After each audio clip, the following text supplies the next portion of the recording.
Hello, welcome to my 6th day of my Summer Games History event. Welcome in. Today we'll be taking a look at the years 2002 and 2004. Until 2004, that is, I think, more correct. We'll be taking a look at another 12 games. Many of which you would have already seen on the announcement, and one that I have talked about before, that I have showed before, that I find is it's a complicated game, but we'll be getting to that when we get to that. But until then, if you do have an idea what the streamer's surprise is going to be, please leave it in the comments. So, this is the time where 3D became confident, where people were happy working on just 3D before they were trying to set out to find new gadgets. Mainly because, well, for now, all of this is still new, it is still growing at a decent rate, and people are really happy with the games we're getting. This being one of them, Pokemon Emerald. I'm hard pressed, but I would say that I prefer Emerald, Ruby, Sapphire, and Emerald over Gold, Silver, and Crystal. Although there is a remake version that takes a lot of the gripes out. But it's not the original, so I can't claim it to be.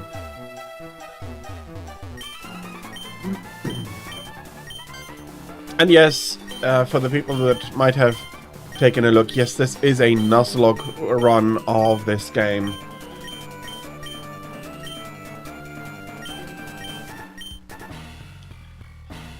Where a fainted Pokemon is boxed forever, or released. I prefer to box them. Okay. Levels are not terrible.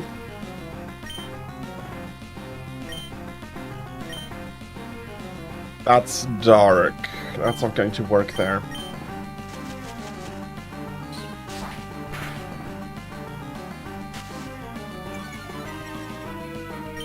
And Razor Leaf is already not the most accurate.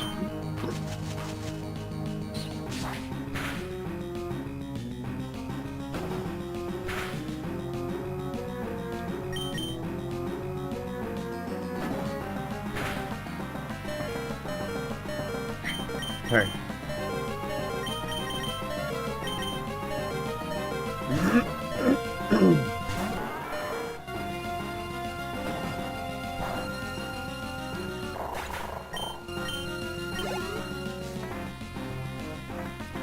And so on it goes. You all know what Pokemon is and how it works. But I think this was a perfect game to set the tone of the 3 years we'll be taking a look at, and of course, I don't know a single water attack yet.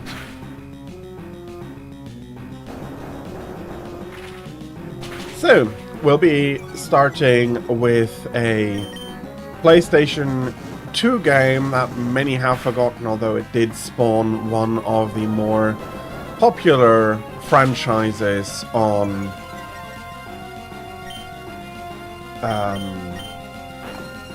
the Switch today, but we'll be seeing that as we are getting into it.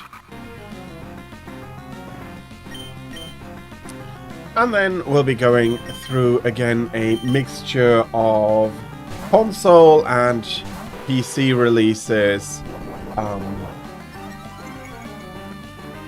And again, I will try to explain why these games are showcasing interesting and sometimes important bits of information, and then we'll be able to do you have Thunderbolt, and we'll be discussing them as always.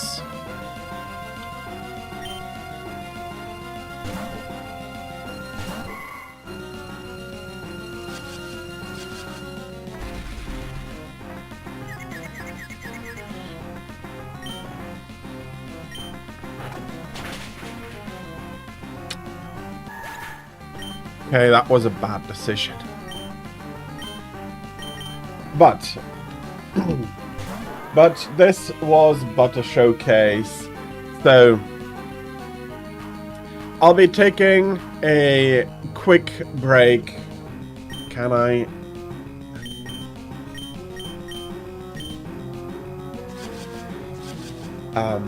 I will be taking a quick break until the next, until the top of the next hour, where I will prepare the next game and do some more stuff that I need to do, and we'll be seeing each other at the top of the next hour for the start proper of the stream with our first game, Xenosaga. I'll be seeing you then. Thank you very much, everybody, for your patience with the break and the ads that will be running during it. And I'll be seeing you at the top of the hour. Thank you very much for your patience, and see you after the break.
And I'm back. So, Xenosaga. It is a very interesting game. And for some reason, is it...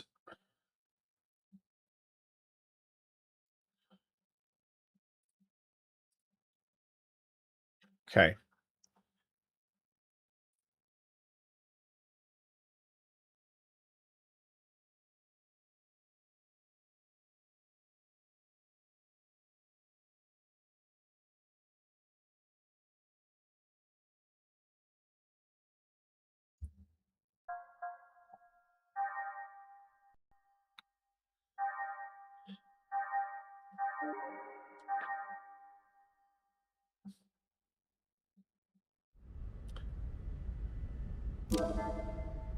So, it is a... Well, it is quite a typical JRPG for the time. You have your main character, the party. I wonder which direction I came from.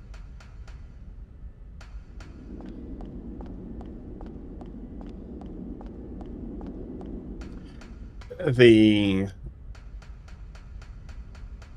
environment has become fully 3D rather than pre-rendered backgrounds, like they were still the case on the PlayStation 1.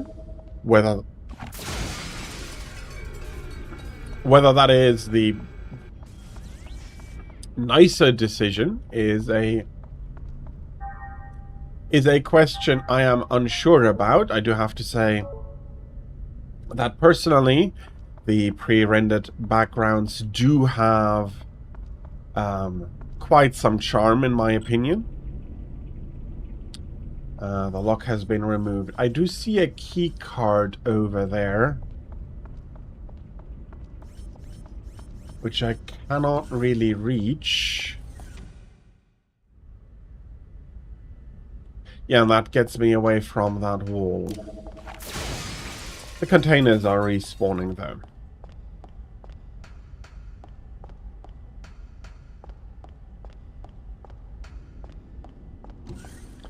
Okay, so this is the way I came from. Sorry for the first thing that happens for me is to get confused.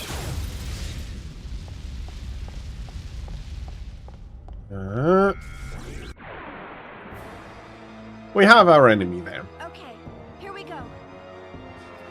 Good morning, Tira. I hope that you had a good night. And I do know that it's very early for you, so if you do need some more sleep, please go ahead and do get yourself a little bit more sleep. So, not necessarily the best find to showcase, but it is a piece system that fills up 2 for every time a character gets their turn. There are later on ways that you can gain extra AP. There are skills increasing that. And those are your actions, and then you combo through your... and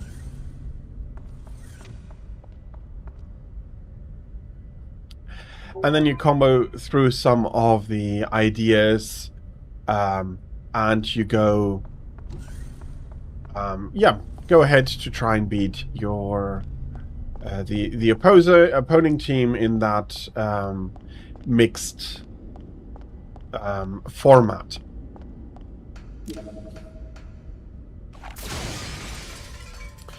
It is very interesting to me because it is, as I said, people were trying to come up with new ideas for gameplay at this moment. Later on, they tried to come up with more hardware, gimmicky stuff, but the basics is, well, how can we distinguish our game from the competition?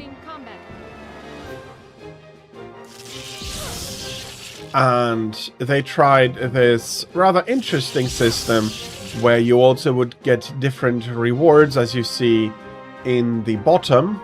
Yes, I do remember.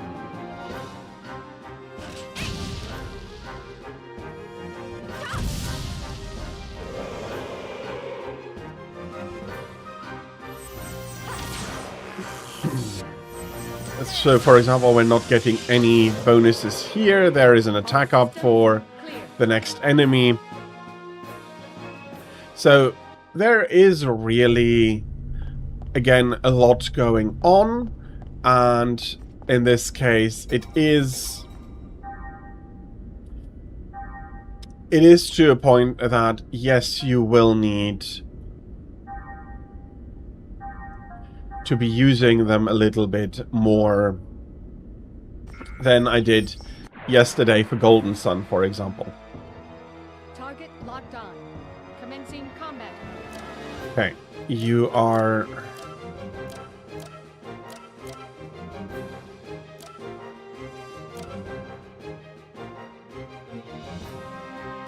So, Knuckle, Power Kick,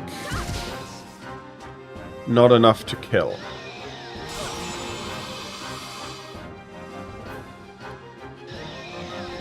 It is a game set in a sci-fi setting where you are still the main culprit there.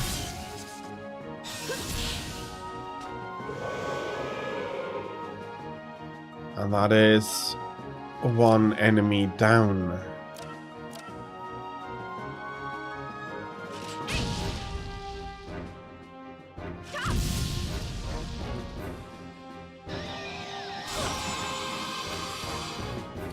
Poor Cosmos is getting a ton of heat here.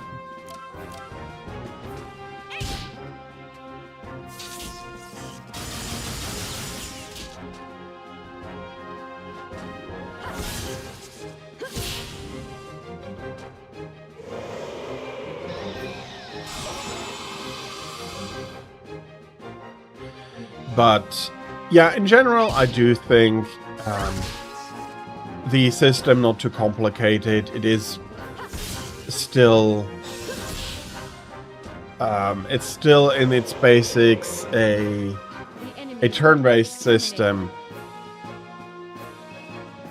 And while fun and with depth, it is, for me at least, not the main reason to play it.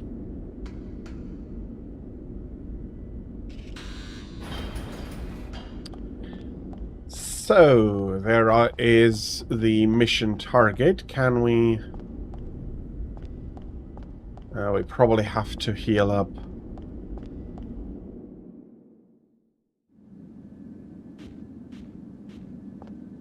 With the items.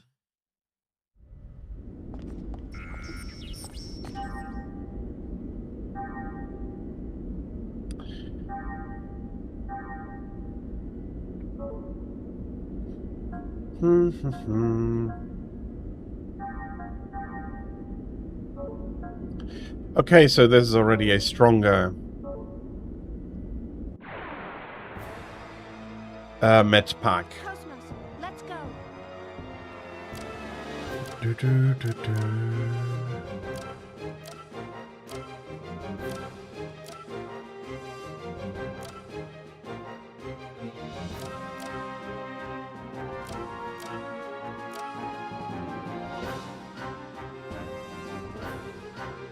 Do we have anything here? Oh, I can heal. Using the EP, like the magic point system.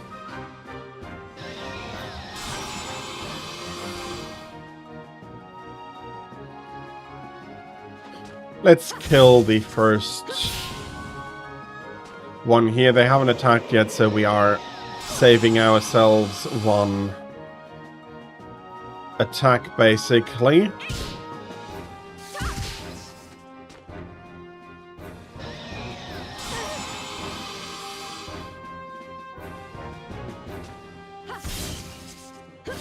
Second enemy defeated.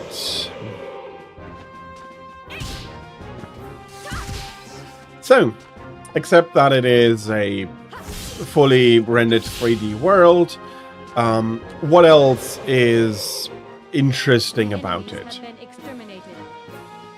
Well, it's a story. It is...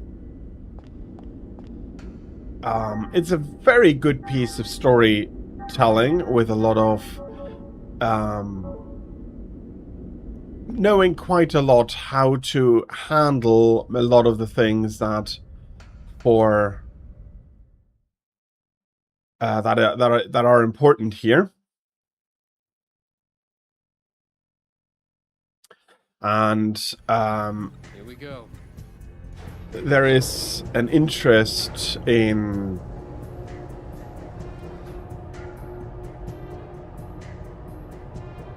technology, artificial intelligence. What's going on? A brand new network is being created within the Cosmos mainframe. We've never had a reaction like this before. This is incredible. I've never seen a net grow so fast. Look at it, sir. Portions of the encephalon map are evolving. What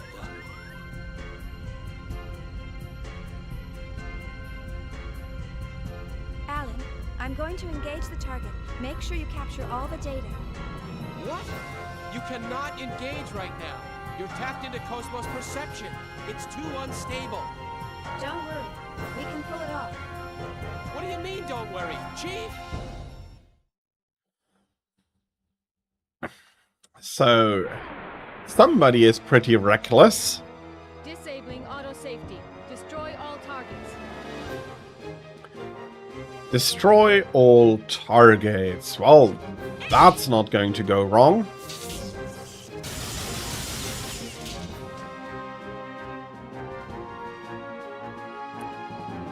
Let's see.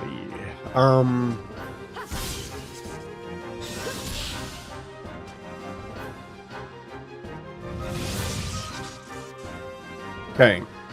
They do keep attacking for Cosmos here.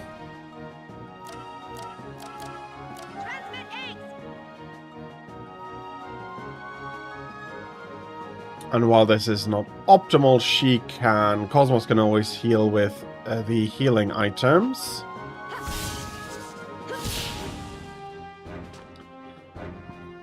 She does not have a AWAGS for herself.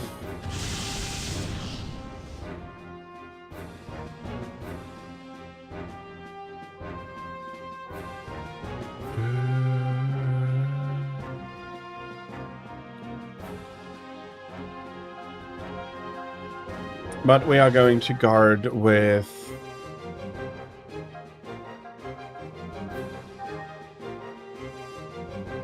us here too. That gives us a lot more AP for the next round.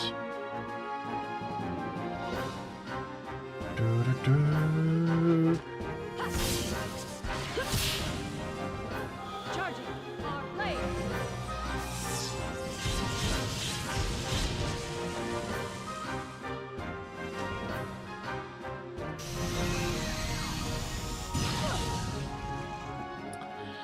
Okay.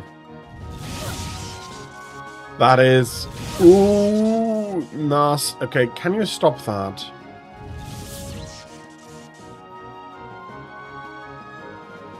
Yes, I can't use items here.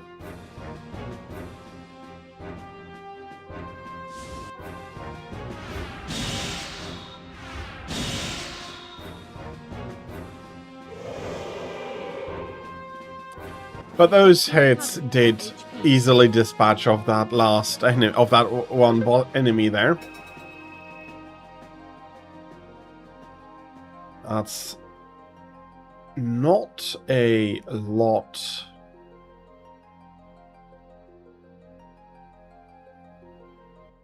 But we're getting some more items, and we have successfully defeated the enemy. So far, so good. Shift target to real mode. We'll test the Hilbert effect. What? Chief, you're Stingerman, hello, welcome in. I hope you're having a very Roger. nice Activating. Thursday and that you can be looking forward to a fantastic continuation of your Thursday. I knew this would happen. Status. This is bad. Something's wrong in the encephalon. The whole thing could collapse at any moment. What? What about the chief? Chief, you're in danger. Get out of there now. Hold on. Just a little longer. Chief, I am good, thank you very This much. is the limbic system. We've got kindling. that's enough. Shut it down. Pull her out of there now. Roger. Entering shutdown command. It's been rejected. The chief's overriding us. We can't control it from here. What? 10 seconds to encephalon collapse. Sir, damn it.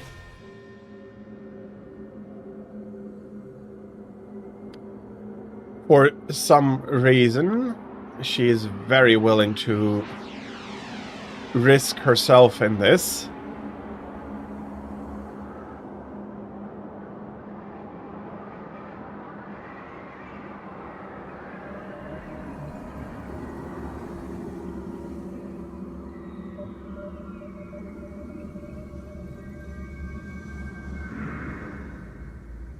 And there are some questions coming up here. Who is that girl? Why does she look like our main character here?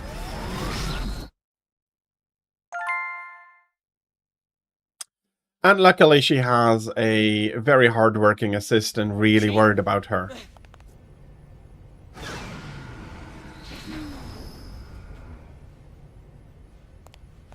Are you all right? Yeah. Thanks. Did I push my luck a little too far this time? Alan? You can't keep doing this, Chief. I thought I was gonna have a heart attack. Sorry about that, but I bet the data's really good. Besides,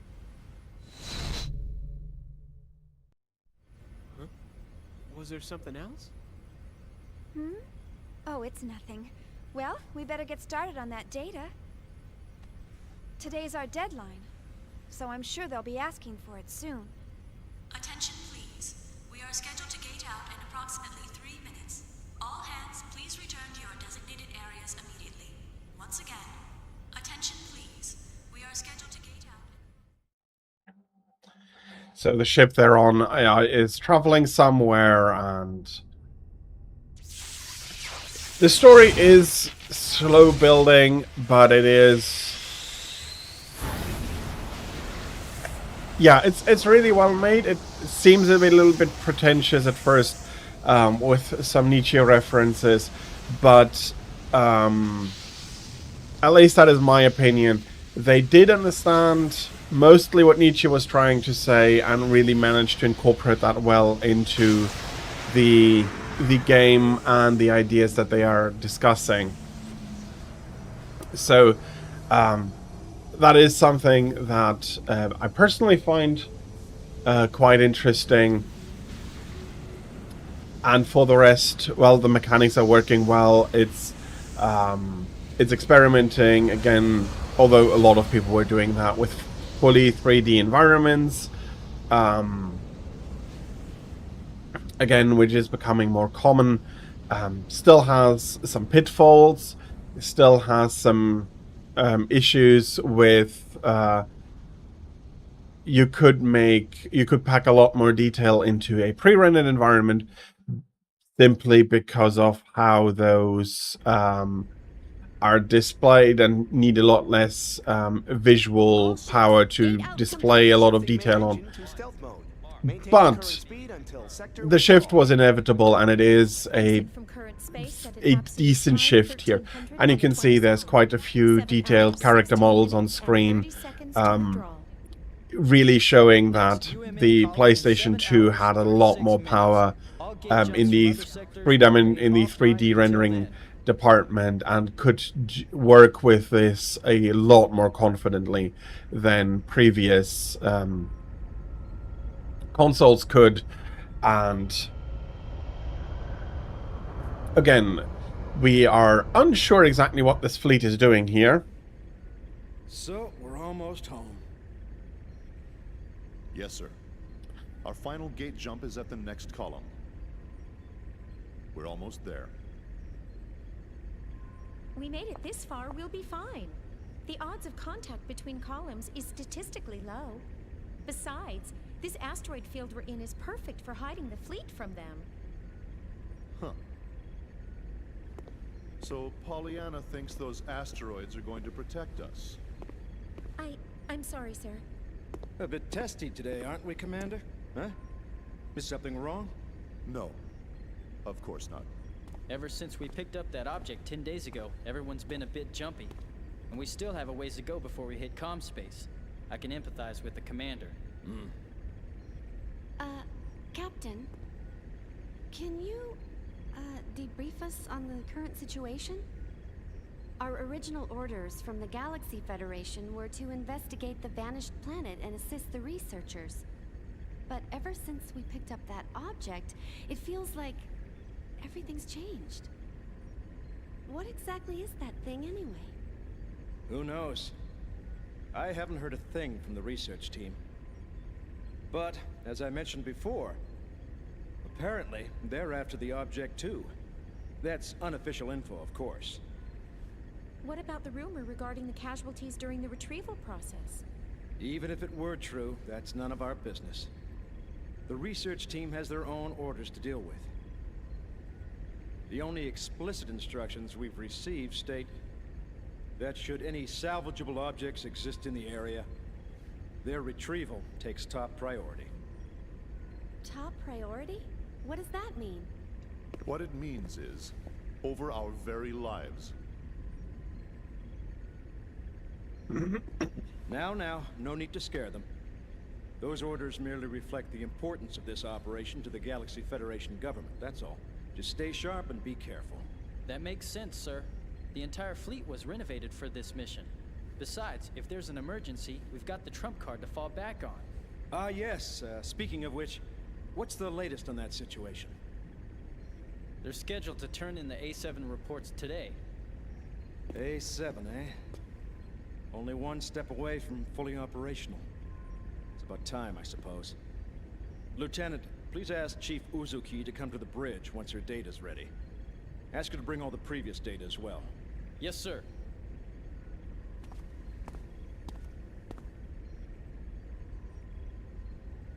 What trump card? Was he referring to that battle android? That's right. You didn't know? Wow, so it's true. Hey, I heard that project's really behind schedule. You can't blame them. There were casualties during their last boot-up test 2 years ago. They're being more careful this time. It's hard to believe they're making an android in this day and age.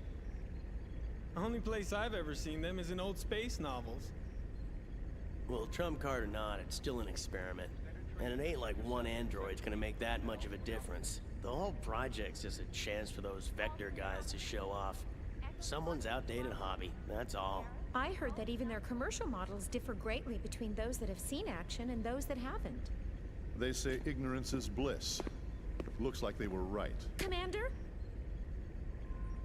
I'm just envious, that's all.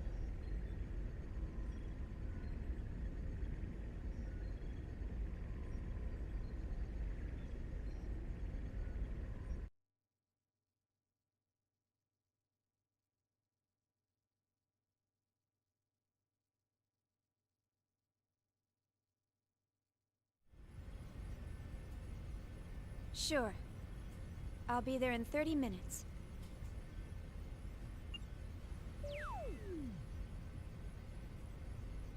They certainly didn't waste any time. See? I'm usually right about these things. Chief Uzuki, here's the data you requested. Will that be all? Thanks.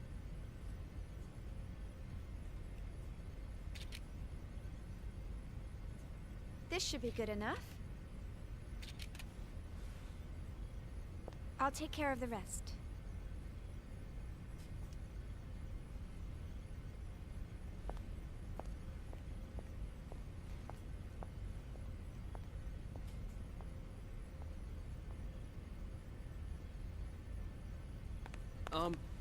Chief, do you have a second? Yes? The military is expecting actual field data for Cosmos. Is it right for us to keep giving them simulated data like this? Well, I must admit, you got me there. But honestly, if it were up to me, I'd keep her here, safe in her dream world forever. But why are you so afraid to put her to real work when you push her so hard in the simulations? I can't wait to see Cosmos up and completely functional. Couldn't you at least try taking her up to Phase 3? That should be no problem for her by now. Phase 3 in a simulated battle config? Come on. We're not about to wake our little princess for that. Here's a summary of Cosmos' main equipment from the 2nd Division. This should help you with the guys upstairs. Thanks. I'm sure it will.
Thank you very much for that reminder. And I just realized that I had been muted. I hope that has not been going on for a while. In which case, Tira and Stingerman also, hello, welcome in. I probably was muted for that time. Welcome in, everybody. Welcome in, Zeb. I hope you're having a fantastic Thursday and that you can be looking forward to a great continuation of your Thursday. Today starts not so great. But that means that I can repeat basically everything that I've talked about and nobody has heard it before.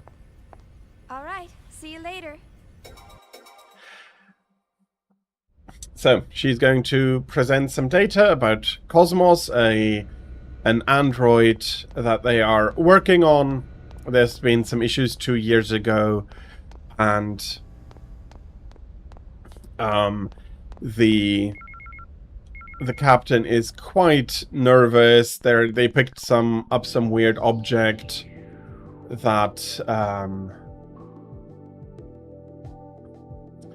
that, according to rumors, has caused some casualties, and there's quite a lot going on there. And we got an email,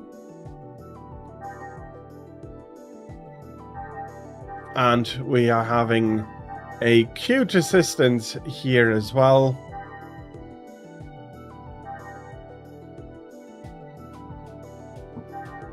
And we're getting an explanation about emails.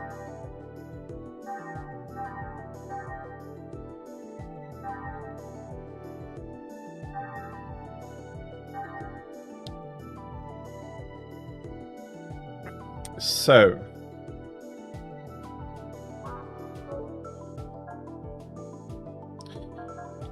some nice information here about the game. For now, we'll be getting on with it by going to the bridge. As well, nobody has probably heard, but this is the first console generation where the entirety is 3D rendered, is live 3D rendered. So beforehand, a lot of the backgrounds would be pre-rendered, allowing for allowing the graphics units to do less, needing to do less work in order to be able to display the scene. And come on. So Yeah. Everybody's so eager to see her. This is the first generation of consoles. PCs have been doing that from before, but for the console side, this is the first time we have a fully rendered scenes. Xenosaga is, I personally think, is the better series over Xenoblade. It can be a little bit, it can feel a little bit pretentious sometimes, especially if you have not read the original source. The authors really put in a lot of effort to the Thanks for stepping in to trying to interpret Nietzsche's work properly and really put it to work. I don't want to go too much into detail because it will be spoilers, but Cosmos has quite a lot of stuff to do, signifying, for example, also the Übermensch, a concept from Nietzsche, but in the correct way, in the way that Nietzsche intended. So the authors really put a lot of work in there.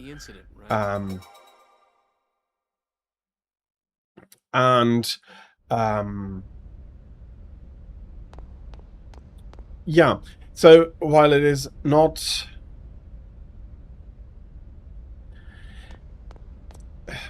Is this a better story, or is this...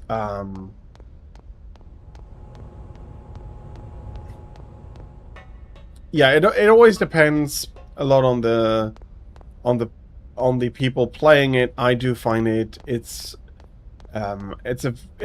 better story-wise than the later ones. They are not bad by any means,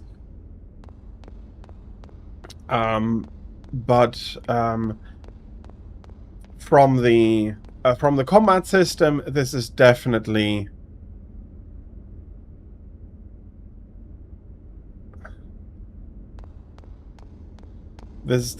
a really good version. I'm trying to find my room here, but I've completely... This is not...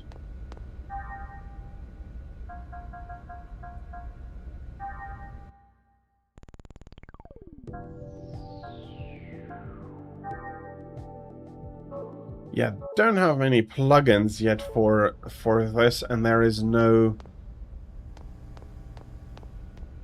This just leads me back to the lab, if I remember that correctly. But yeah, it's... If you do get a chance, do give it a go. Yeah, no...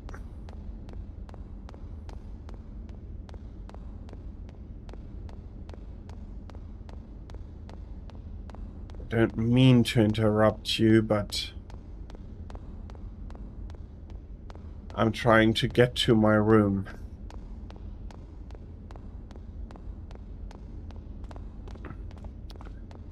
Again, that is me preferring one game over another is very much personal preference.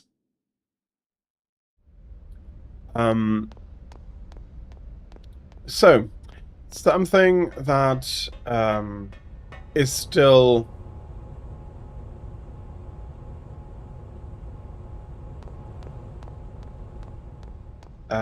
that is relevant is the fact that the games are starting to become bigger. So not only so DVD is about 4 times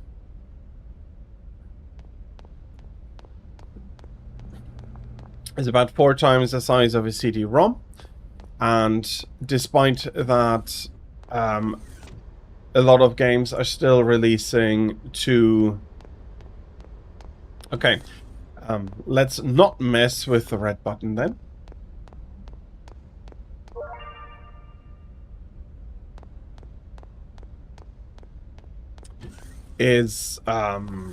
Are coming on several DVDs, just showing how much space 3D technology does require to do fairly well. Fair enough. Let's mess with the big red button. We're getting an email here from one of our colleagues.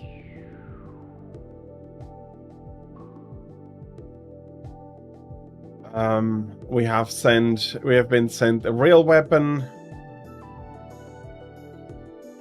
And we do see that we have an enemy, that humanity has an enemy called the Gnosis. And Miyuki has lost some weight developing this weapon for us, but also in general. It is always a little bit weird that in so many Japanese games we have characters that, from all intents and purposes, should be staying far away from fighting. Manual lockdown of bulkhead activated. The passageway will now close. Please use caution near the closing doors.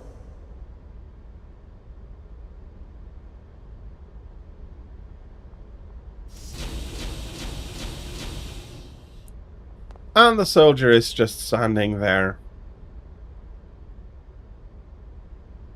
Shall we push the button again to manually override to open it, or do we get, or do we have her yelled at?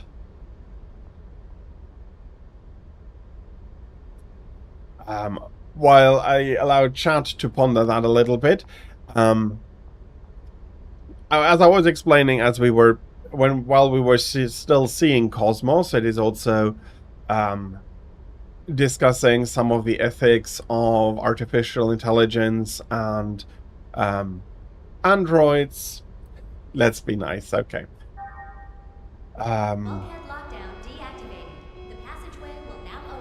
Discussing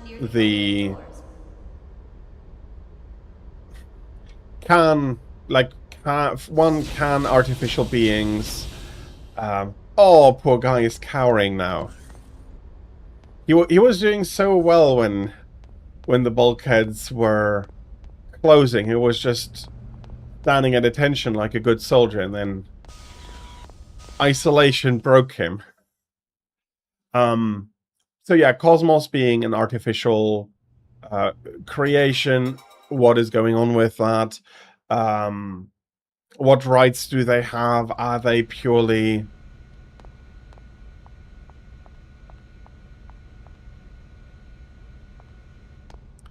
weapons?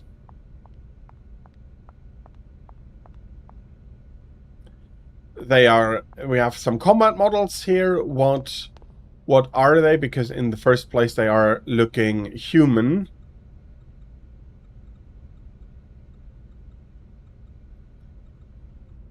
But for some reason there is some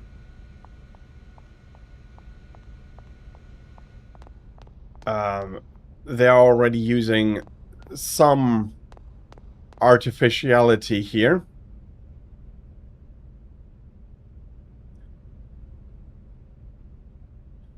A stressful, these guys were just born, so it's not surprising. So there is some stuff going on here,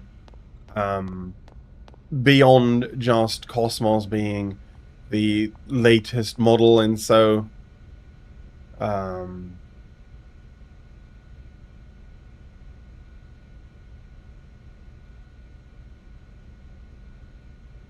is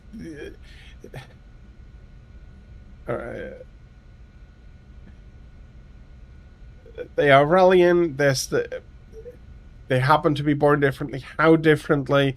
So there's a lot going on there that is going to be slowly discussed due to some difference in interactions with some of the stuff.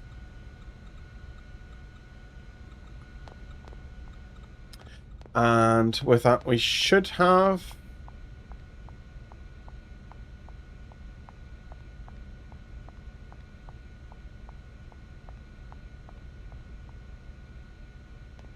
And we are helping them out a little bit. Some existential issues between for these people or models, or exactly what happens, that their distinction centers don't work quite properly. Psychological software, but at the same time they're still they're still considered humans, even if slightly differently.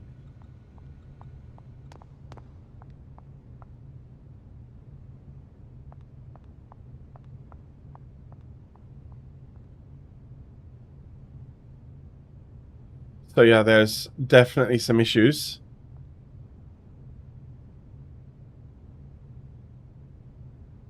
With the proverbs here.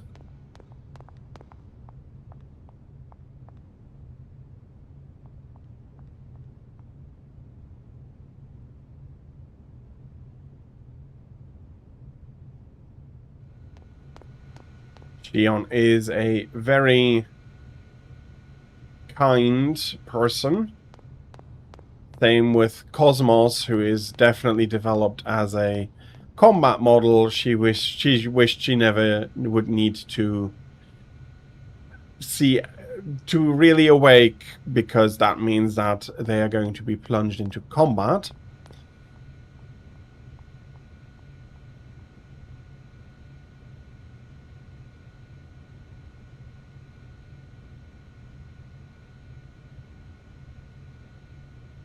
There is something that Shion herself is quite dense about.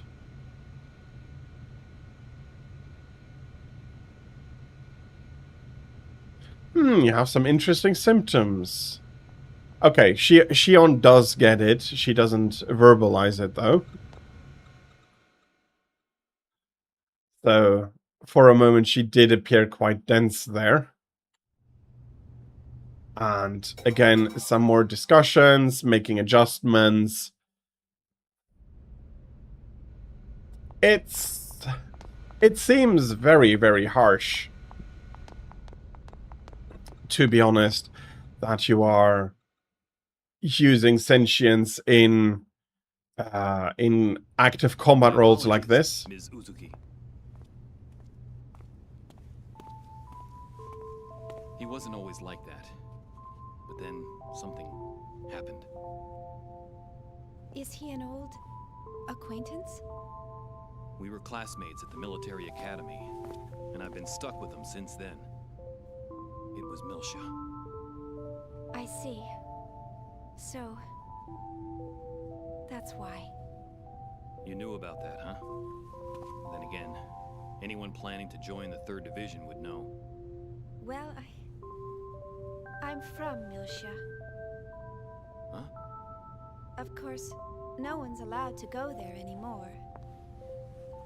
My family moved to 2nd Milsha when they transferred the capital after the war. And my brother still lives there alone. Oh, I see. I'm sorry. I didn't mean to bring back painful memories. Oh, it's all right. After all, it's something we must never forget about.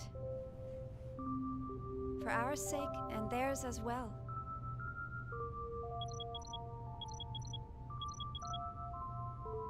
Oh no! I forgot I had to report to the bridge. Sorry, I'll come back to check on them later. Bye!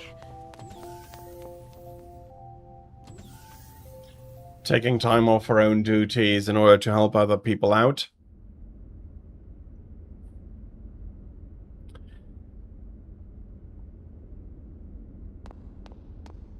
Yeah. I did talk about this being fully rendered backgrounds and so on. What I am... Okay, we can squeeze our way through here. There's another email for us.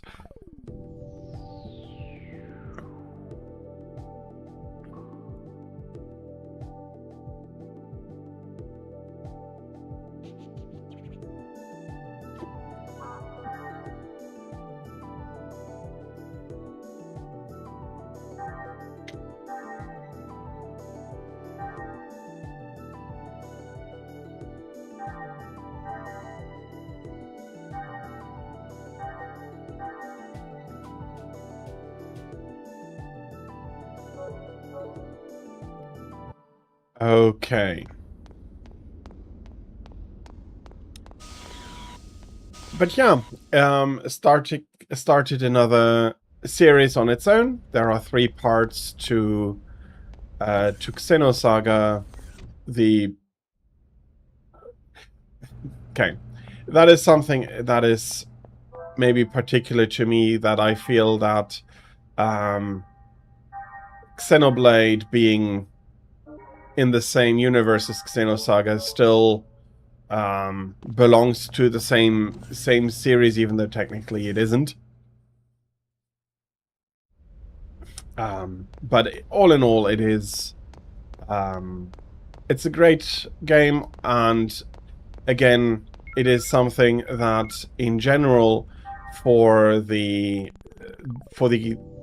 PS2, GameCube era of consoles, it's the first time they really could do fully 3D environments confidently. Fair enough that some games did that before, but it's also select the reply mail to the... there we go.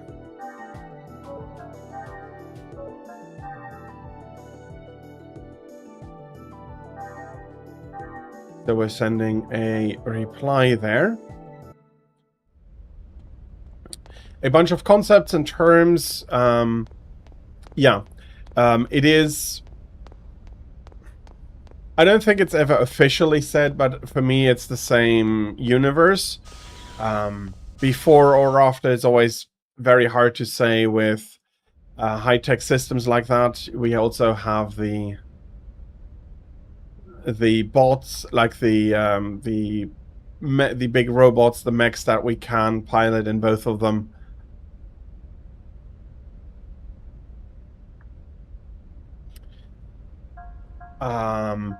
So he's telling us about the useless corridors with locks, no real harm. So there are access codes that we can get from these doors.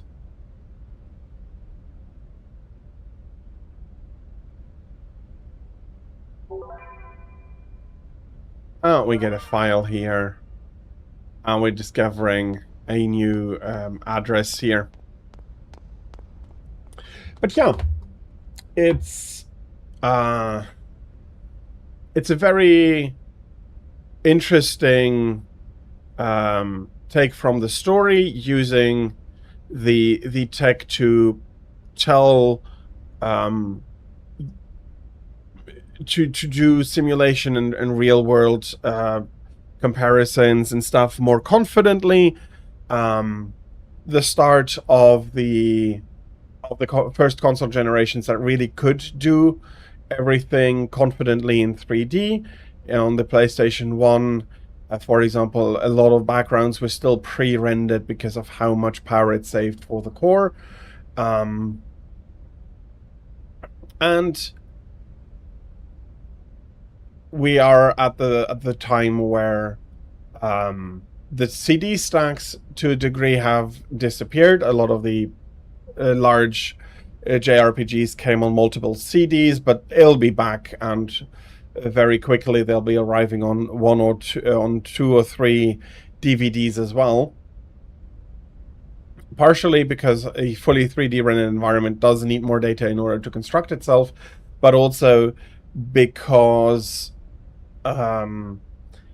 some people have the idea that longer, bigger is better, and some are overdoing it, unfortunately, a little.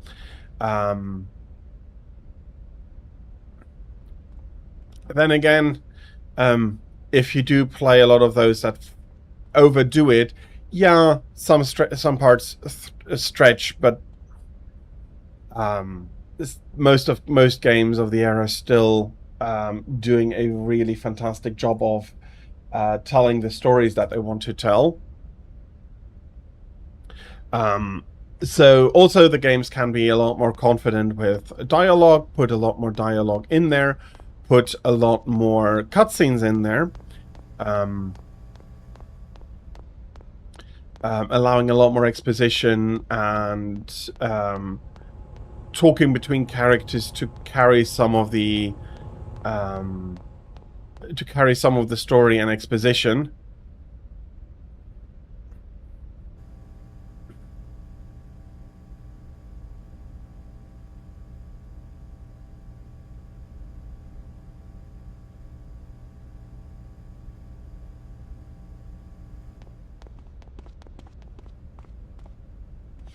And for some reason we're now playing tag with a few people.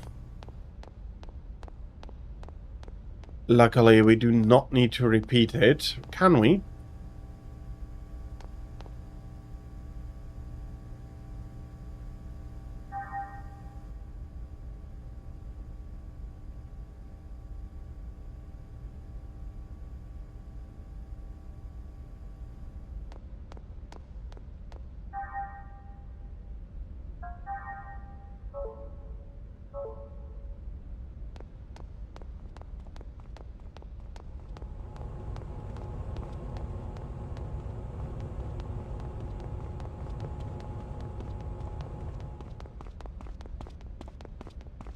Okay, they have about the same speed, and so now we win.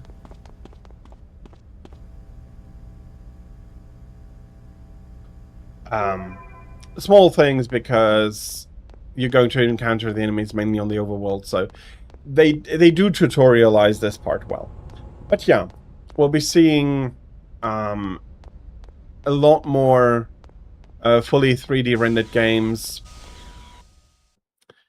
done a lot more confidently, and yeah.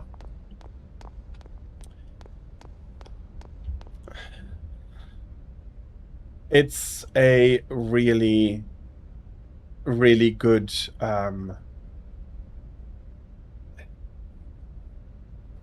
okay. How shall I put that without being too...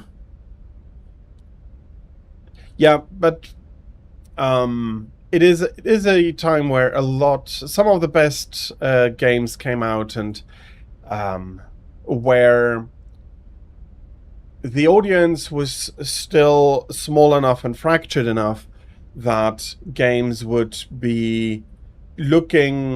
not try to make a game for everybody, but a game that appealed to certain people specifically.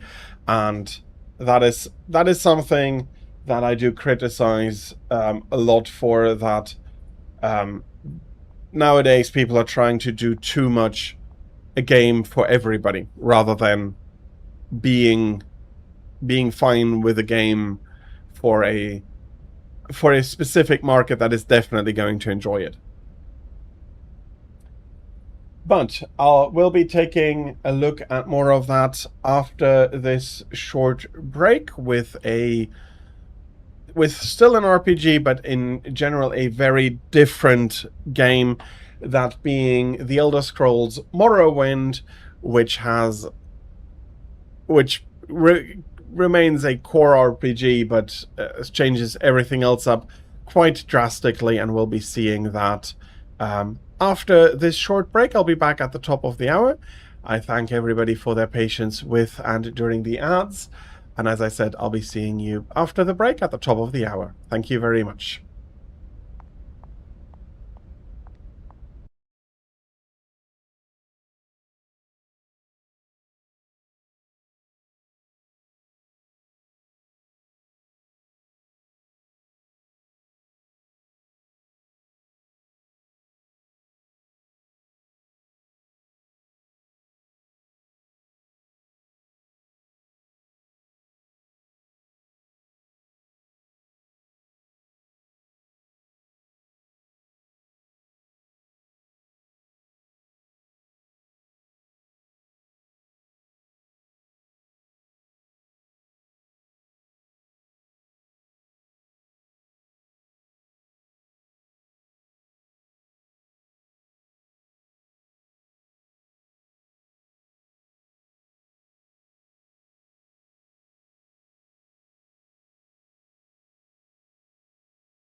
We're back with Morrowind, the third entry in the Elder Scrolls series. Quite a big jump for Bethesda and the series itself, going from the pseudo 3D style used in Daggerfall and Arena to a truly fully 3D environment with a ton of stuff and a really, really well-made game with a underlying story, of course, but which is less missable than Skyrim's story, for example. But it is an open world. You're going to be the one exploring it. You're going to be deciding most of the beats, and They have taken you from the Imperial City's prison. First by carriage and now by boat. And we're again a prisoner. Fear not, for I am watchful. You have been chosen.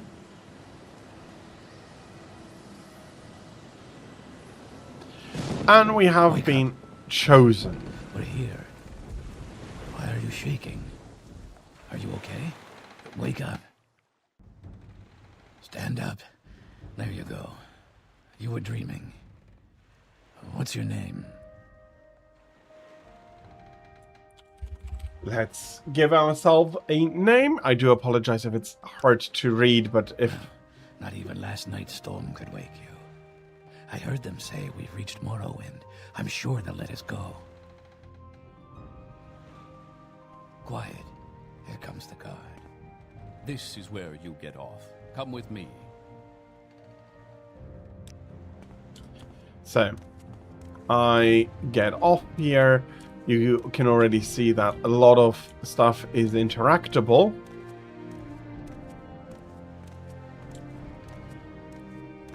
It is a really great game, and while... Get yourself up on deck and let's keep this as civil as possible. While for... On deck, now, prisoner. While I think that Oblivion... This is where they want you.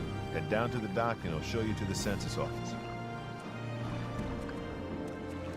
Well, Oblivion, I think, did still make some great upgrades.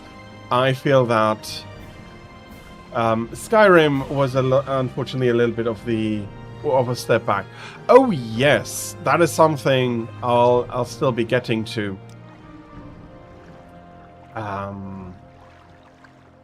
What shall we play? Well, I have my Magicka bonus, but I'm weak to basically everything. Do I have a face that is less immediately punchable? Let's do it like this. Great. I'm sure you'll fit right in. Follow me up to the office and they'll finish your release. Something that worked on the Xbox but wouldn't have worked on PlayStation, for example. Well, less punchable. But you are right. The elves, especially the high elves, and especially if you know what they did between Oblivion and Skyrim, become very punchable. But to the technical aspect, if you just take a look across here, fair enough, this has, due to modern hardware being able to run the game well, it has a huge render distance. You have the trees in the background fading into the atmosphere. You have the water reflections, which looks still good to this day. The models are simple, but the work done to make the world feel alive is superb. And that was partially possible to some software and technical innovations introducing the pixel shaders that allowed you to do stuff like reflections a lot more easily. But this was very early days for them, but you can still see what a dedicated team can make out of that tech. And just as a reminder, although Bethesda is probably not happy with, it's probably going to be disagreeing and not very happy with me, but this is in essence still the same engine that is powering Starfield, and probably the Elder Scrolls 6, because after the creation engine, or the Gamebryo as it's called still right now, they only fiddled with it, they never made a new engine. It is, from that perspective, very impressive, and I do remember the first time I played this game being thoroughly impressed, and I still, well, the graphics are a little bit rough around the edges. I do think that it is very good, and while you could do a lot more to really be only... There are a few ways we can do this, and the choice is yours. But yeah, no, it's a really... it's really nice here. So, let me build my battle mage as always. They made the style work with it, and the angularity was just a restriction of the day. You didn't really have the polygons nor the tricks that came later to be used to remove that angularity to the degree they may have wanted to. Oh yeah, absolutely.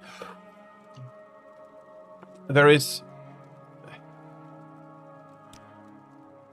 so much you can do, so I think I'll be specializing in magic. I'll be doing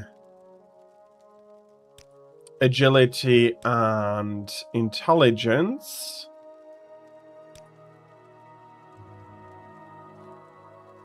Khajiit do as well, in my opinion, but it's a fantastic game, and this is partially why I do the character creation I showcase the character creation in the Western RPG games. Again, it may be a little bit hard to read for you, depending on what screen you're using, but I can pick basically everything here, and it's really a really interesting one. So, Longblade and Restoration, together with Heavy Armor and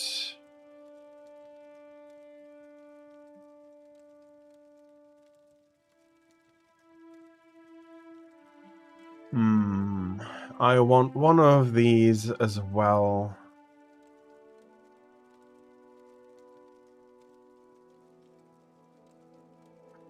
Or shall we stick with Armorer as a major skill?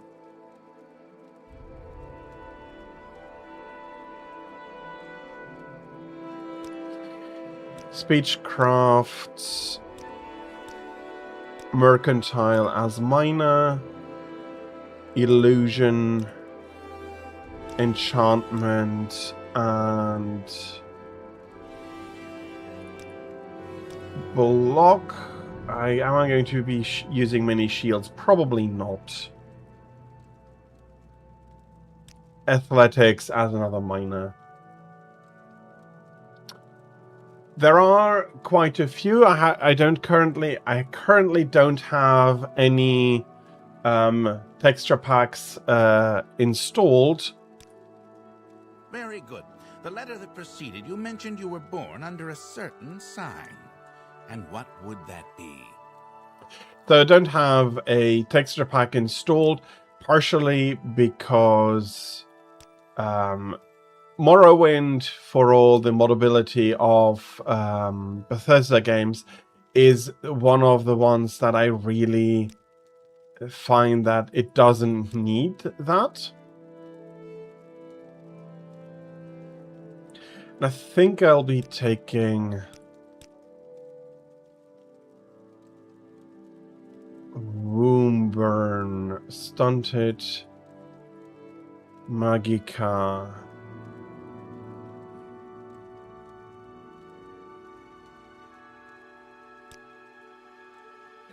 No, I'll be taking the weakness. Interesting.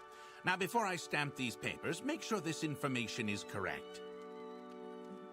Remastered Oblivion is a wonderful game, and I mean that with the best,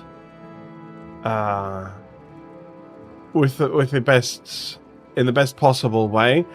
They really, because they took the base engine and just put new graphics on top of it.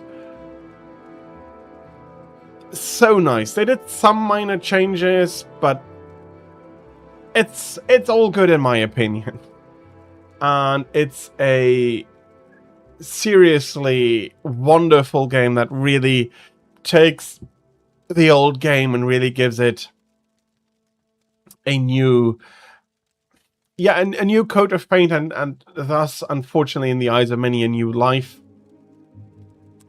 Quite a few people would probably not try the old version nowadays, even though it is still possibly one of the best games that has been released. To the captain when you exit to get your release fee.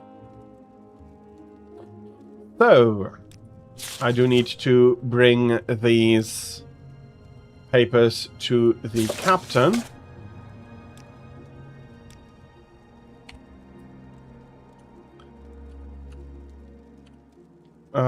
Where is my... That is the console. That it... Okay, great. I'm not finding the inventory right now.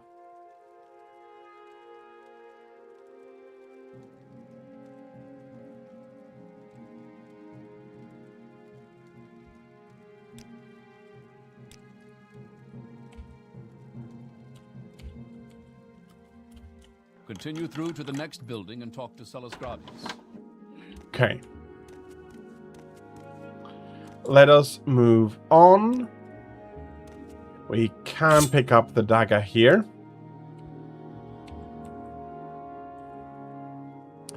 Well, in general, I very much... Yeah, the Thalmor did nothing to improve the view on High Elves.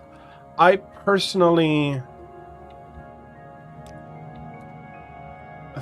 personally think that a lot of them did nothing wrong. There we go.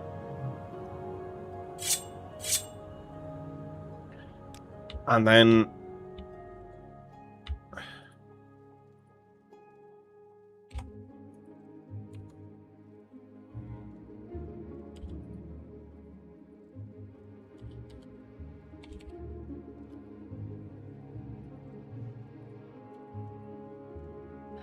there we go. Okay.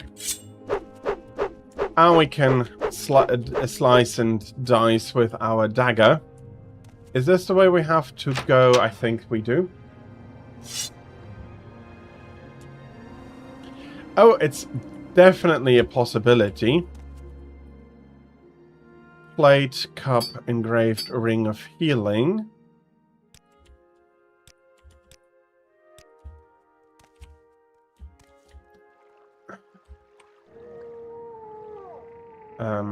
Fire bite, and there we can cast our magic.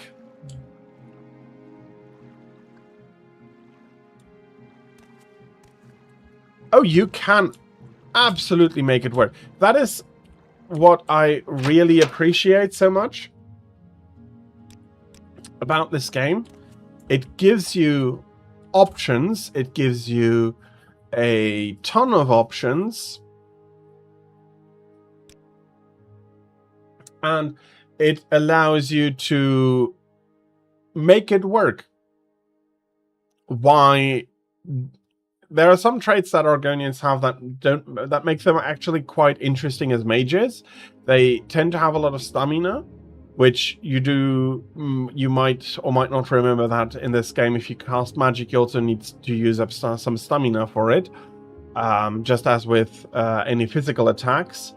So it's not only your magicka that limits your magic power, but also to your stamina. So if you burn through your stamina, but you have all of your magicka left over, that is not going to be very useful. So yeah, and here we can have here we do see something that I do miss very much, that I was already missing in Oblivion.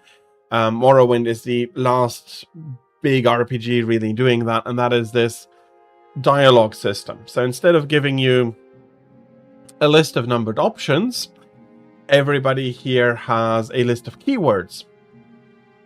So we asked about Morrowind. He is going to repeat the line. And then we have instructions on our duties. And we click through and we get new information. And we get a name here, for example. We get a city. And that's a repetition of the name. So, Caius Cosades in Balmora. He is our contact, and our duties instruct us to go to him. Thraig, thank you so much for that tier 2 subscription, and welcome in. It's been half a year. Thank you so much. And welcome in. I hope you have a great Thursday and that you can be looking forward to a great continuation of your Thursday. And I know, yeah, thank you so much.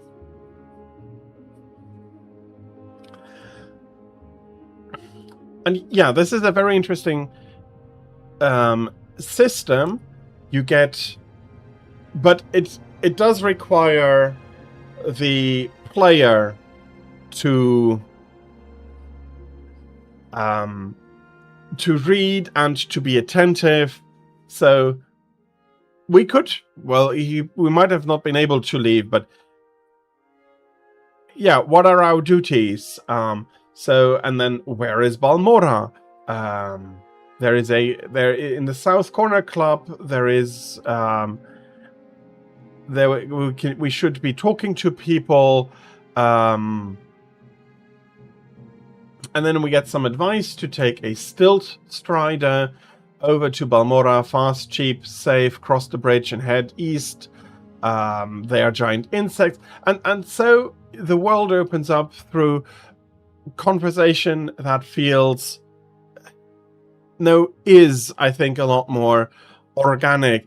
Yes, you might miss things, and that is also something. It's not afraid for you to miss some things. But I do think that we have exhausted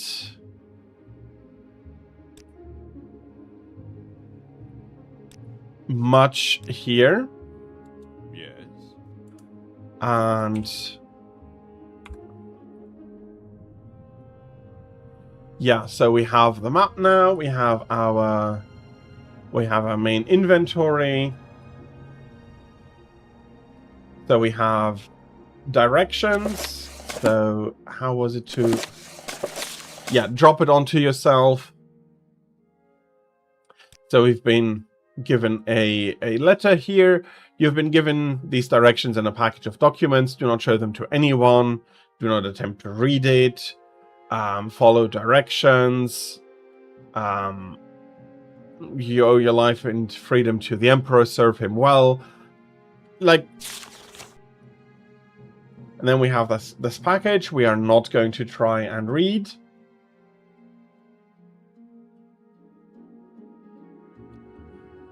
That is absolutely fine. I am very happy that you're still coming here very much.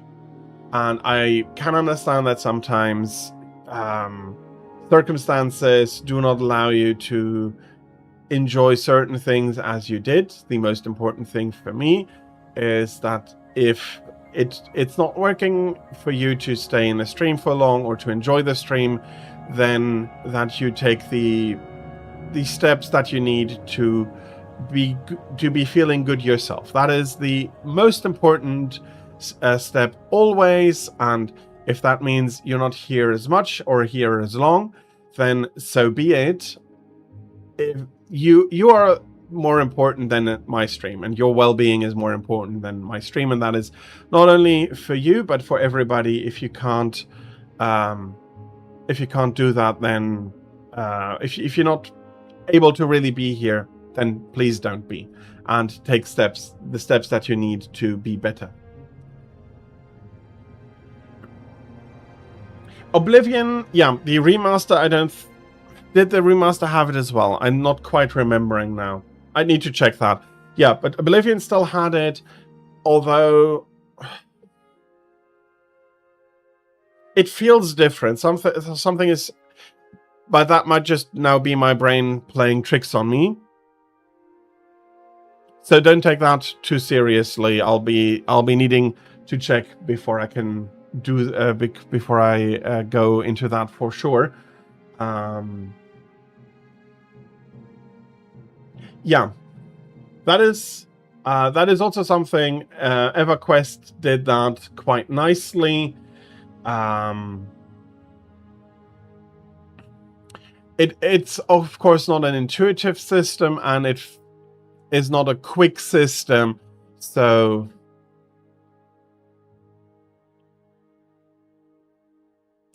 that might have been it. The voice acting in Oblivion, making it feel different.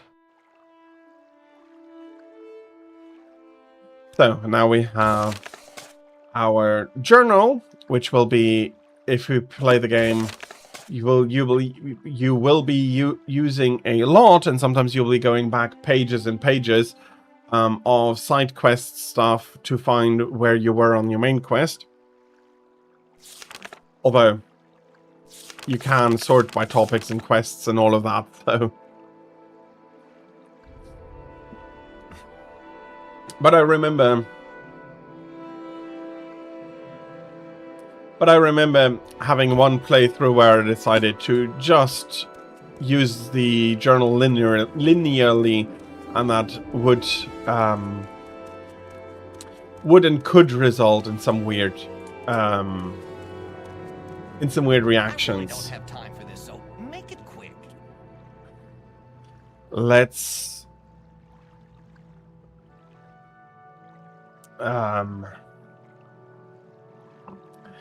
talk to him. Oh, he is looking for the ring. Yeah, Skyrim did not have a keyword system anymore. I think Skyrim was already using a form of the dialogue wheel, but only with 4 options. Or may be that I'm completely misremembering that as well now. That I am throwing some stuff together. So I have given back the ring. Especially my friend Ariel, who runs a trade house. Go see him, he'll be happy to see you now. And so you see how much there is a bar here that shows you how much a person likes you. So rather than a city becoming very well, with time the city will become more friendly, but you can also just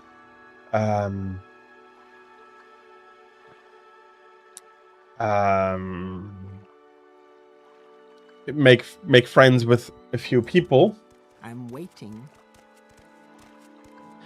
I'm not going to be buying too much here because I do want to keep the gold for the Strider. So if you take a walk around there, you see the Tilt Strider spot there, and then of course you can, as always, take everything that is not nailed down along with you. Zeb, you talked about how you completely looted a few of the early rooms. I, in general, do not do that. But here I do like to take some stuff along, especially since I'll be doing some alchemy later, even though it's not one of my major skills.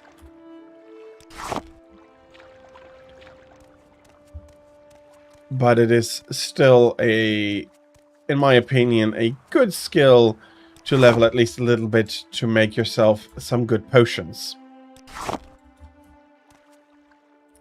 Well, carrying limit is still very much a thing here. But now I'm not carrying anything weighty, so I'm 15 of 150. But it is a part of all of the Elder Scrolls, and if you do not go back regularly, Special trip just for you. Same low price. maybe then you're not quite selling enough. Tell me your destination.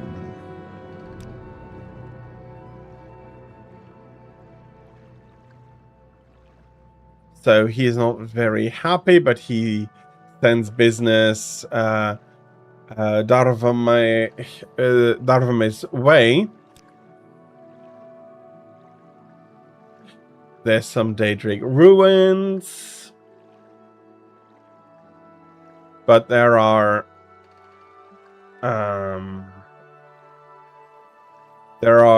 good Daedra, there are bad Daedra, and there's some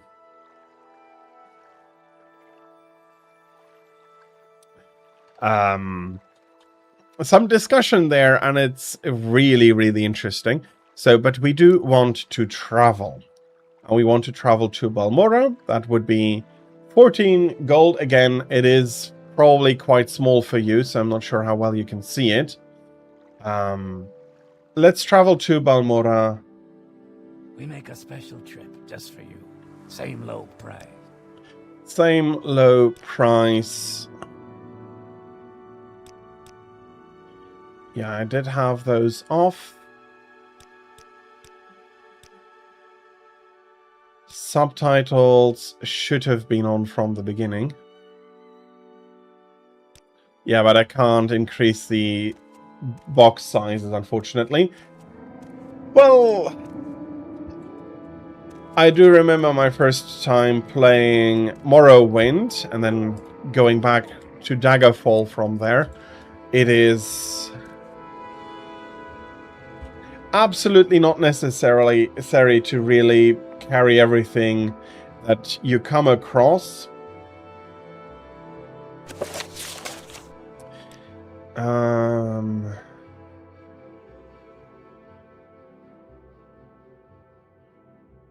Okay. There's the council club. That's... And now we're here and we need to find the place where we've been told we can find out the place where he lives. And here we have an Argonian. Yeah, but you only need to carry one Warhammer. You don't need to carry a dozen Warhammers. You can leave the rest at home or sell it.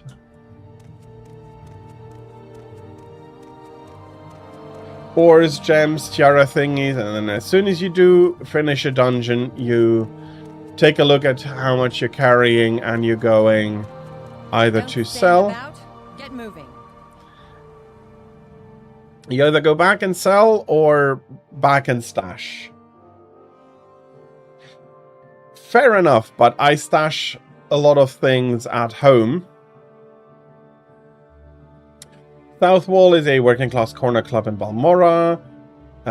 East of Odai River, on the south end of Labour Street, owned by Baloka Closius. So let's take a look at the map. We do see part of the city here. Gotta have a Warhammer for... Why not just a Dwarven Warhammer in that case? So, river, we're now east of it. So, if we take a look here, that could be one of these could be the club. There's another street here. South Wall Corner Club. There you go. But you do need to be attentive in order to find them. Different effects, I absolutely agree, is important. But different...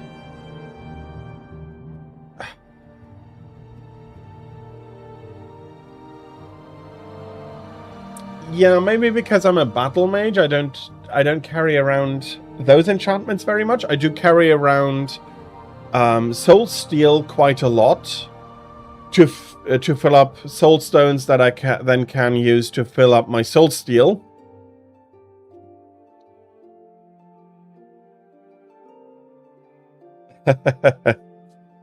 Okay, I see that I am outnumbered. I tend to be a lot more efficient with my inventory. I'm going to do this. This is what I'm carrying. These are the enchantments I might want. I did play Oblivion already through when the remaster came out, so maybe I do need to do a Skyrim playthrough as well. I just need to take a look at my mods. Some are probably not very Steam friendly. Come on, then. Say something or move on. Say something or move on. Let's ask about Cassius here. That old sugar tooth. The owner. So we should be asking the owner because he'll know where we can find him. Want something?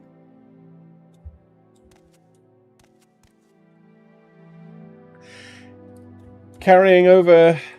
Daedric does look badass, but then that is the only thing that I'll be carrying.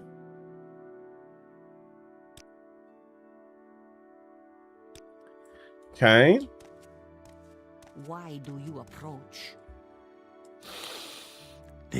Only he stands there. Argonian names can be quite special in a way. Sugar Lips Habasi, are you looking for me? I'm currently not really looking to join the Thieves Guild. This better be important.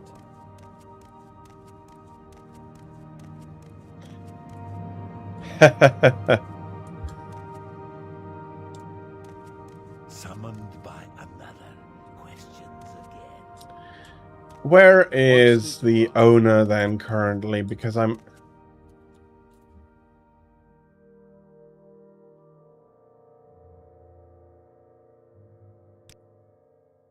He is the owner. He must be somewhere around here. Let's hear it. So, but thank you for telling me that you want to yeet somebody off a cliff, so I either need to invest in spells or endurance that allow me to be thrown off the cliff.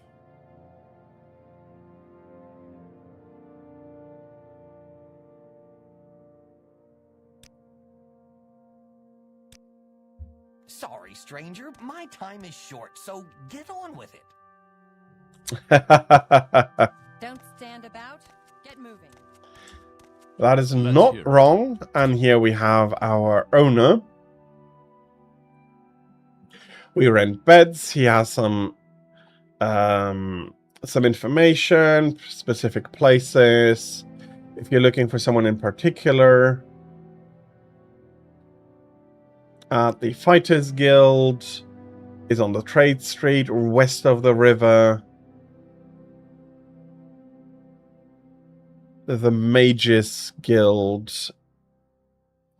Fighters and Mages Guild are what I am interested in.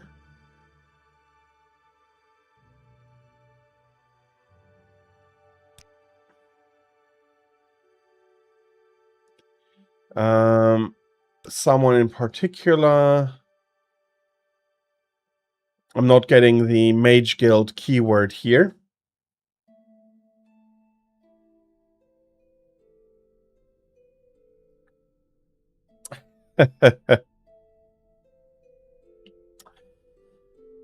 Well, will be if you play with somebody, do remember that you're Dragonborn together, and you need to solve the problem together. So nicking all the loot from somebody else may not necessarily be the best choice then. Let's ask about Caesius here. Just up the hill on the north edge of the town.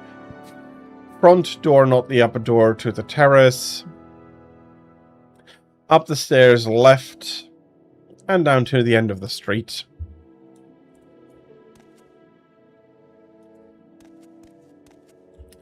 So that should be the front door.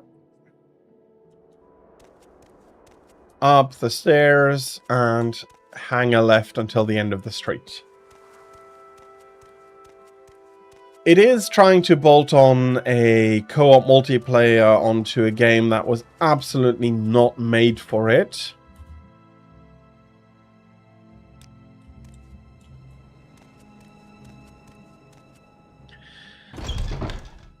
So, yeah, I'm not surprised for some of the stuff being broken. Yes. And here is Chaos. But what do you mean you were told to report to Chaos? What are you talking about? So, you say your name is Desdar and you've been told to report to me and deliver a package. Well, yes, I will let you take a look at it.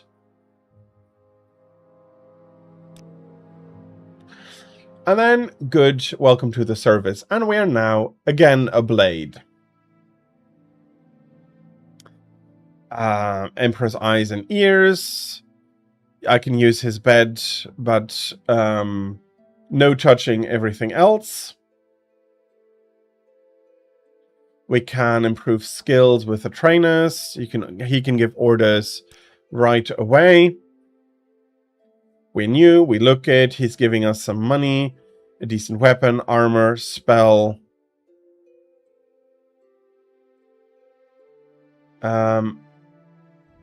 I do want to do the Fighters Guild, Mages Guild, and Imperial Legion for now. There is also freelance work available.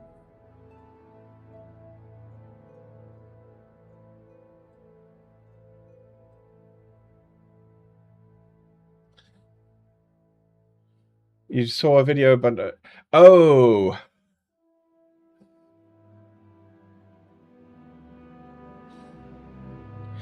Indeed, that would require a replacement for Nazim. And if Nazim is not Nazim, Whiterun is going to be changing quite drastically. So either it'll be interesting to see the change, or I'm usually not that bad.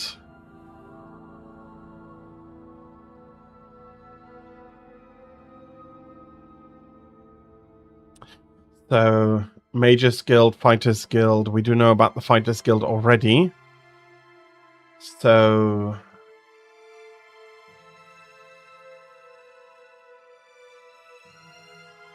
But we don't know where we can find that. The Fighters Guild...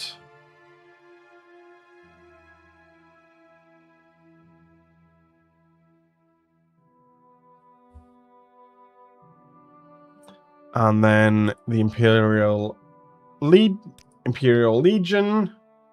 Fort Garrisons,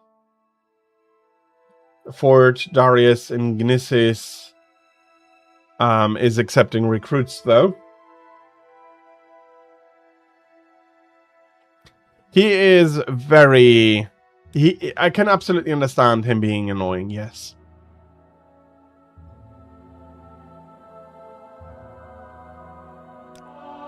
Now, where did I put that? Okay, we did do a little bit of training here. Good skooma pipe.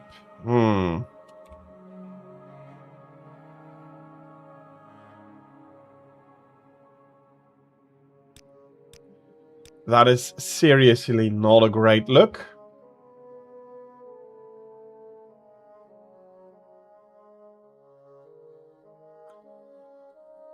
Yeah, with Nazim, that is indeed a little bit of an issue.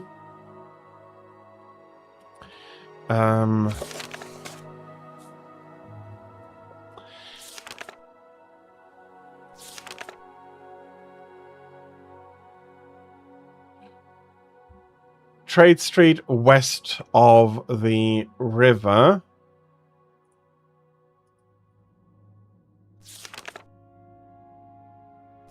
Major skill, I don't know where to find it yet.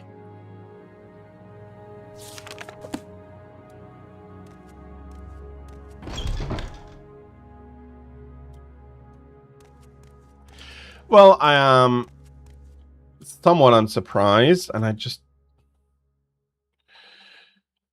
What time is it currently? I don't want to be running around at night here. 8 p.m., so 8 hours of rest. That's still going to be a little bit on the early side. But yeah, Skyrim is very heavily modded. Oblivion is, you can heavily mod. Morrowind as well, but personally I do feel that Morrowind works very well with what you have. Oblivion, though, too, is still a very... maybe it's me, but I feel that Skyrim needs the mods more than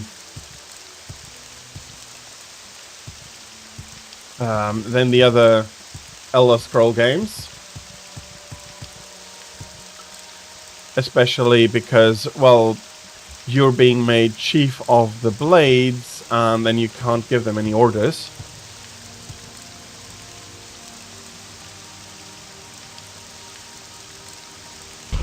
So there is one mod I basically always have 8 plates. Okay, so you're going to be a place where somebody can eat. That's the Fighters Guild. That's a bookseller. And it's bloody storming outside. Join the Fighters Guild.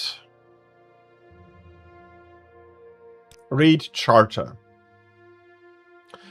Duty to Lord and Brethren. Norway, proceed with honor and valor.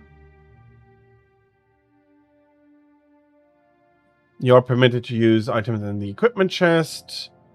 To fight or thieve from other members. Yeah, no problem.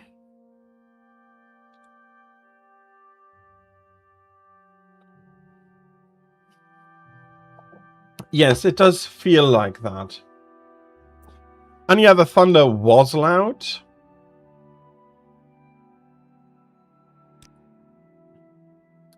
A very simple contract and an infestation of cave rats. Dardian Thela's house on the river, along the river on the east side. So we do have some rat killing business here.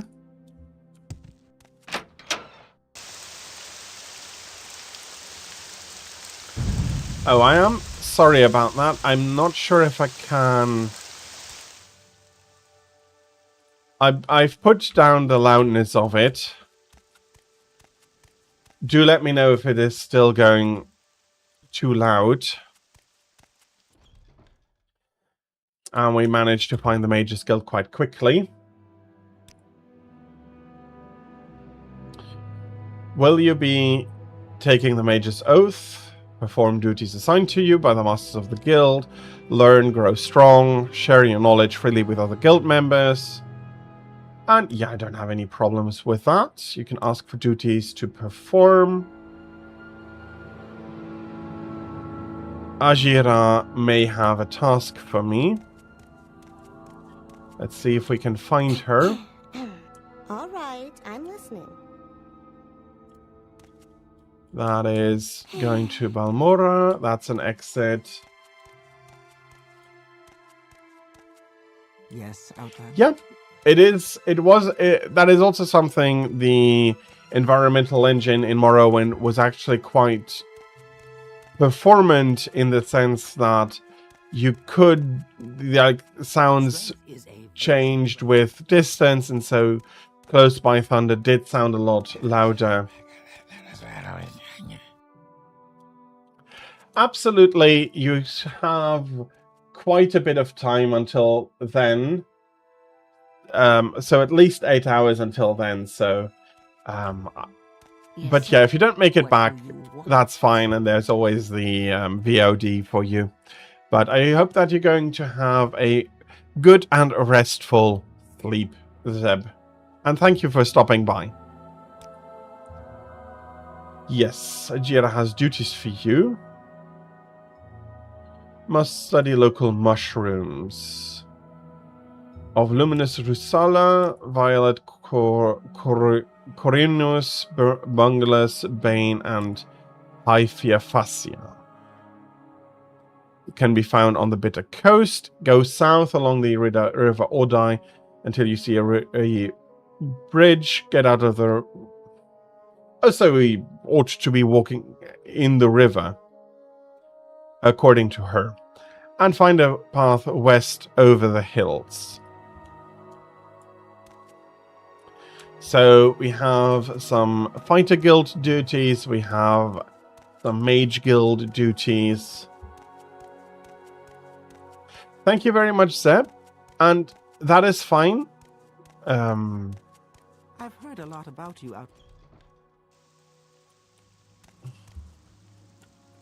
There will be a few more loud noises than usual.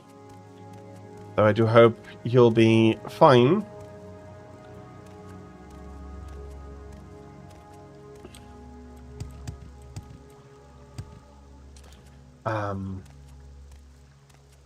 Yeah. I hope you'll be fine during the celebrations, but yeah.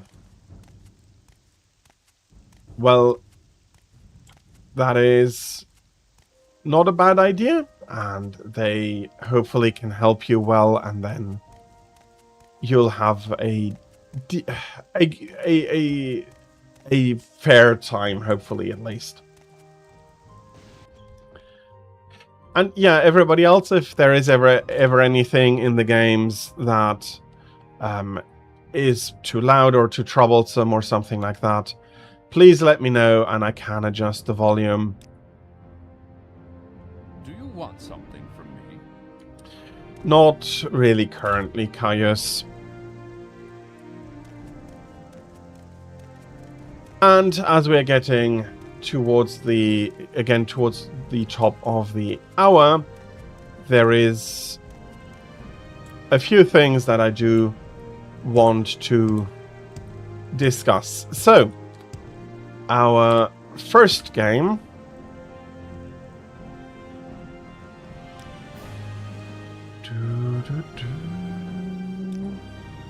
let's learn about the forts a little bit. And I thought it was you I had to...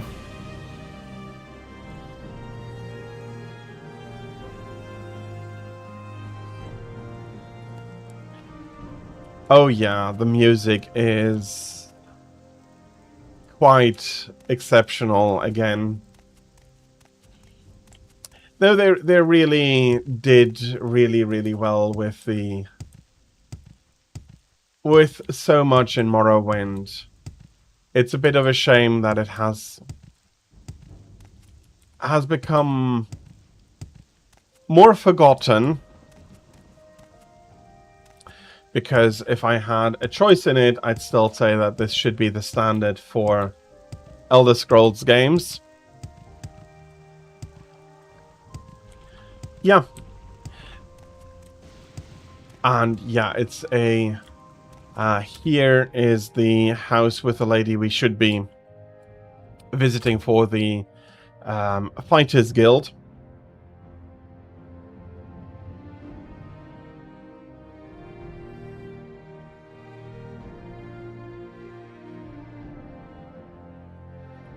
And we have gotten the storage key. Because she wants us to exterminate the rat. Which we will not be getting around to, unfortunately, today. But I do want to get... I want to finish this discussion. So, we had Xenosaga, which very much linear story focused with a lot of characters, which we've seen some from. We have the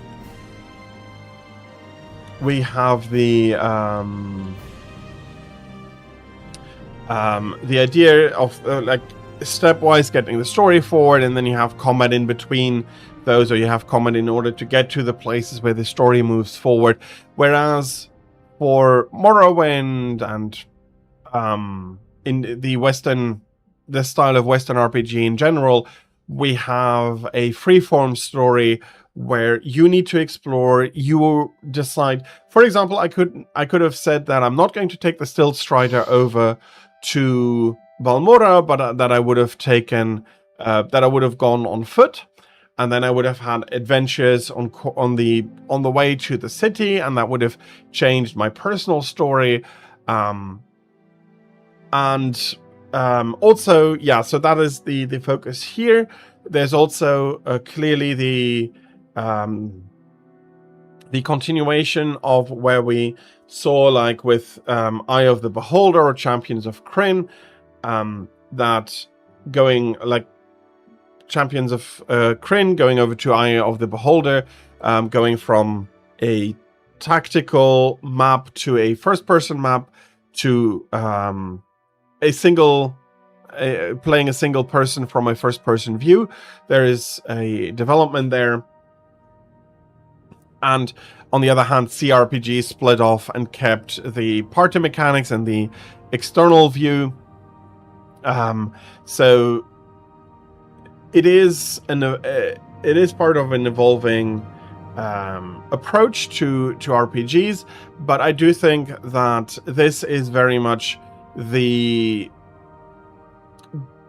top of Western RPGs, giving you a ton of freedom, giving you a very immersive world. It's not an immersive sim, in my opinion, because of the ton of RPG elements, the ton of talking, but it is also taking the ideas from the immersive sims, in that everything is movable and all of that. Yes, technically you can play it in third person, and if you want to, that is absolutely fine. It works fine enough, but the idea is to be playing it in first person mode. So as we saw with Eye of the Beholder, we have that the four-head party going on and exploring and fighting monsters in real time. Here we have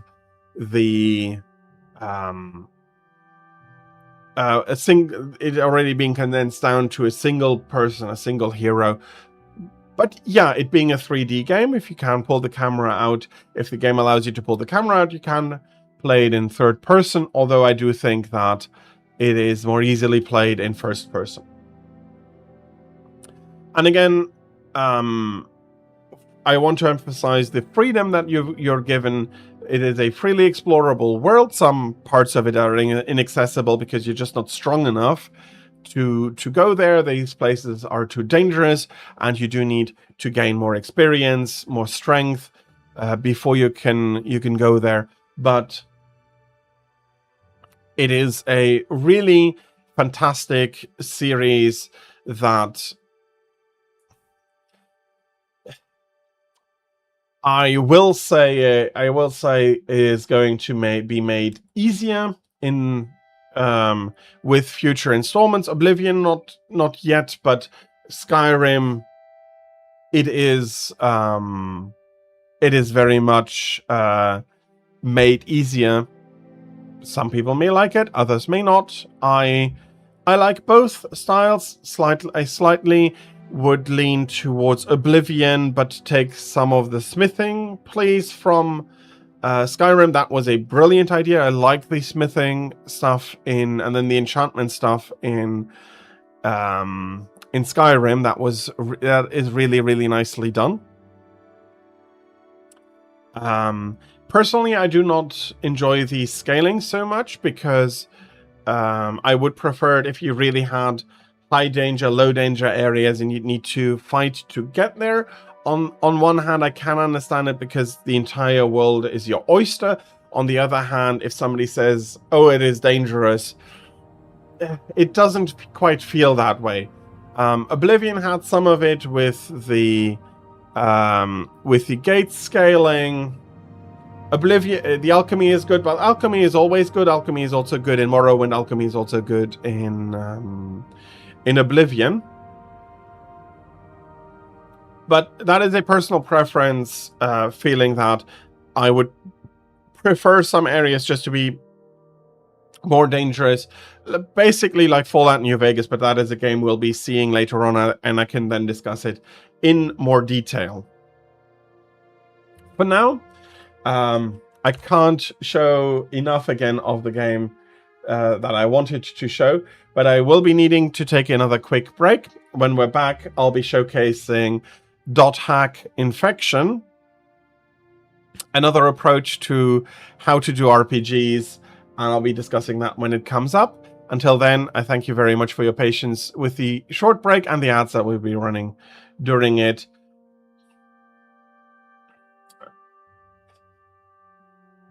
Warhammer's alchemy ingredients and potions. I have a place where I put all my alchemy ingredients after every smaller journey, larger or smaller journey. So, and then sometimes I just move between houses to get everything into where it ought to be.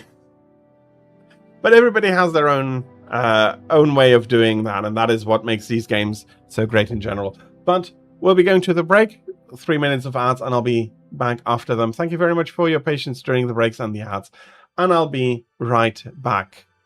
See you after the break.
we're back. Oh well, I'm back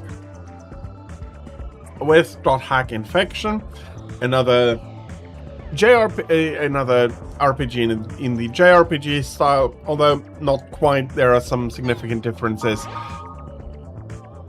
I'll be getting to. So, we got an email that only Delta and Theta servers are actually accessible. So let's visit one of those servers. There's a lot going on the board. I should post on the board about Yasuhiko. Maybe someone will respond to it.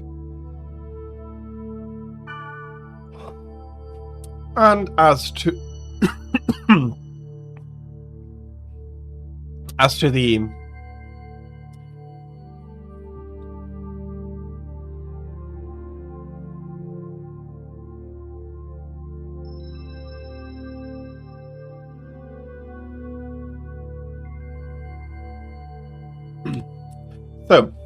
to the Elder Scrolls discussion, indeed, we do have the problem of the early vendors not having a lot of money available to buy stuff, which makes you want to hoard more.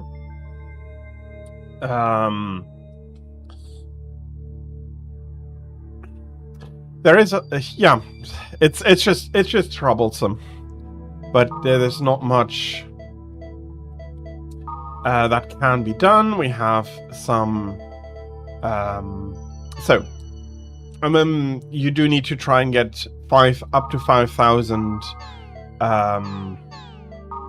septims to buy your first house. That is always my first priority before I leave Whiterun. I do want to have the house bought in it. Actually, if possible, I'd like it bought before even taking down the first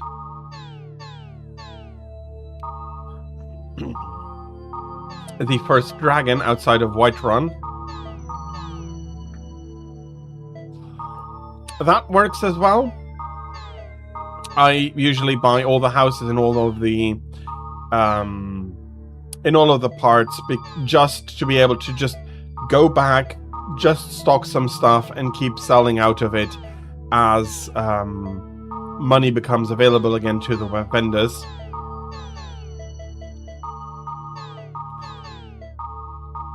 And then I very quickly go and join the Mages Guild as well, although there are some issues with that as well. It is big, fully furnished. It has a huge amount of advantages. And the smithing station is very nice. There is also a mod that I do enjoy using very much, and that would be the Dovahkiin Hideout, which adds a house on top of every house you can own.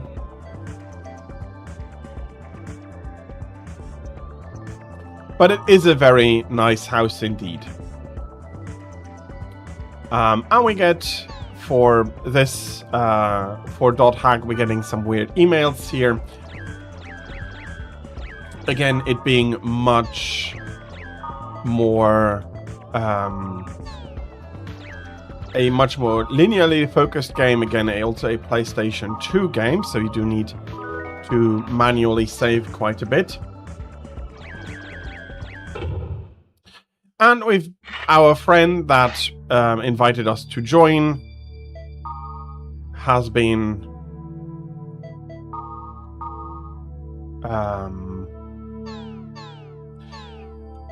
attacked and is now in a coma. And we're asking ourselves what happened.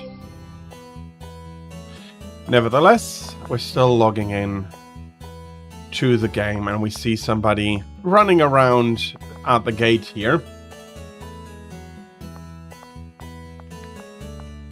So, one of the things that .hack was trying to do is bring a MMO-like experience to... What is it? You got something to say?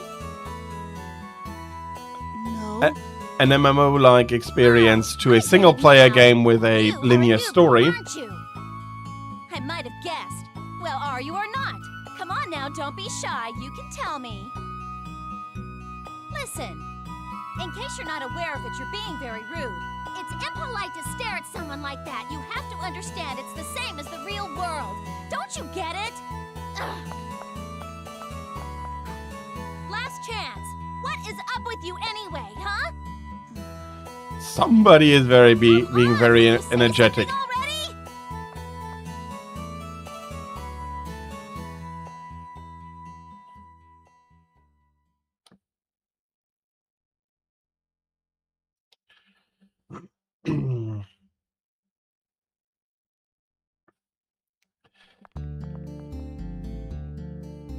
Just overwhelming poor Kite here. Okay.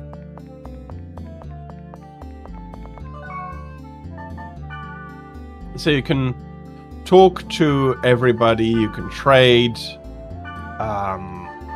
as you could in an MMO with other players. We have a recorder that's saving our data. So yeah, it is trying to bring an MMO-like experience to a single-player game.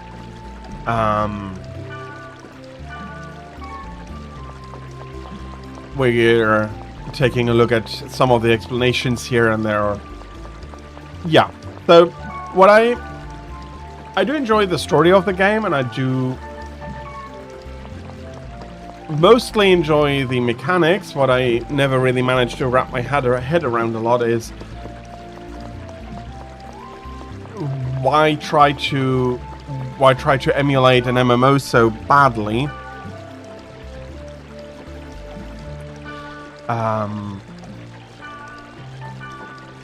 It mostly works, although it does feel a little bit weird from time to time.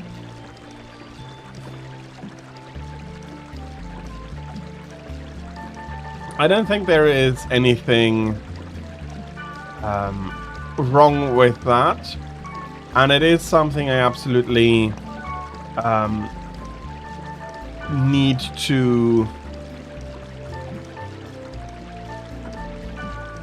to commend Bethesda for. Yeah, fair enough, we may have a little bit of an issue with how many times it's been released and how many times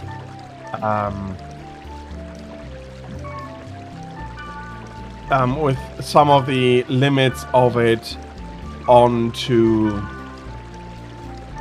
some trouble. In general, I think, though, it is a really, really good game that deservedly has become very successful.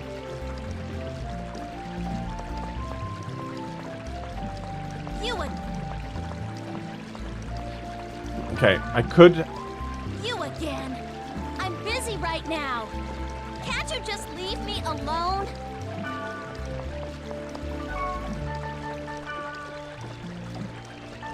Okay, let's see.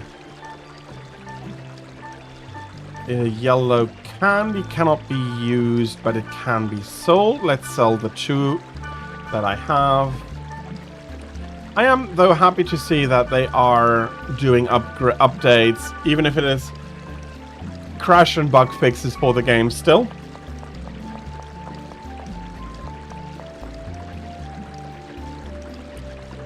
SAO FATL bullet is fun. Yeah, SAO doing a similar thing.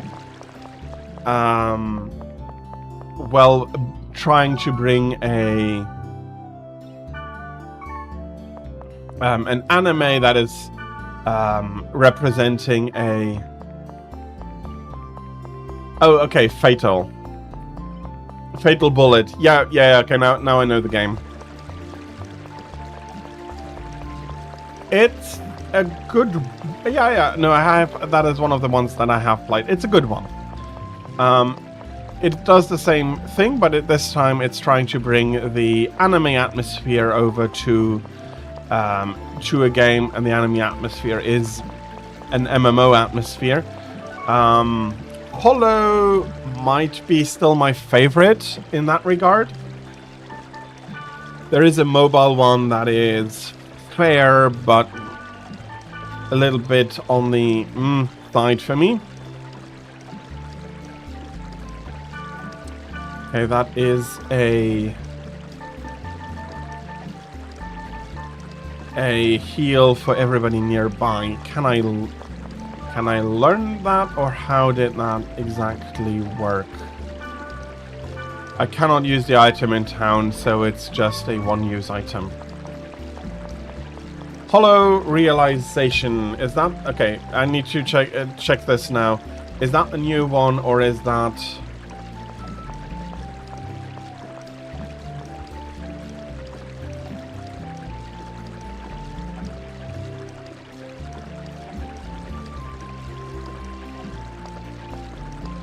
Hollow fragment. Okay, hollow fragment is the original. That is the one I was talking about.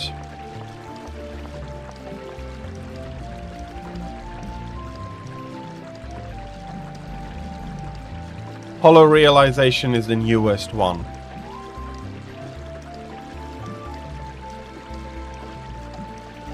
I have not yet had the chance to try that.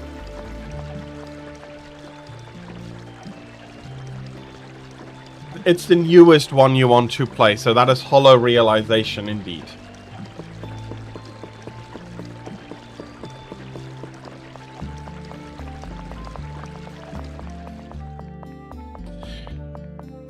So... Wait a sec.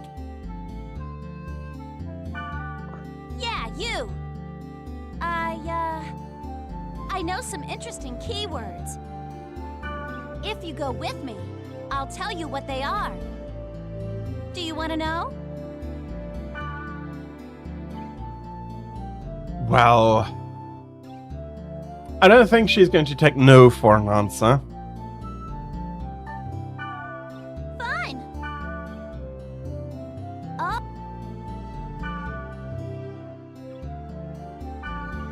Well then.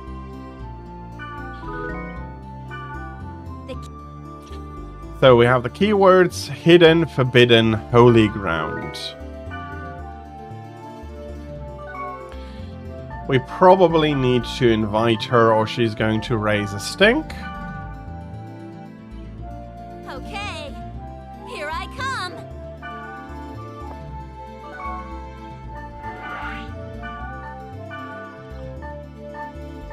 Hidden, forbidden, holy ground. Battle level 6. Okay, so that's going to be a little bit. And yeah, so Dot Hack is one of the early MMO emulating games. I'll call it like that. They give you these instant dungeons. Huh? And so on. It is, though, also kept... Never mind, let's go. Well, are you going to escort me like a proper gentleman? For Dot Hack, there are a few things that would not quite have been possible for a true MMO back then. The more live action combat would have been suffering from quite an amount of lag, especially because in the early 2000s, a server, if you had a server running like that, it would need to do a lot of calculating, and thus the...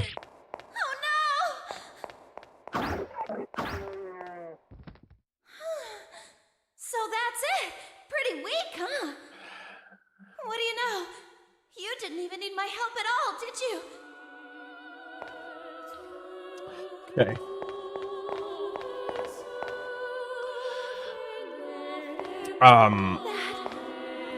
So yeah, there are a few things that come that later on come to MMOs as well.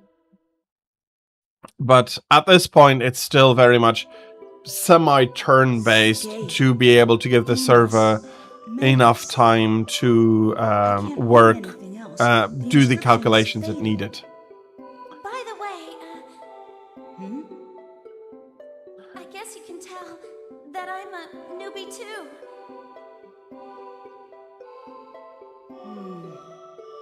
Yeah.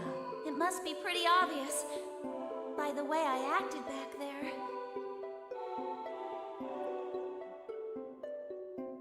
But you still hung out with me. You know what? You're nicer than I thought. You see, I'm trying to find...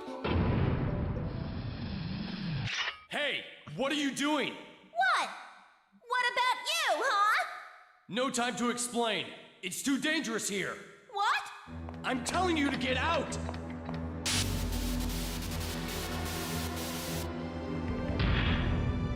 Leave here at once! Ah!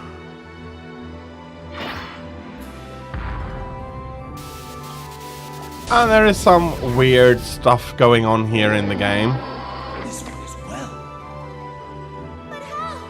Tell me what's going on here. That thing should have been dead. Why is it glowing like that? It's so freaky. Is this for real? It's a bug from a computer virus. The virus is rewriting the data. It has a hit point that's infinite. This is the one. You must escape while I buy some time. Because of this thing, I'll kill you! No! You can't kill it! Leave it be or you'll be killed! I know there's some stuff going on. Some flashback and also... The book. Open the book. Also, Black Rose has some history with these things. The book? And we're told to open the book. The power it holds can bring forth either salvation or destruction at the whim of the user. And we use the installation book, Book of Twilight.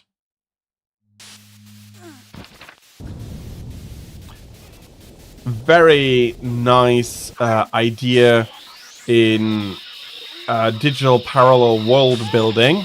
.hack, as far as I know, was maybe the first game to do it. There are some manga that do work with that a little bit, namely in a way Blame, although that is a manga that is absolutely not easy to understand. But whatever we found as our power here allowed us to take... That was like the time when Orca was attacked.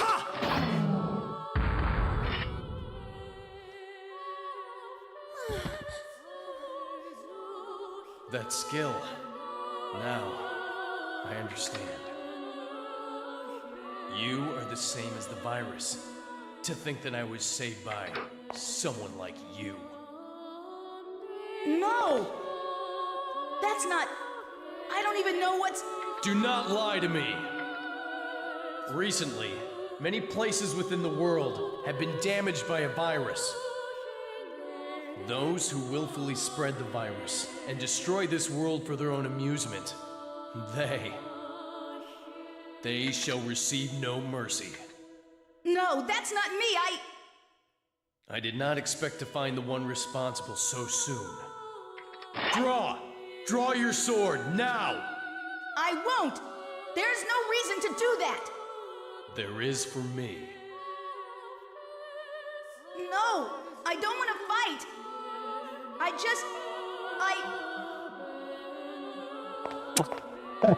What is the matter with you? That's hardly the way to talk to someone who just saved your life.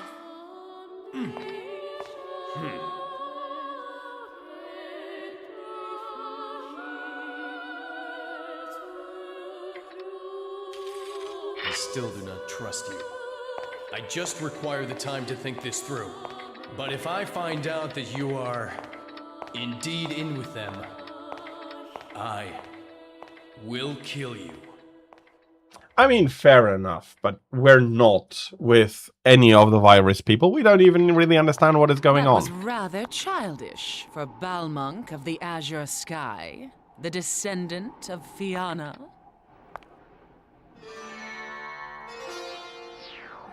Absolutely. Please have a good day. Hackers.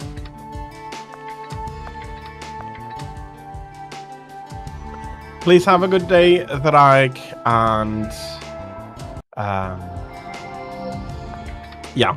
If you're, should you be back or not, I hope that you're going to have a fantastic rest of your day if possible. Okay, absolutely fine. Don't worry about it. Join as time and your energy allows you to, and take care of yourself, please. I thought he would end up like Orca, and I panicked. That's when I heard her voice. It was the voice of the girl who gave the book to Orca. I see. Thank you very much, Thrike. But what are you going to do if the data bug shows up again? That power put your friend... sorry. I don't even know what this power is, or what she wanted Orca to do. And what am I supposed to do with this power? All I want to do is help Orca.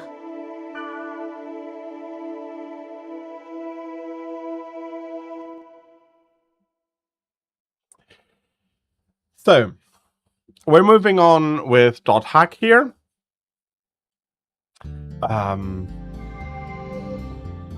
Some very strong similarities to Today was, to SAO, but done differently with different good night. with different things. I do find SAO very interesting in the sense that it very much works with the idea of what is reality, what is real, and how do we distinguish from one or the other. To a degree, I'd say that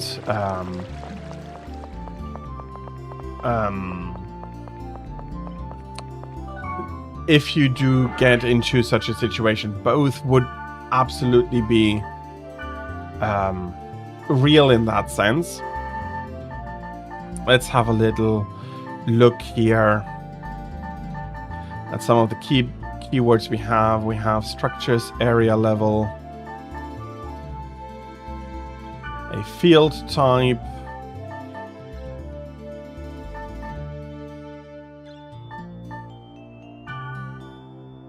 level 4. So I did want to show some of the battle mechanics to you as well. We'll be needing to step out alone, though.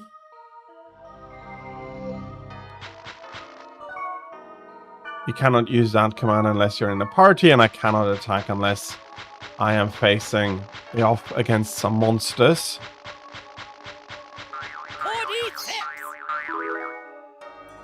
And we now find a new keyword called cordyceps.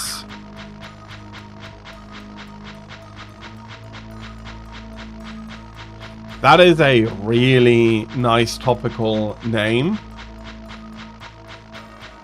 Have fun with the Mage Guild. I'm guessing you're playing Skyrim?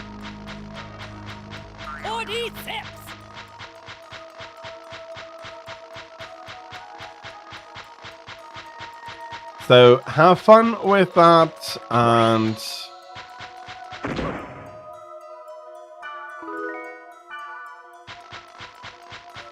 I hope that it is going to go all well and you don't have anybody trying to attack you afterwards, especially no high elf.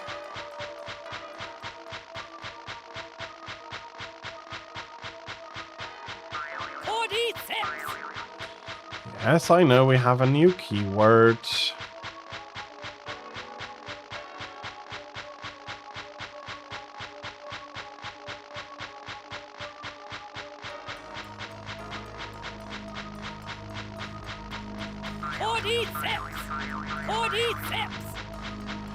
Well, thank you very much, but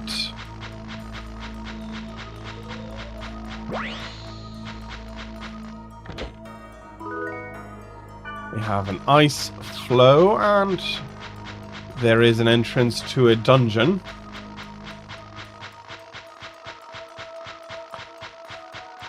As a high elf player, you are very much allowed to do so.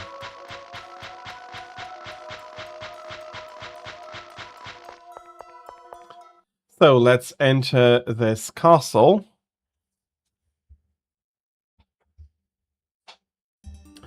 So yeah, there are instance maps that you go to either with a party that you put together alone.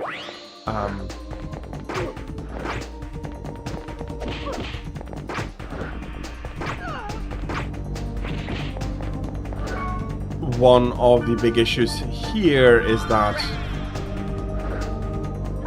I now deal a ton of damage. So do the enemies. Ooh, come on. Nope.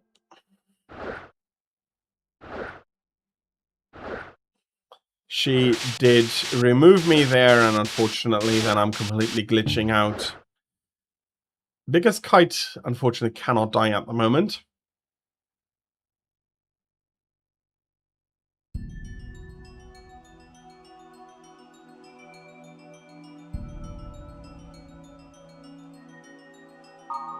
You did remember that correctly.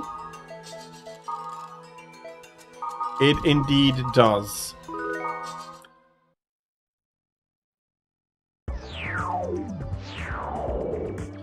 And again, I haven't saved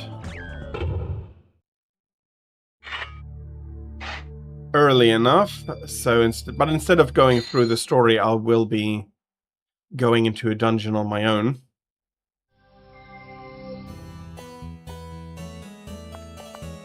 Or I cannot easily skip. Oh no, I can skip cutscenes. Okay.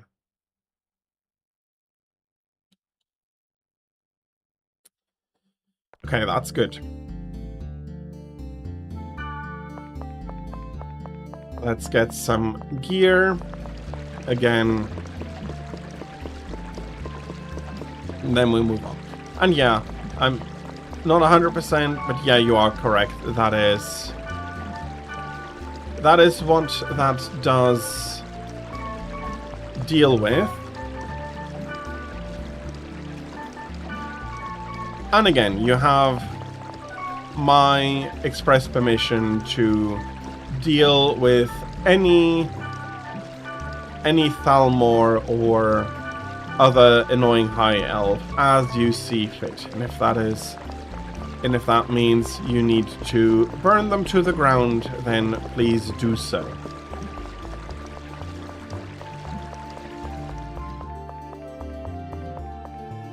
Wait! Yeah!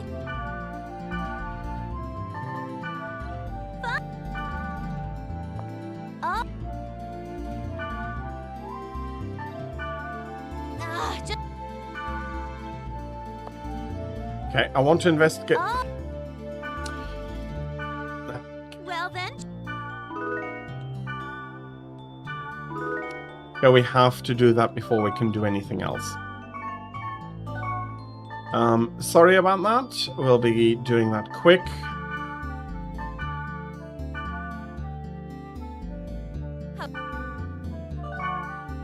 Since we can skip cutscenes, it shouldn't be too much trouble.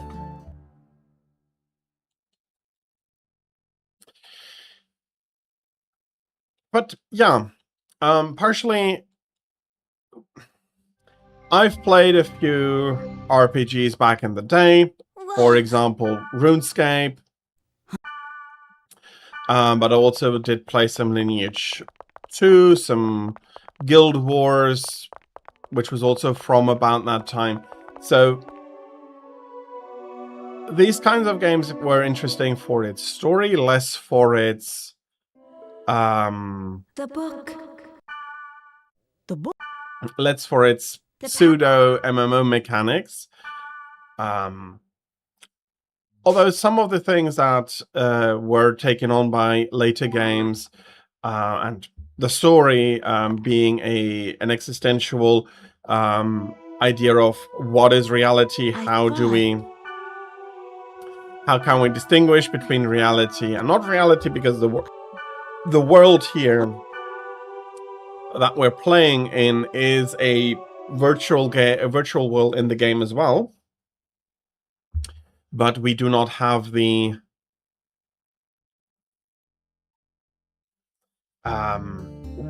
we do never see the real world. All our interactions are in the world that a parallel reality world that had been created by the developer team in this universe.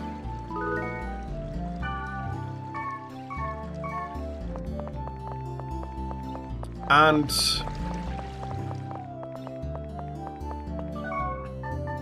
again, yeah, I always found it a little bit weird on how that exactly would work. Okay, we're not going to take up the same level. Bursting past over. Okay, that's battle level 1, battle level 1. Try Forbidden, battle level 2. Let's try Aqua Field first before we go on. So the combat is still very... And I hope that I can showcase that a little bit better now. And we have a new keyword.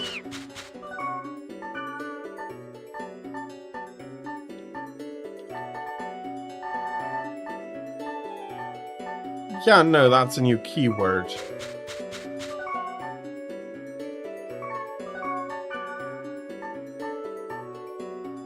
Oh, it's a grunty food. Okay, my bad. It's not a keyword.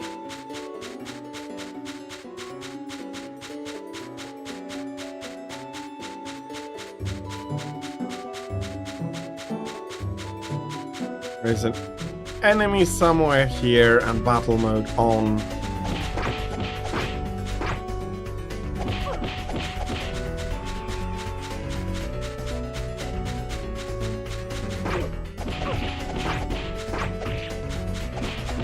And again, we're heavily getting troubled here.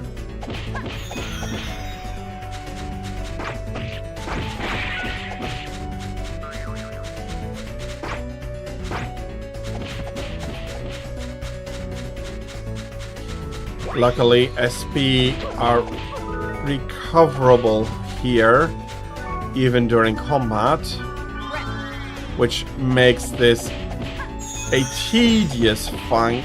Ouch, ouch, ouch. Can you...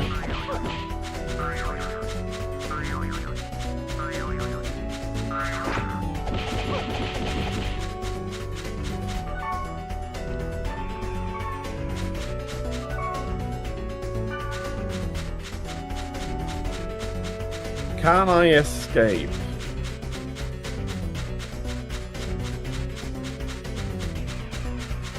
Okay, battle mode off. I can just run away.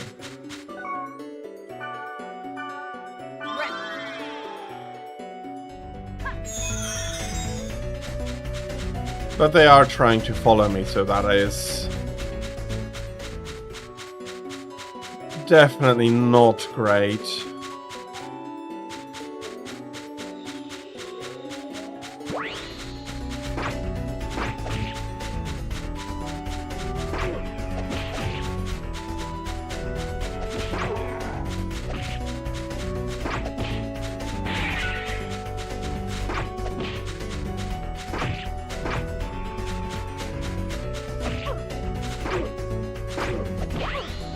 And these are, while not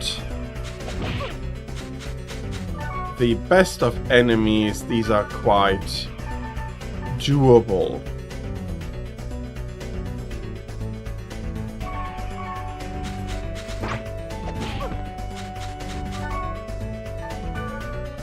I do not want to use data drain too often.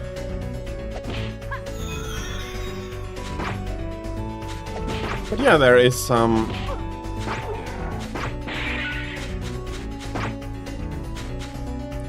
real question, and the game does bring that up. Not badly, in the sense of what is reality, how do you distinguish between reality and fiction or a virtual world? And, well, my opinion is that they can absolutely be indistinguishable. If the virtual world is... if you can switch into it freely, if it has very real bodily consequences, that is something important. Okay. I just thought that was my health. That was so low there. And I finally can deal some damage to those moths.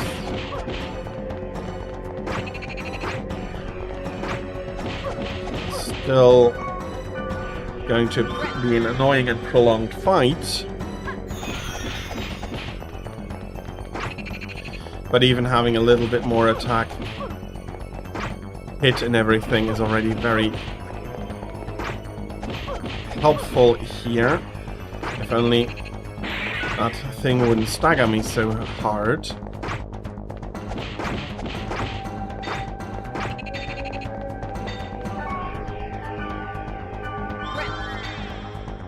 Okay, we should be surviving.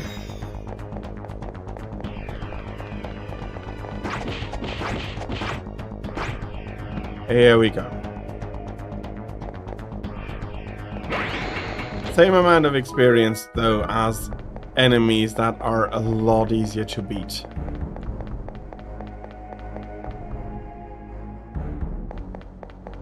But yeah, you have these...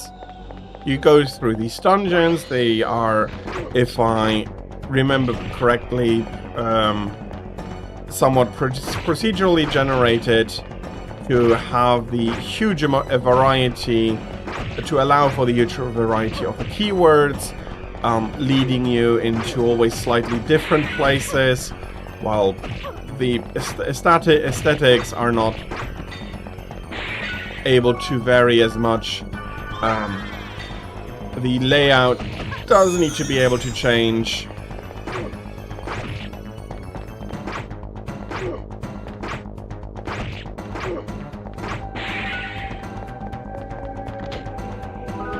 And there we go, that is the battle for this room completed. And yeah, so you move on and you go through. It is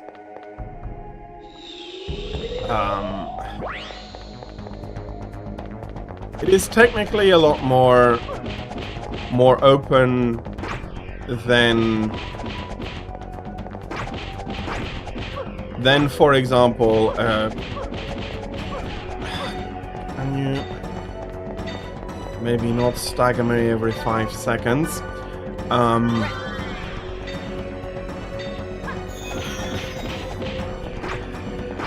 It is in the same vein going to be less and more restrictive than something like Xenoblade. The story remains very linear. The character interactions and the events that are happening are very much linear, but in between you have a lot of freedom to visit the dungeons that you either find the keywords for, or that you put together the keywords in a semi-random way. No one is going to be seeing everything. Again, that is fine because a lot of those dungeons are procedurally generated in order to maximize the amount that can be put onto the disc.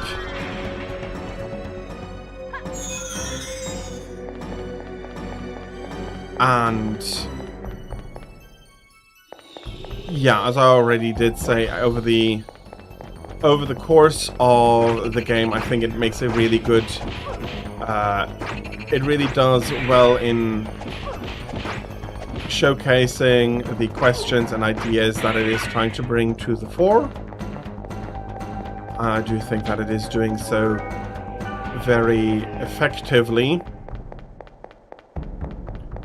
And on the other hand, my complaints will be going to be gameplay. It is rather simple and very, as you see, menu heavy. There's a few things that you can, if I remember correctly, put on. Yeah, there's not much you can even do with the hotkeys because all of the buttons are more or less used.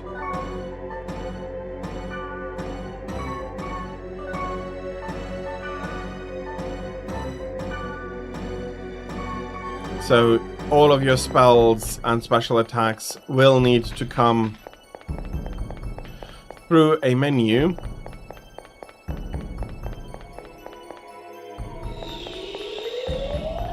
But despite that, I very much feel like there is enough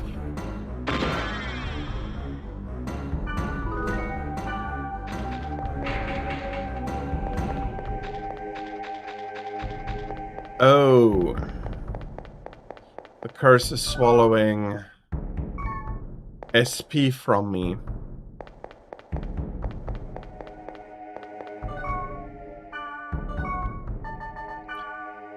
Can I uncurse?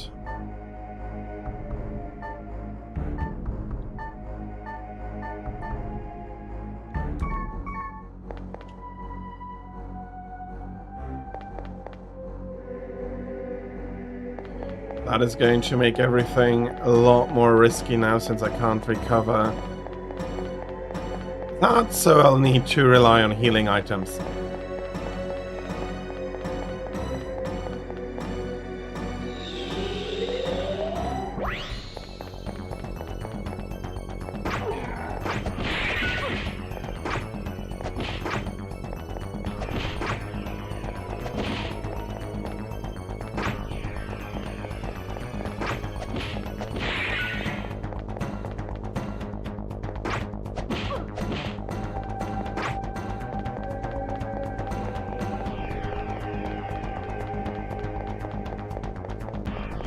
And the curse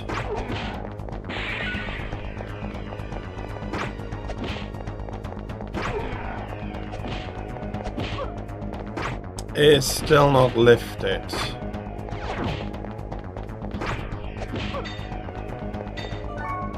Okay. That is overkill, and I'd rather be wasting a recoverable resource rather than items, but if I don't use the items here, I am not really going to survive.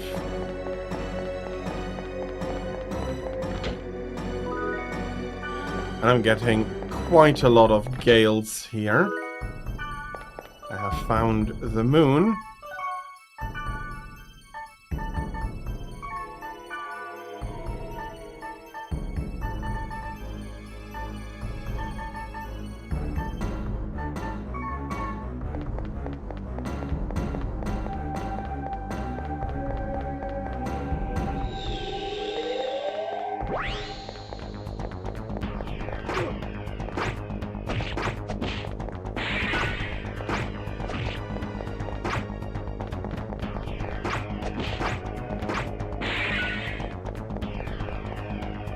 Okay.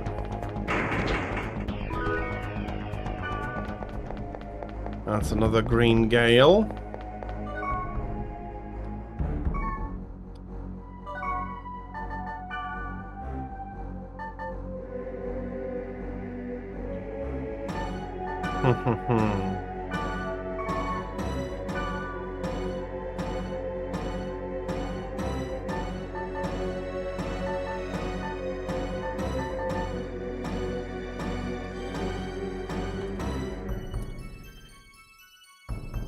Okay, no idea how I get rid of that.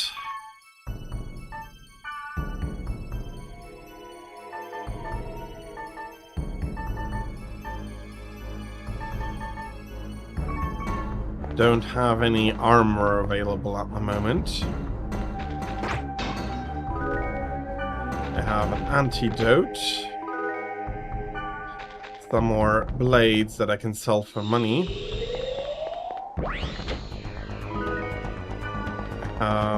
I have the moon.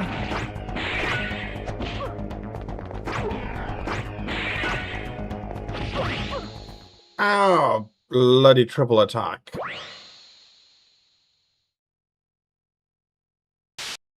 But okay. And again, everything is glitching out. And the game is over, and the world is over. So, I was trying during gameplay to badly explain my position on real world, not real world. I have a very pragmatic view of that, so I'd accept anything as real that has can have the life and death consequences, that is consistent, that is explorable, and that is understandable. So if I can make an experiment and the speed of objects falling, for example, is always the same, I take damage when I'm falling, and so on, then I can build a worldview of something that works. And even if, for example, that would be a virtual world in which you get locked away in, I would need to accept it as real. There is some philosophy there discussing, is it really real, if it is created or not. I do think that we do need to that the best thing we can do is be pragmatic about it. So if it quacks like reality, it is a reality. It's maybe not it's maybe not our reality. But it is, in that sense, reality. Yeah, we have some more things here.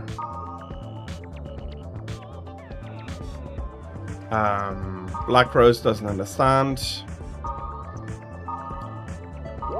We'll be nice and we'll be explaining that. Helba has seen our powers.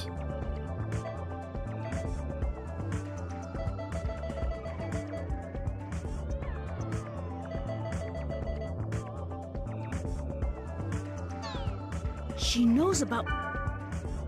And we have somebody knowing about the bracelet. I'll be showing one last thing. Story related. When we go to the board. Message deleted. The message I...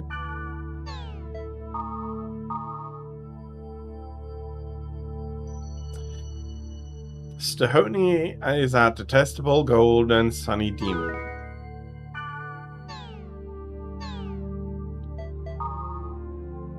So, yeah, somebody does not want to know about that coma case. Or the world to know about that coma case. So, yeah. An attempt, like a fully 3D world, playing with the fact that we can now create wholly virtual worlds in its story. Exploring that. So, very interestingly made. Adding some MMO elements to players that do not have the opportunity much to experience that. Yes, the PS2 was able to connect to the internet, but it was not a clean connection. It wasn't an easy connection. It required some additional hardware. And MMOs were very rare. For example, you could not release a Final Fantasy XIV for the PlayStation 2.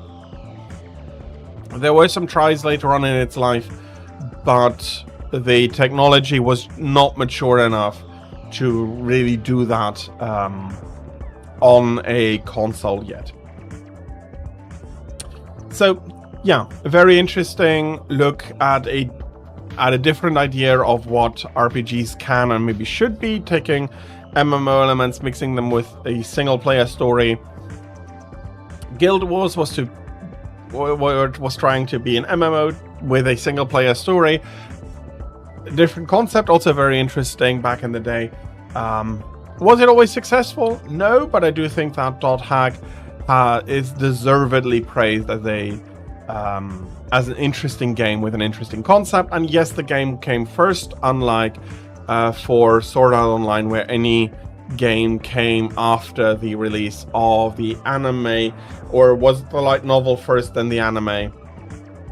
Might have been light novel then anime. Not sure, but yeah, it is what it is. It's a very interesting look at the development on the Japanese side, also because the Japanese side by then had very much taken consoles as the main gaming platform, and PC development was not really considered much at all at the time. That will again change, but we'll see that in later moments. Now I'll be taking another very short break until the top of the hour.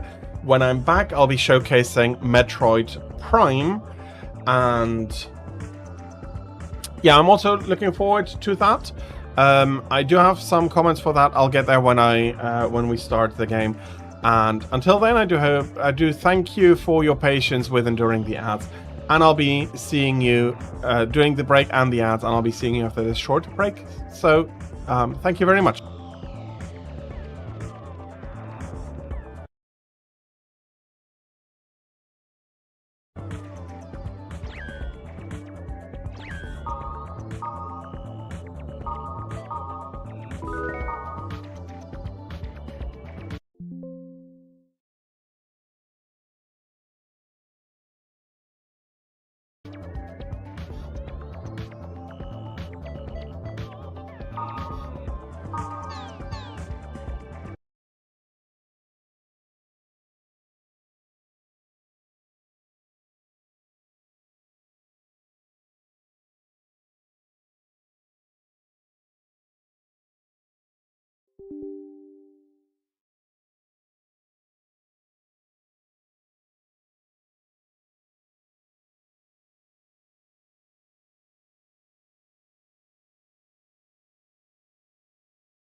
And I am back with Metroid Prime. I'll be playing the trilogy version.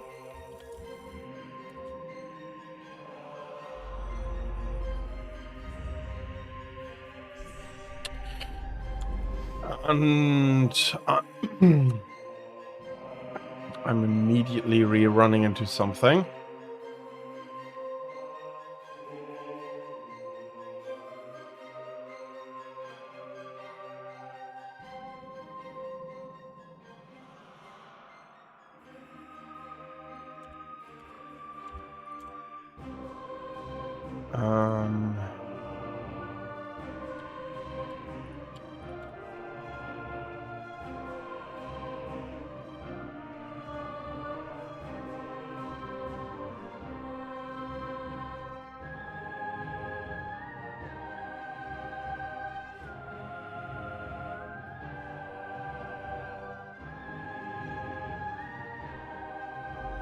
Okay, something is not working again. Ugh, bloody hell.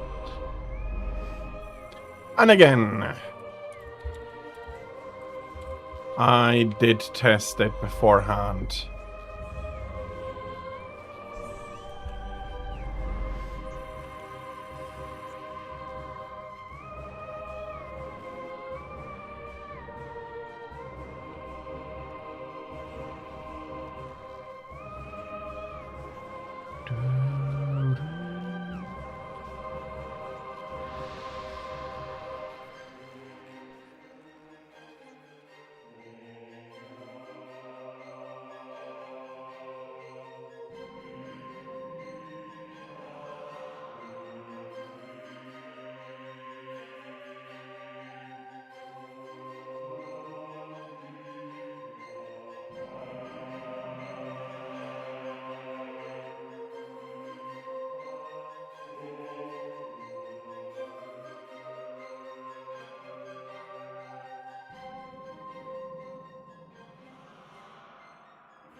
Okay.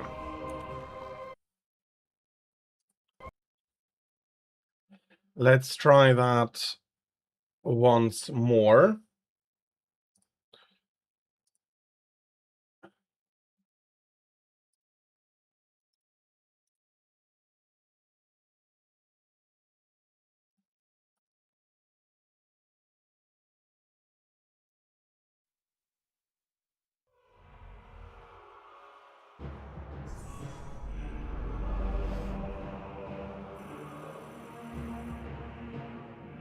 Okay, where is the cursor that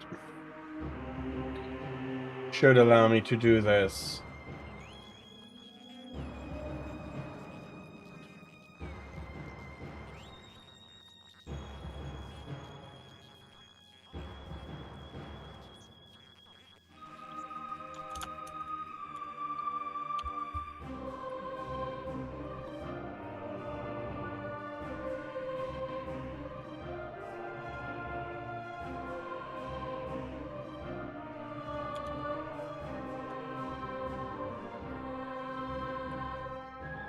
It's not, it's like...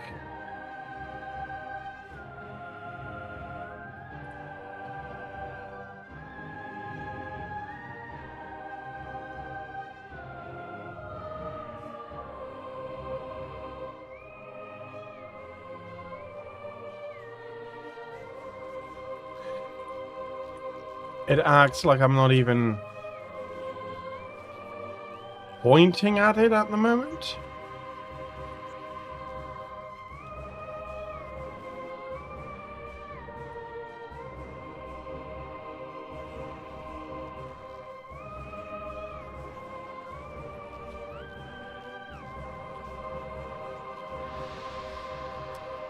Ah, that's why you don't install updates. That's why you don't install updates.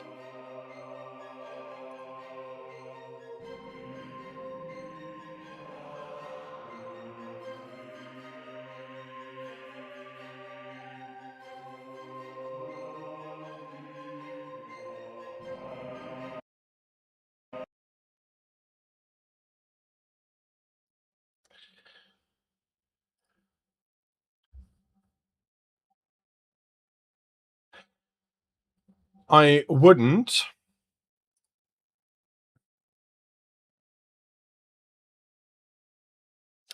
But I don't have access to that.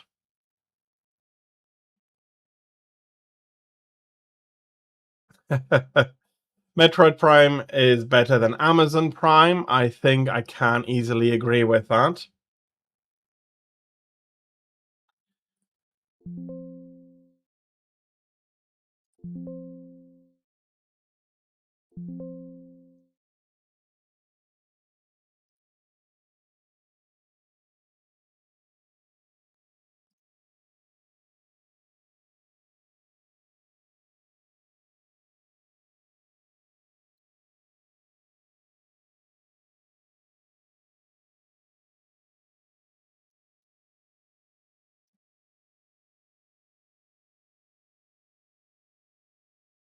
Okay, let's... Yes. Yeah. And hello, Jojo, welcome in. I hope you're having a fantastic day so far. I am, of course, dealing with some technical issues. It wouldn't be a stream without any of those. Yes.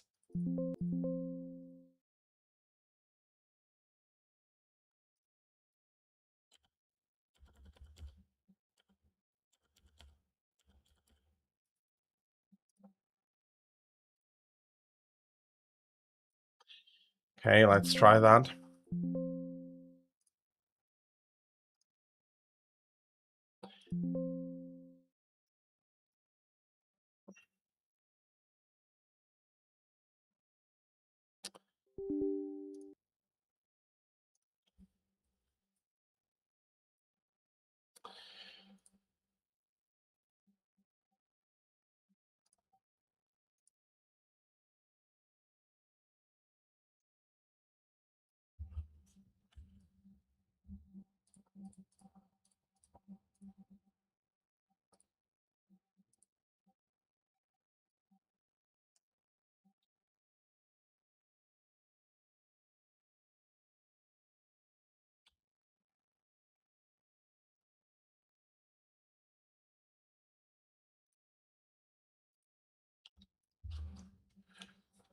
I am otherwise fine. Thank you very much.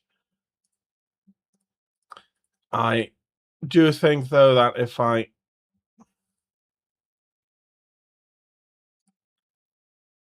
that I can solve these. I just went back on...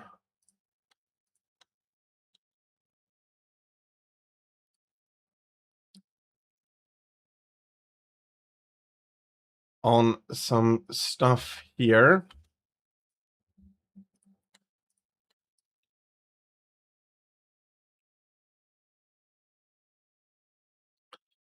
And that looks like it may work. Let's hope that it does.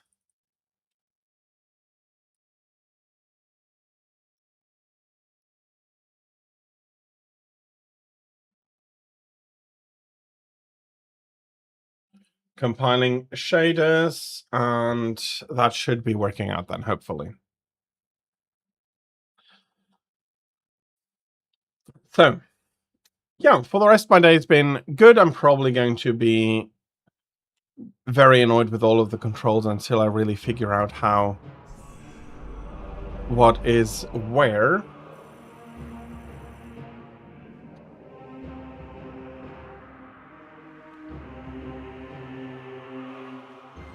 Okay, there we go.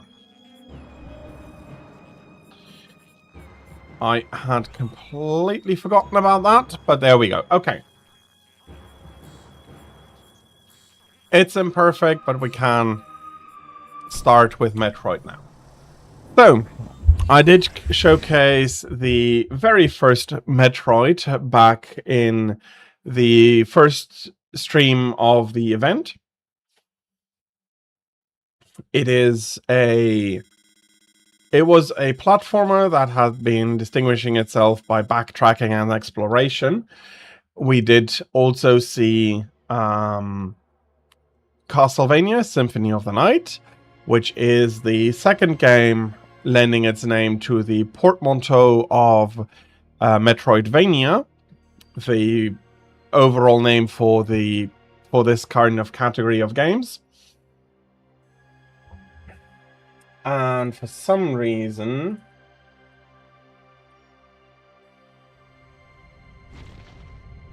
you're not seeing what I am seeing on stream.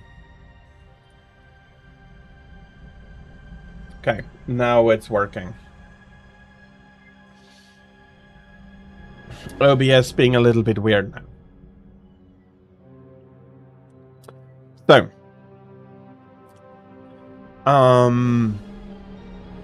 Metroid very much became quite the successful game, especially with Metroid 2, Return of Samus, and Super Metroid.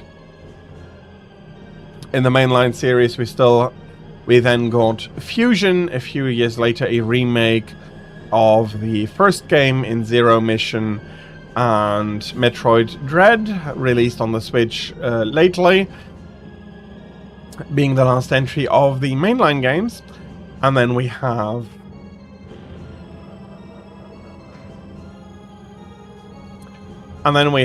the Prime series that took its debut in 2002, end of 2002, for the GameCube, which decided to take it into a third-person environment. And why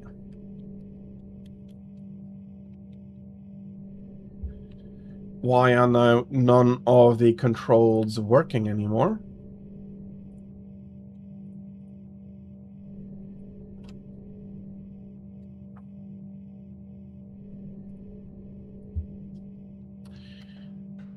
Okay, and then suddenly they start to work again.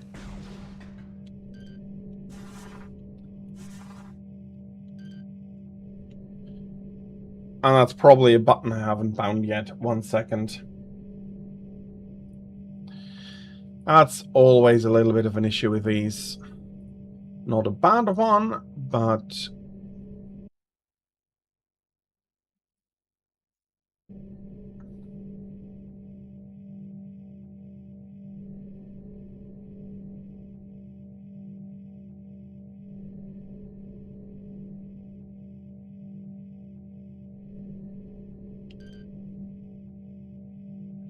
Okay.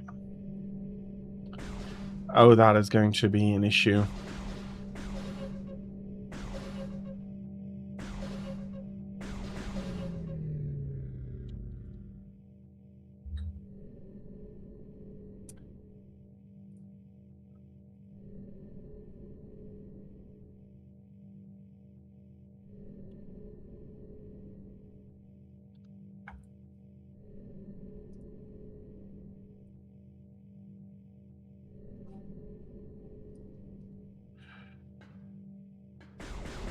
Okay. Next set of force fields are offline. Scan the central pillar. Okay.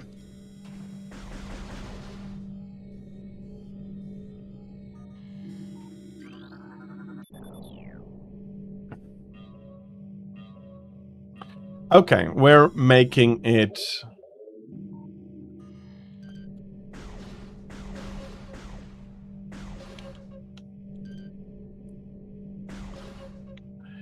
We're making it work. And... Okay, so Metroid, it's an exploration game, getting into working with like exploration and backtracking and all of those things in order to showcase to do as a major part of its gameplay, and then Metroid Prime as the side as a side game decided to take Metroid into the third dimension. It wasn't a bad choice in my opinion. Metroid was able to do quite well in it, and Metroid Prime is quite a fun game as well, and it did have the advantage of having 2 analog sticks.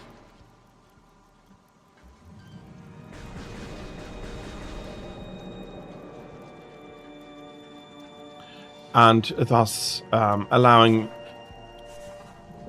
people to have the normal, the by then established normal way to play a shooter on console. Metroid also very heavily made use of its lock-on feature, allowing you to keep a targeted enemy in the middle of the screen.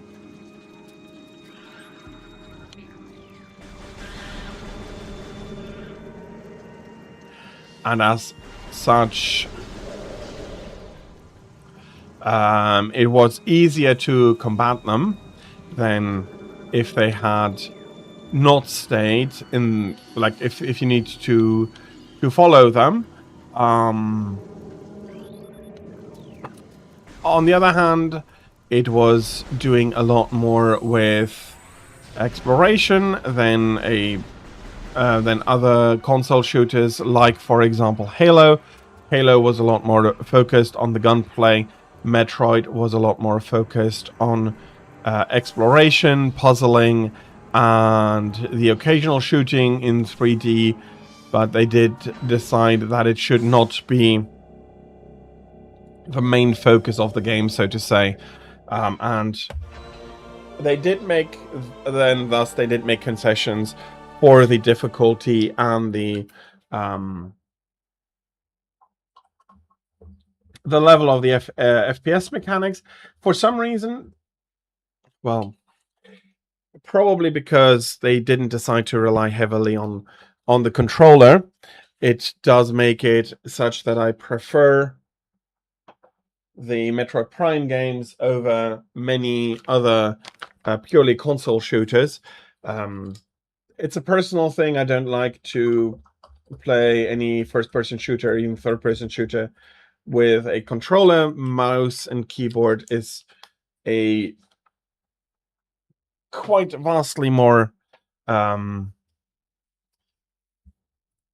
usable and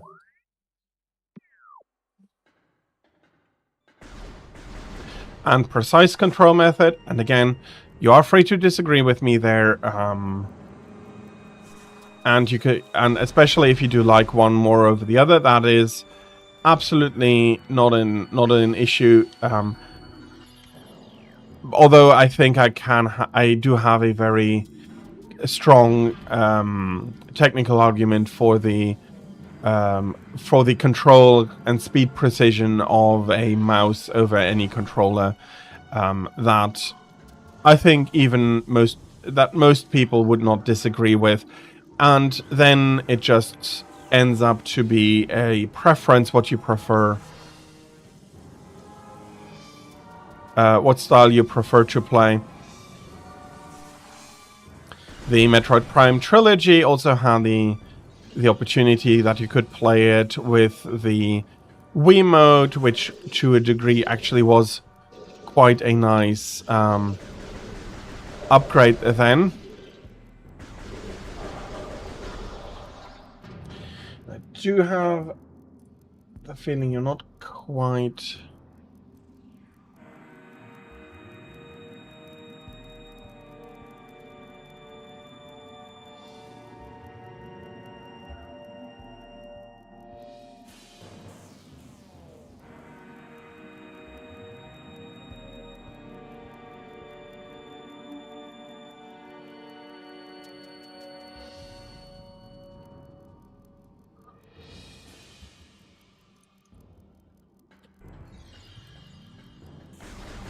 Okay.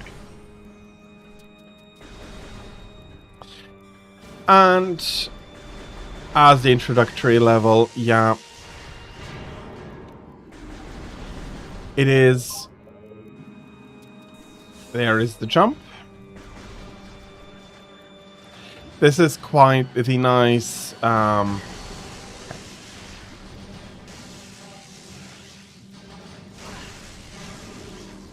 we're getting some damage from the turret. We are asked to switch back into scan mode to find some data in this room. Again, this is a space pirate frigate, but the space pirates are a race as much as an organization. Did always hit me a little bit on the weird side. If you're a big organization, why don't you have more recruits? And especially piracy, I don't think is something that is unique to just one race. Well, that is nitpicky, though. This is not. This is a game. While it is doing a lot with its lore, and it's quite nice what it is establishing and how it is going to be progressing throughout the 3 Prime games. Is quite interesting and quite nice. So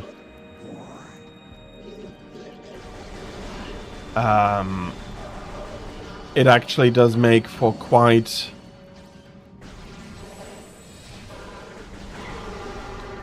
the good game. But for me, it is the gameplay that carries Metroid and has always carried Metroid. So I tend to be a little less strict with it than with games that do want to put more focus onto their story.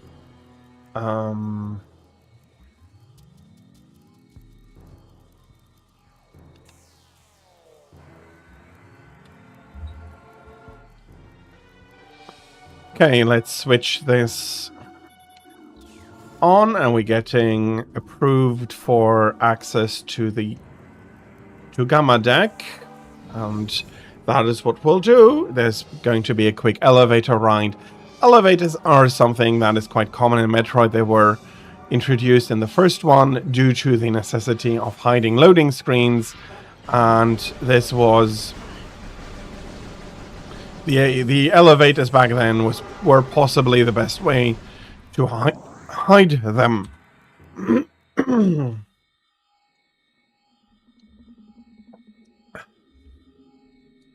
I do need to keep my throat hydrated as well. So I do need to be careful with that. I don't want to lose my voice. I still have quite a few days ahead. Nope. That's the button I need to push.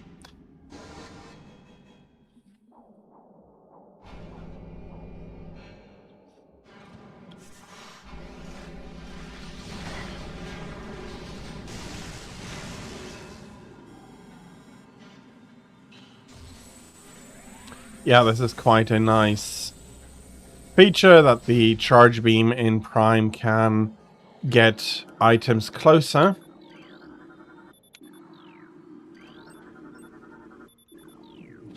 We have probably a safe room behind there, we'll see. Indeed, there is a safe room, and again, since this is a game where that originally at least used memory cards on the GameCube, saving is less free than it would be for a lot of other games. Partially because saving to those memory discs or memory sticks, I'm not exactly sure what they were called again, did require quite a bit of time. And the consoles were not powerful enough to make a save file and then transfer that onto the save medium during gameplay. And there was also always the issue that if something occurred that then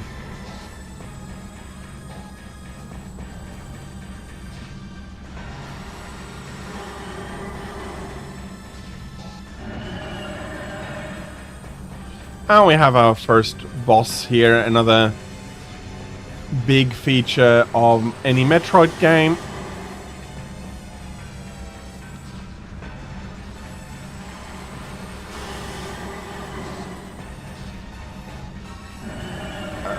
Were always the boss fights from the very first game onward, where you had the task of finding Crate and Ridley, find them, unlock the path to Mother Brain, and then defeat Mother Brain.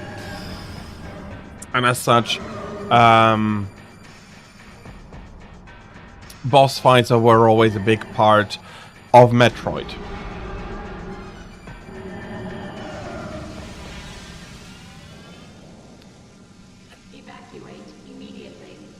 And now we have pooped the ship. Basically, we dropped something bad into the reactor, and now the ship is starting to explode if we can't stop it. Come on.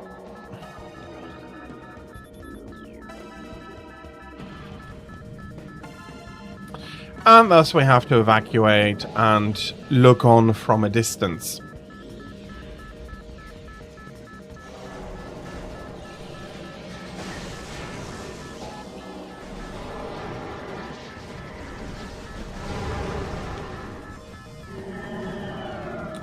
Okay, whatever they did, they had another parasite here. And this game is also quite happy with its platforming. Halo had a few instances where platforming was needed in later levels, but never anything to the same degree as Metroid. And you do see that I'm still getting some of the controls wrong.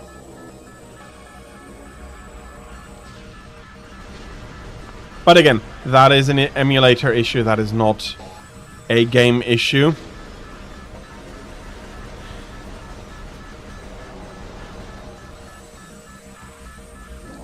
Okay, I'll just plow through you.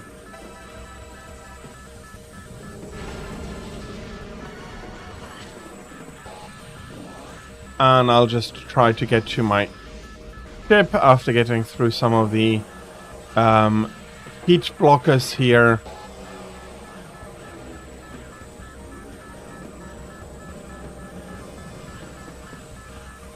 And there are a ton of parasites on this ship, now all also panicking and apparently trying to escape.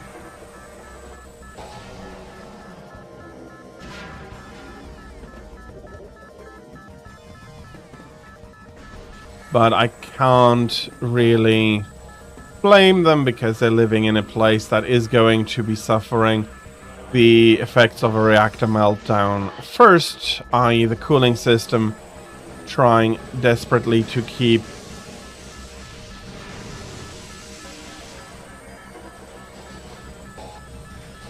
to keep it working. Or to keep the reactor from overheating, rather.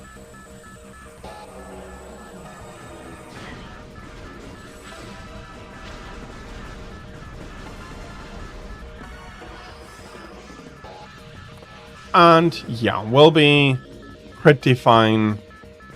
This should be one of the last doors here.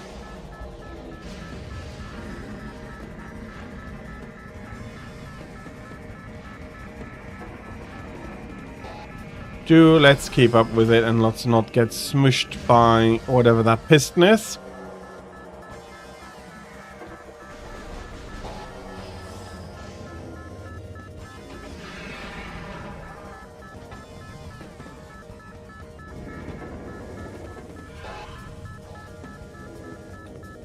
And we have an old friend.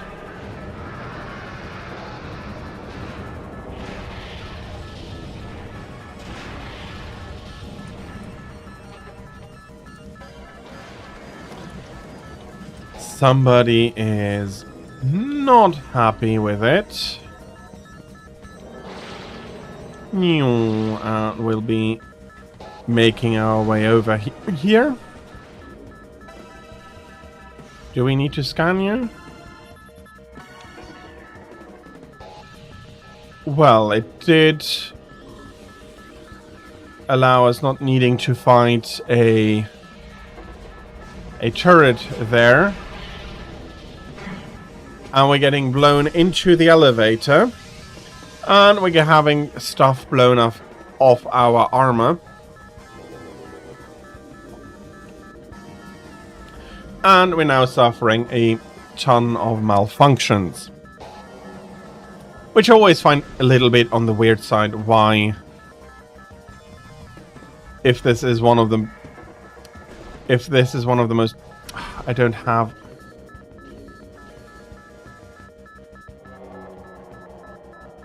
there we go. I just lost access to the charge beam. Why, if this is one of the most powerful suits ever, basically, is it always so susceptible once per game to losing everything? I know it's an old joke, but it's still... It still feels weird. I think that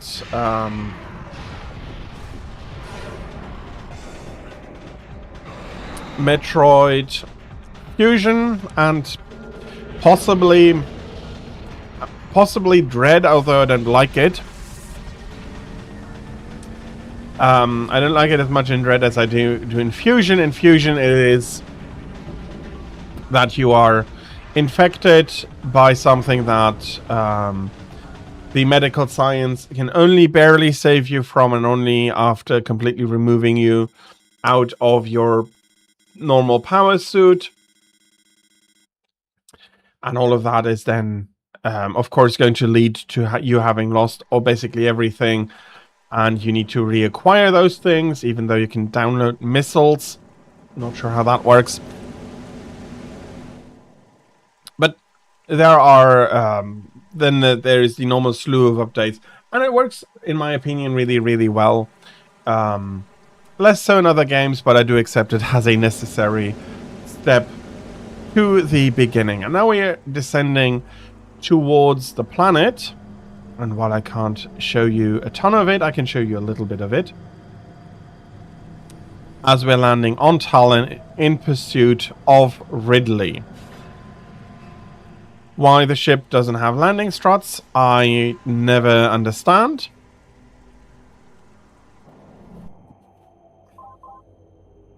But yes, I am going to save.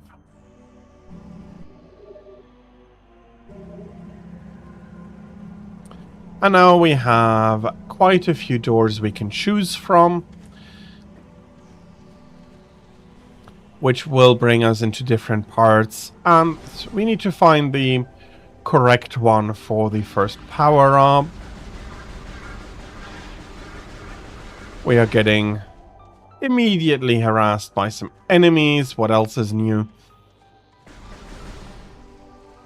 But I think the most, and not necessarily the most important, but a very important aspect, and I think the aspect that is most praiseworthy, is that Metroid Prime was able to take the 2D Metroid formula and really do it justice in a 3D environment.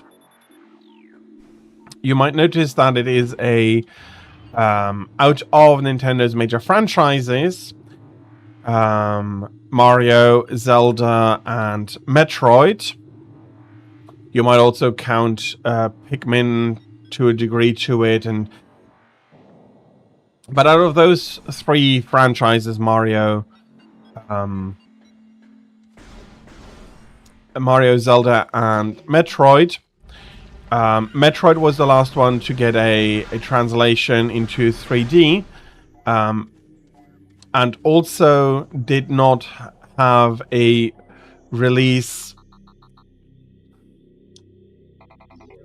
on the Nintendo 64.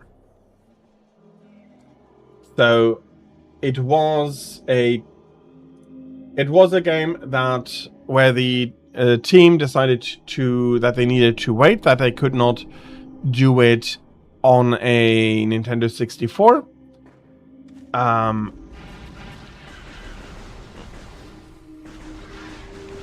that is something that I do hold Nintendo to. They feel they are, or they were at least, very, very peculiar to just use the same mechanics again in a new game. And so on the N64, I'm pretty sure that they were waiting to get another breakthrough with an idea for gameplay, rather than just make another 2D Metroid or try to do something that didn't work too well in 3D. Actually really happy about for that, but it means that it took until the GameCube for Metroid to get its shift into 3D. And Metroid Prime, again, in my opinion, does so very, very well.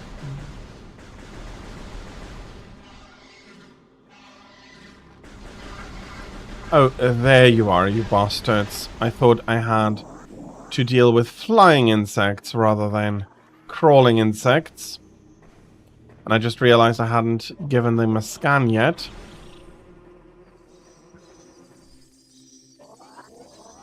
I haven't given basically any enemy a scan yet.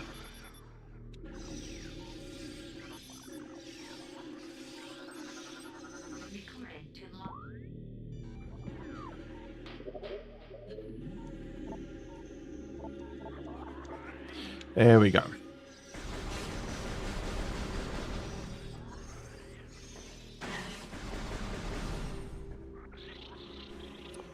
And again, exploration is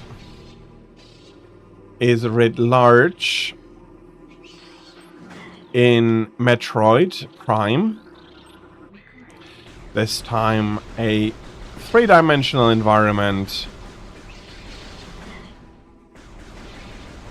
And again, they did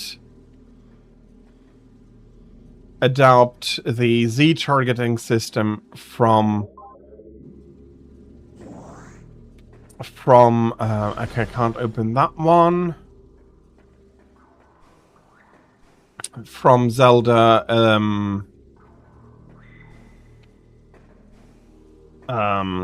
Ocarina of Time, where you could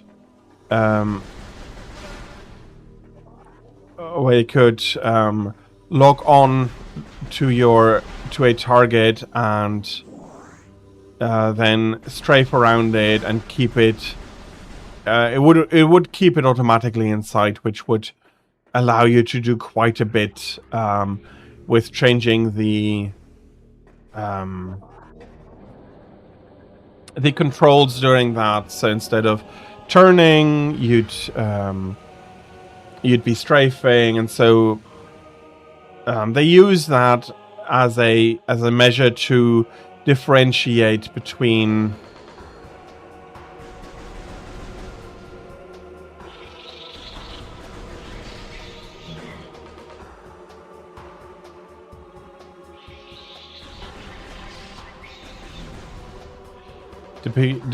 between quite a few things here.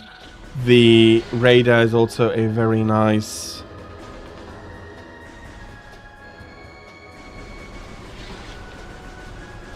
addition here, and actually really quite necessary, because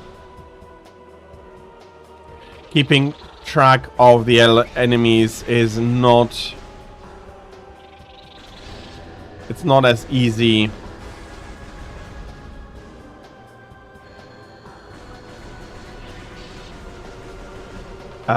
in 3D, especially with the slower turn rate that Metroid Prime had in, for example, compared to something like Halo. But again, the focus was different. What was intended to be the core gameplay loop was different, and in such, I do not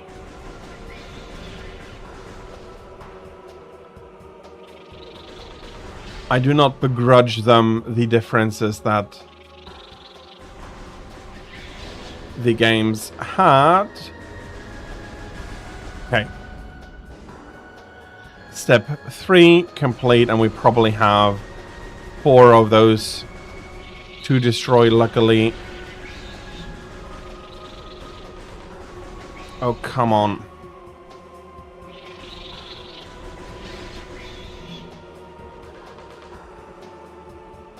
Hitting these is always a little bit of a pain.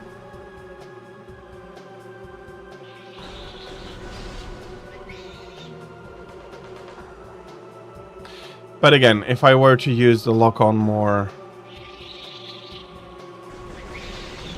that would make it a lot easier, but I do so often forget about that feature.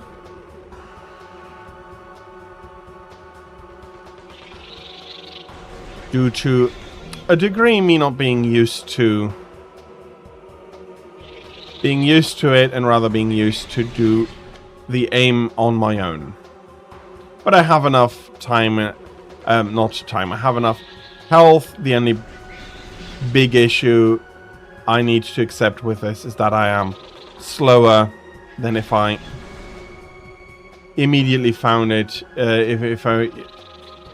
rather than if I were immediately doing it correct in that sense. Yeah, that's another one.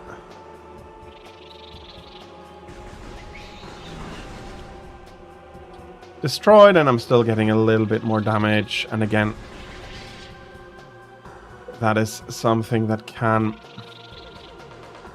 be taken care of by just spending a little bit more time and health on the problem. That's not good.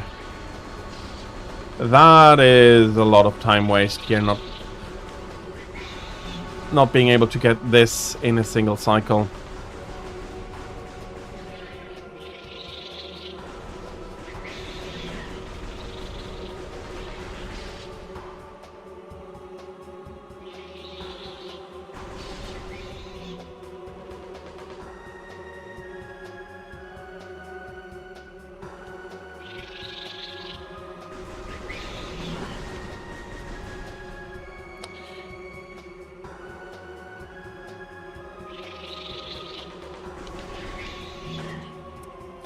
I got you, but I didn't kill the one I was shooting at.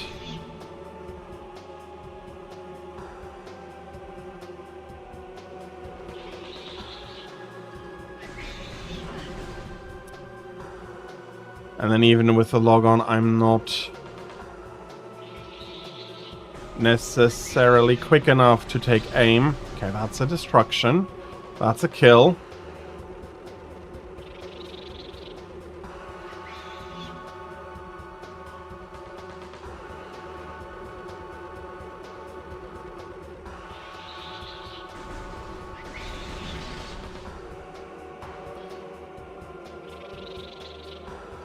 And while personally I do find this one of the more annoying bosses, it's not terribly hard, and it does help you to get used to the aiming controls, which was, I think, quite necessary, and also reminding you of the lock-on.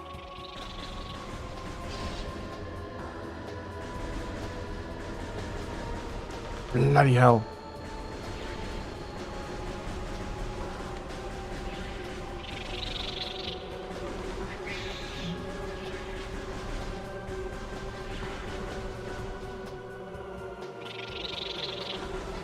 Okay.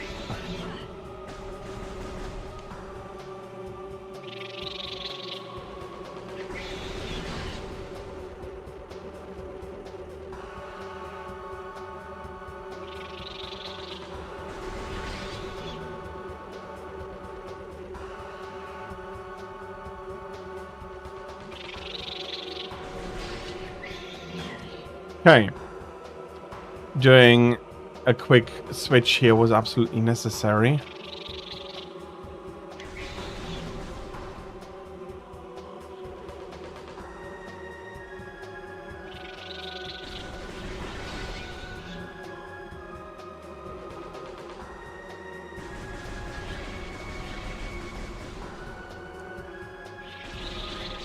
Okay.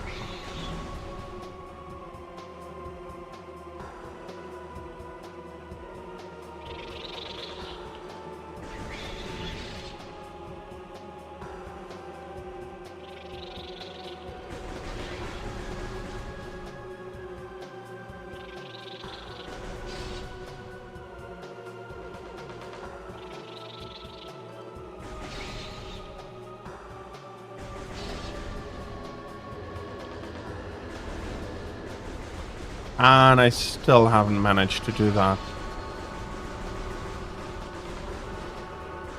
Okay, I'll be spending a ton of time here, apparently.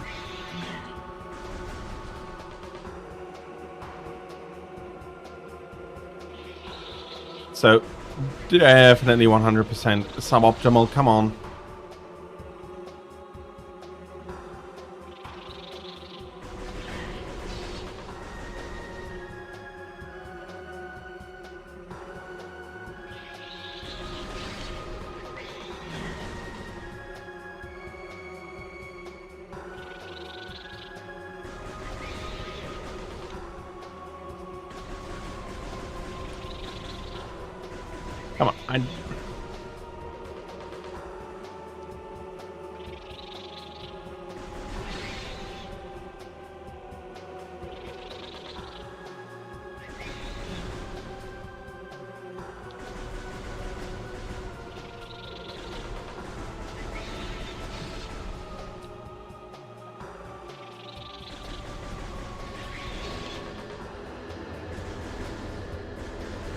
Come on. Come on.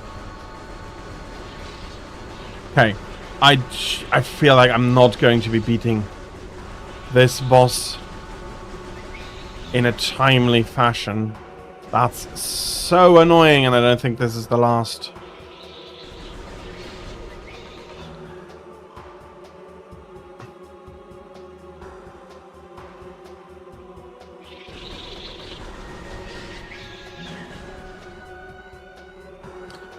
And they are definitely managing to run down my energy a little bit here.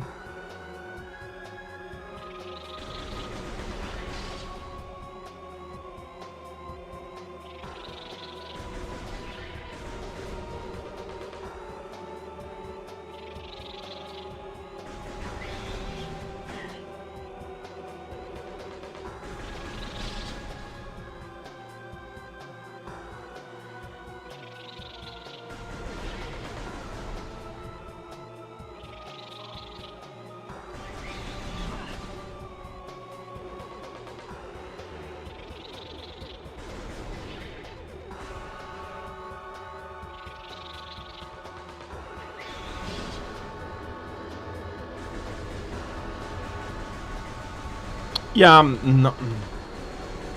I am not managing to get that low at the moment. Although, for this, I do understand why. And it has to do with how it works. But okay.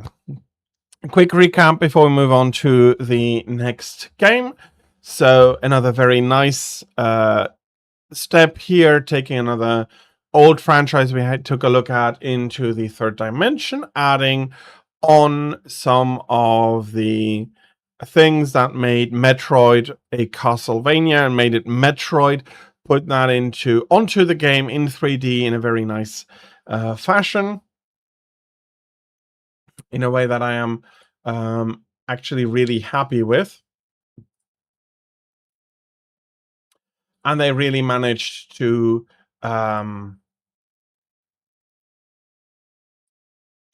keep the identity of the game really firmly in what it rooted in what it was. The exploration and everything is working actually quite fine. And again, we have an evolution by adding on and mixing of I want to say genres, but slowly, and this is the moment where that discussion needs to come up.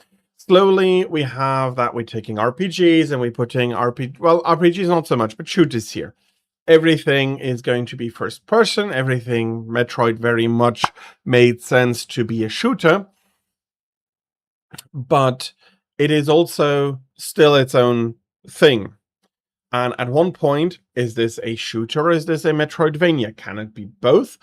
I think that in this case, it is both a first-person shooter and a Metroidvania game.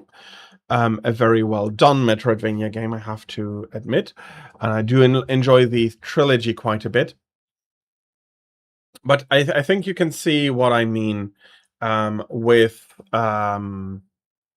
what is going on. And yeah, to that, then you have the iterations on that concept in Metroid 2, Metroid Prime 2 and 3. 2 was excellent, 3 was a bit weird on some cases. I think the main issue there stemmed from that they were doing it on the Wii, tried to take all of the features that the Wii offered with the motion controls and everything and get that into the game. And that didn't work quite as well for them as it did, for example, for Metroid Prime 1 and 2. You're doing Galdur's Amulet quests. Very nice. Don't get stuck and don't freeze. I think that was the one where you needed to go down into the ice caves. You are an Argonian, so do keep in mind. I think that Argonians weren't endothermic. Might be mistaken though, but yeah.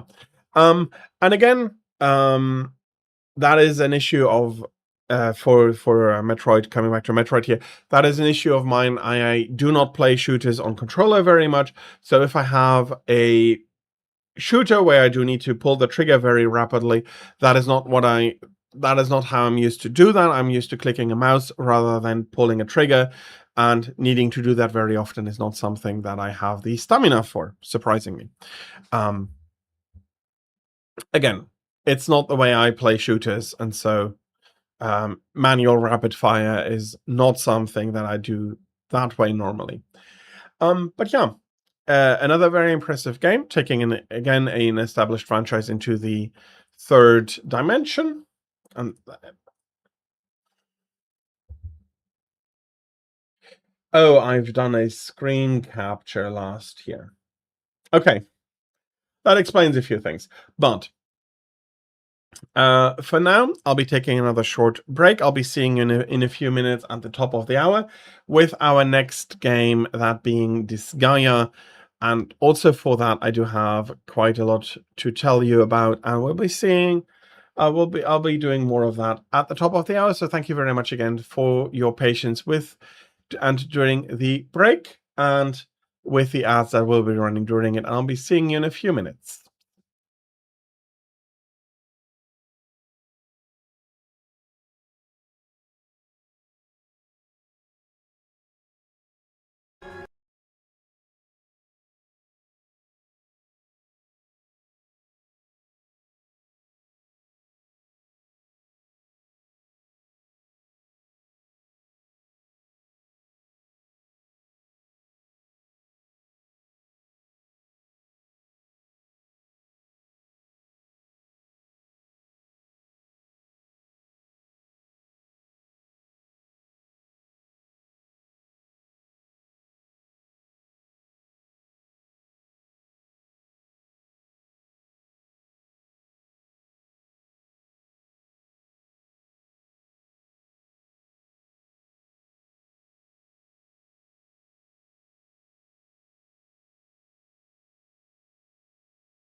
Okay. Okay, that's weird. Back with the original Disgaea, Hour of Darkness. I am currently... Where I'm currently at is not very convenient for the story. I'd be spoilering actually quite a lot. Okay, what was I trying to level last? Probably Sophia's mirror there. Although that is now reaching Okay. That is now reaching the top of the bonuses.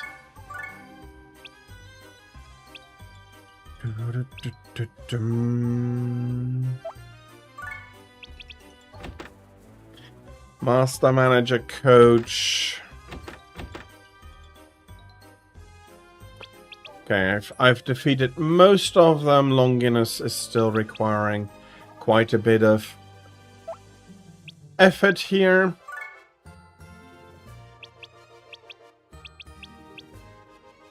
You have the Feather Token, you have the Dark Rosary. Let me take a look at the...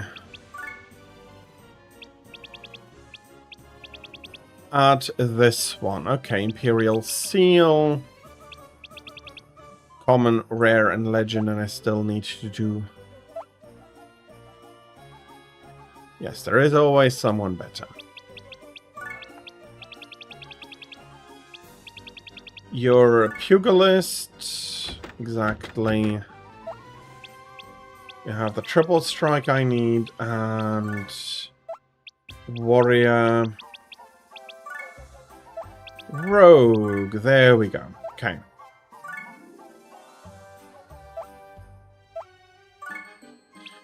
Equip.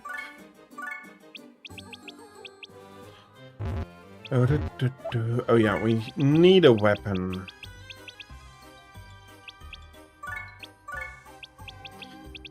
Let's... Oh yeah, correct. Ah, now that I remember.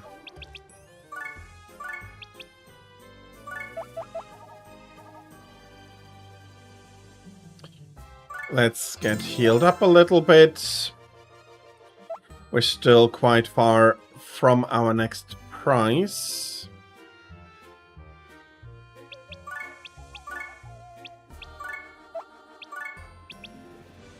And there's one more we can get.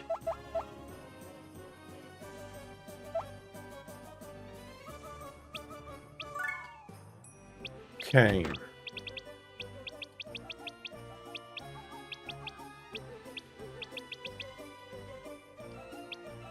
There's quite a few nice things here. Imperial Seal.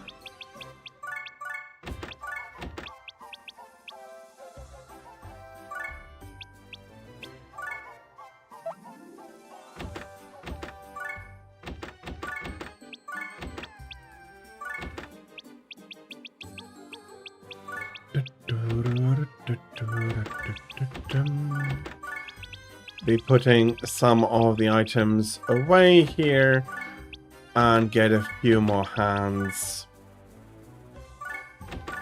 Although neither of them are really needed right now. So, it is in its essence a turn-based strategy game. Did I want to go to Yonton or did I want to go to Blair Forest? I didn't want to go to Blair Forest. So,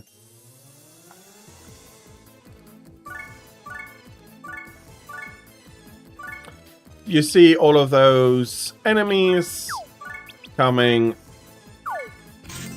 towards us. There's quite a few weird things here. So, for example, if you take an enemy and you throw it, so I can pick up characters, even enemies, and I can throw them together, so to say. You see that the character did level up there a little bit, and I can keep repeating that actually for quite a while. I do wonder why I'm not counter-attacking. I have counter too, so I wonder why I'm not doing it.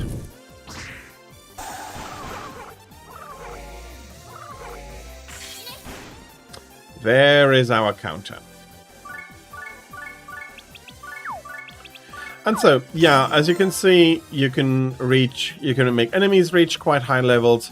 You yourself can reach quite high levels. I am far from what the maximum is going to allow me to be. That would actually be level 9,999.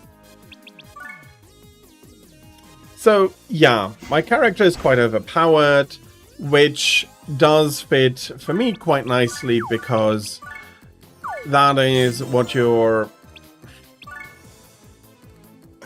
to a degree, what your goal is. What do I mean with that? In general, what I mean with that is the fact that while you can take your time and you can improve all of the different characters that you can create, and I'll be showcasing that as well. If you go into what is called the item world, which I'll also be showcasing, there's actually quite a bit of powerful enemies there, quite a few items that can increase your power quite significantly. One of the nice things with throwing enemies together is actually, yeah, and you can learn stuff. So if a character creates another character, you can then learn from your pupil, basically. So this character, Edna, has several pupils that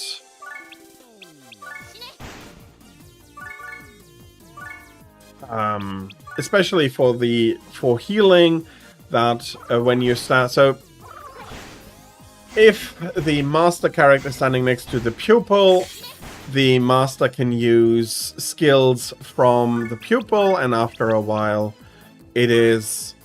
you learn that new skill and can freely use it and continue to level it up, because that's also something you might have seen a glimpse of. Some of the skills that Edna knows here are at different levels. So Sky Lunge is another level than Turbulence or Spear Storm. Some of those skills, as you see, have an intrinsic part in where the character is moving. Why? I'll be showcasing that with by doing some change in the options. I'm currently at the moment that I do feel, yeah, and this is the PC release, so you can switch back to the old releases and all of that, of course. There we are. Enemy effect and friendly effect on. And here is the item world, although I did not want to go there quite yet.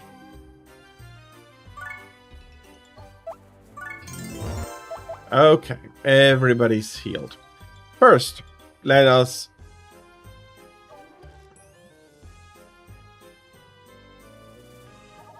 You're not for the Dark Assembly. You are... here is the assembly. Okay.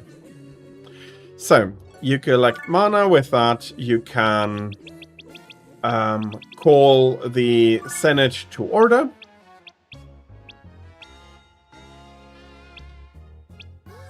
And as you see, we have quite a few different monsters here that you can unlock different strength with. They have different possible aptitudes. They have different starting values. All actually really nice and well done. And we have from Rogue to Bandit to Thief to Prowler. And I'm going to make a Prowler here.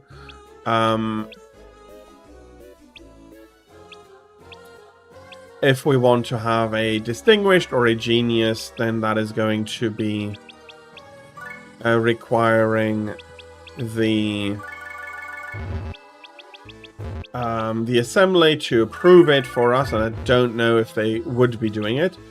So speed is important for them to be able to hit. And now we have created Ray. And if we take a look at the status here, we see that Ray has a certain weapon mastery. And again, as a mentor, Edna. And Edna actually has quite a few. And then you can see the skills. Here, no skills yet have been learned. And then you can summon the senators to do a few other things, like, for example, to order or to try and order stronger enemies. Let's begin the vote. Nay, nay, nay, nay, nay, nay, nay, nay, nay. Oh, they rejected me. But I can try, and game over if I don't manage it, to beat the senators that have disagreed with me into submission. And now you see that there are some effects going on and not just the attacks. Let me move over here, and I'll be using a turbulence. And then you can queue up, also that is something that only this game does, you can queue up a few attacks, and then only either when you end your turn or you press execute are those attacks actually performed by the characters.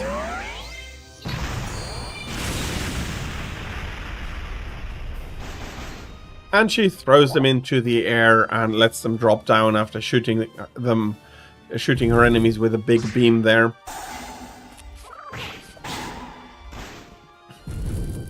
Characters on the team can, as you see here, perform combination attacks.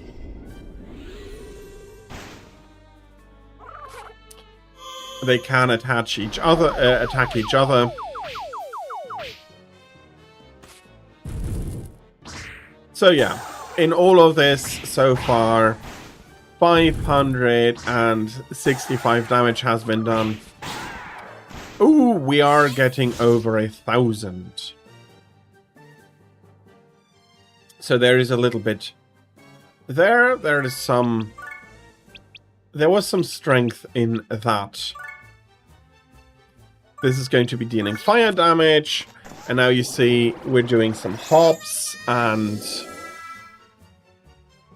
before we're calling all of those spears that are going to ravage these poor senators while we're celebrating another level up.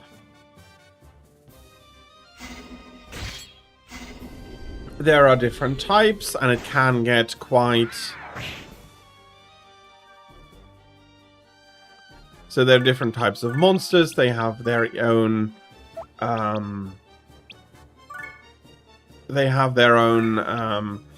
special abilities and other things.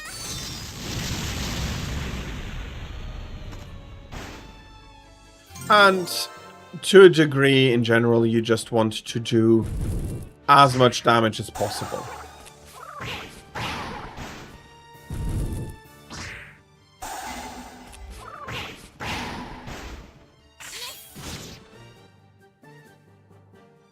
Okay, and I needn't have worried about my my new pupil that I took.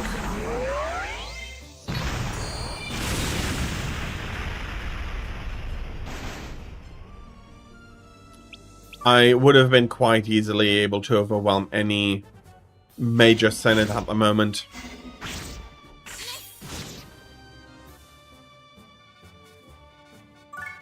And that is indeed very much the idea here, that you're going to strengthen yourself beyond anything the story needs. And you're going to continue pushing that, because there's some extra bosses there that really, really require you to put in a ton of damage. Oh, and then there is the height. So each field has a height on it on the stage. And that then determines on whether you can attack them or not. It's a really intricate system, which to a degree is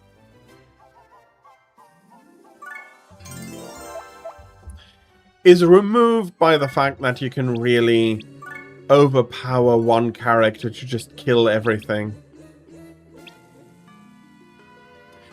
Do we want to go to an alternate netherworld? That has been passed, not enough influence. So the more important the decisions, the more senators need to be present. You can always beat everybody into submission, but it is not...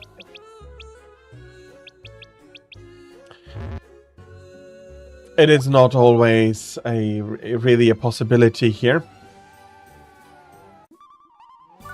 And then you have shops where you can buy a few things, like these bandit hands, in order to steal stuff, which is also not unimportant due to our next feature here. So, the item world. What is the item world? Well, the item world is a world within each item.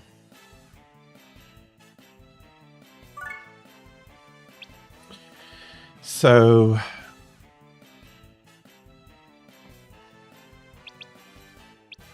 six movement is pretty far.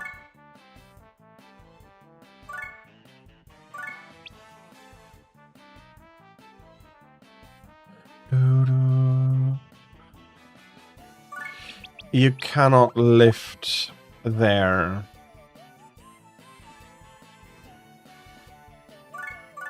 Yeah, but I can do it like this. Lahar can lift Etna, Plenia can...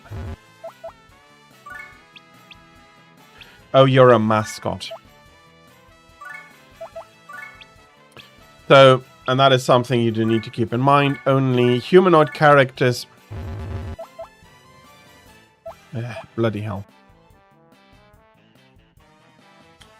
No lifting! Oh, those are really, really annoying.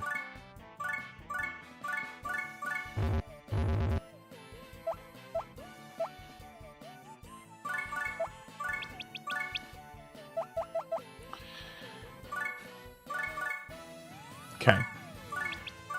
Don't like it. But we do need to kill them in order to get room to my normal traversal of the item world.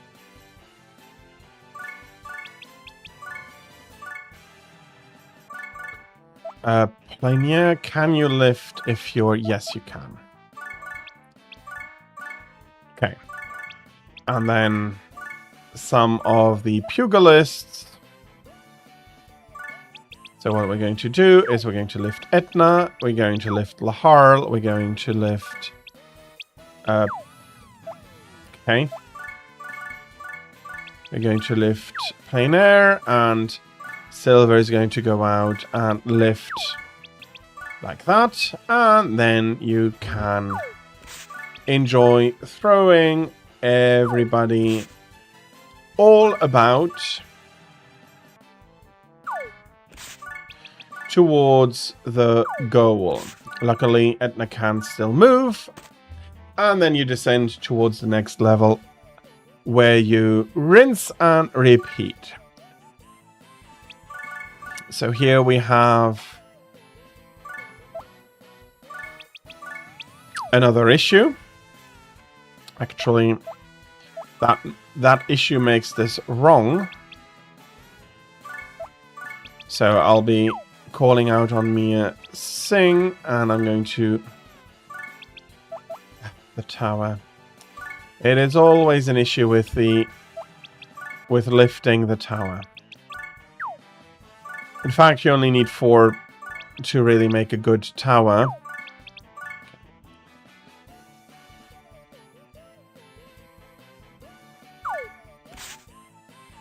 You can throw diagonally if you have the timing correct. Oh, there might be another issue with this one.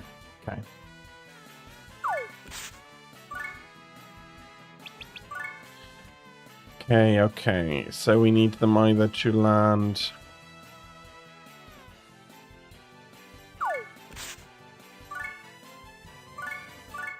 Okay.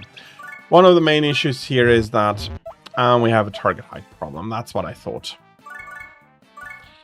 Doing it from here also doesn't work. Okay. I'm just going to end the turn. So what we have here is a Gate Guardian.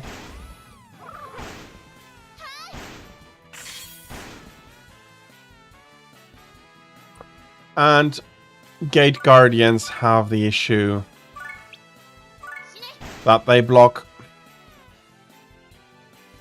bloody invincibility. Can I lift you off? I can't.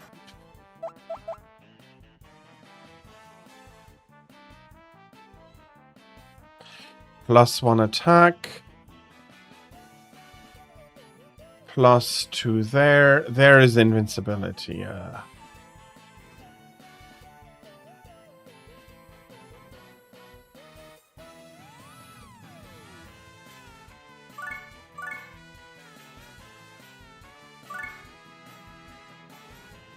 Okay, I'll be pulling everybody else back into the base.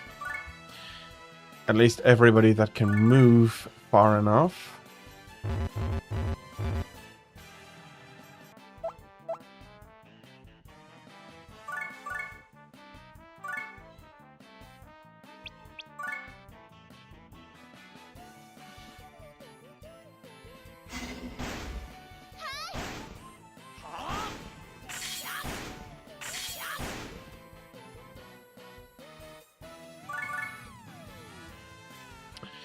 Do I have an invincibility here? I can reach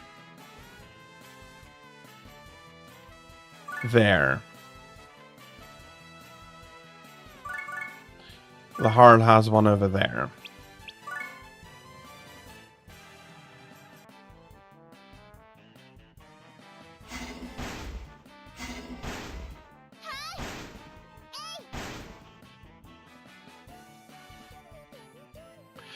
Etna does not need to worry too much about it.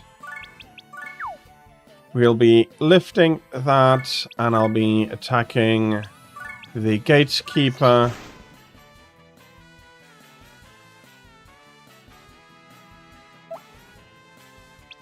And there's still invincibility on that field, because holding it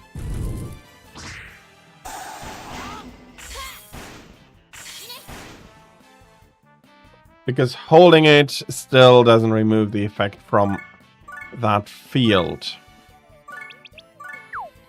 Okay, now it does, and now Etna should be able to kill that one. And we can advance. Okay. Lost some units, no big issue though. So yeah, and then you try to just bully your way through the item world. Is that enough? Okay, with the movement that Etna still has, it is going to be enough. But I'm not building the towers high enough at the moment. Come on, Lydia. It's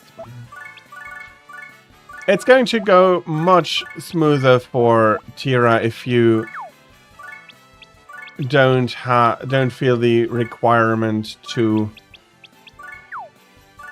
constantly challenge the enemy hard and lose your life.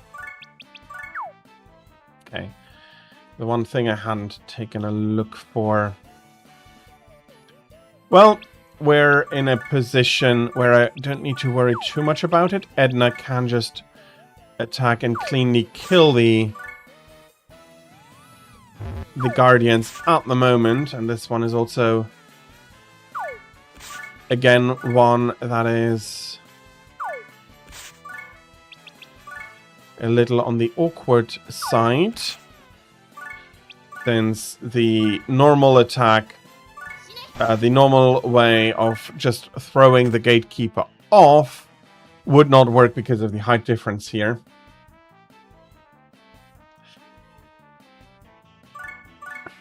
Yeah.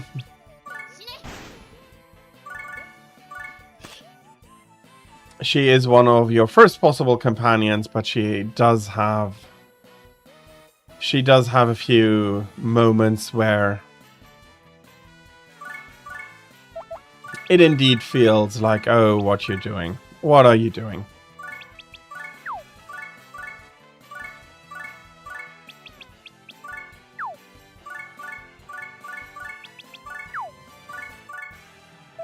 Okay, a little bit more. It was easily going to be reaching far enough in that I can try to throw... Not only throw her next to it, but also throw her in, and I missed.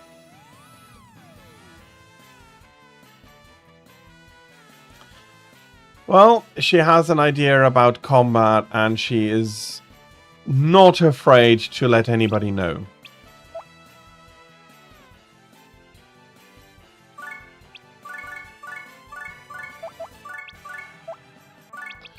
And that maybe that she feels like she is the best and strongest fighter, and everybody else needs to be allowed to be protected by her.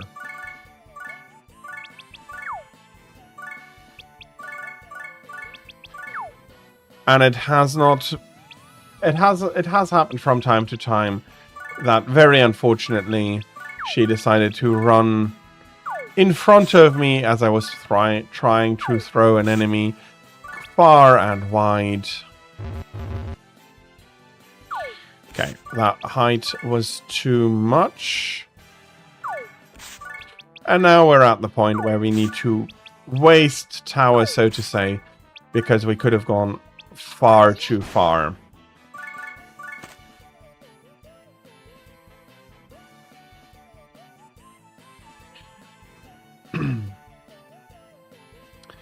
And again, we're taking a look at where we can find the exit, and then there is something else that you can do in the item world that's actually a really nice.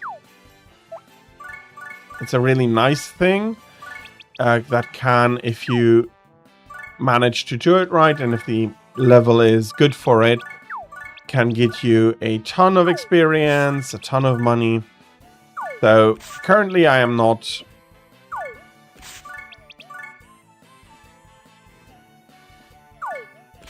finishing out the levels. So what I am doing is just advancing the level to the next floor. Why? Well, because you do not need to clear each of these levels. But there is something called a bonus gauge, and you can see that here. And so if you fill it up and then complete the level, you get all of those things. So if you are level 9, you'll get the lizard tail, the experience, the magnum, and everything up to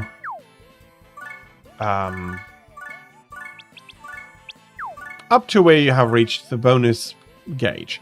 The bonus gauge is actually quite easily fillable if you get a big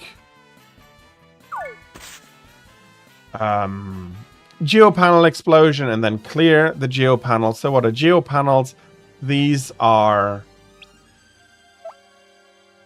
geopanels. These are geo symbols. If you put them onto a color, that color is going to get take that color, and then as you then clean it out, it works its way down. And this actually may be a place to showcase it. I have purple, I have yellow, I have blue, I have green, I have red, and I have none.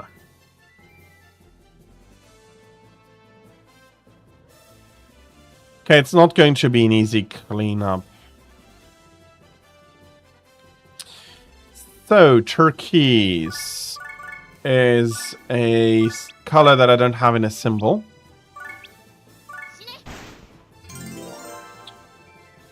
Is any of the symbols an invincibility? Because that would be a problem. HL plus 50, defense plus 50, evade, enemy boost, and club. You're not sitting on anything right now, are you? Clone to null is not sitting on anything. Okay, good.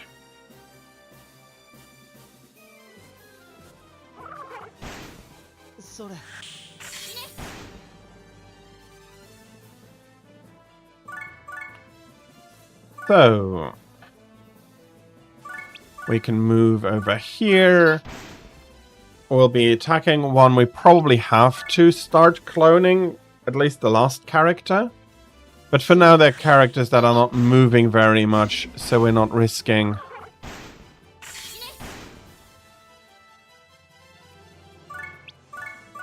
We're not risking completing it without... No, without what I want to show. But, yeah. So, let's try to make a little bit of a reason why...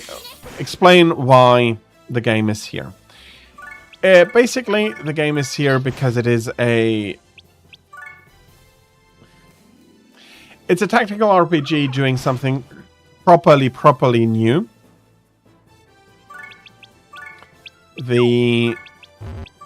All of this is something that I think is rather rare and fun.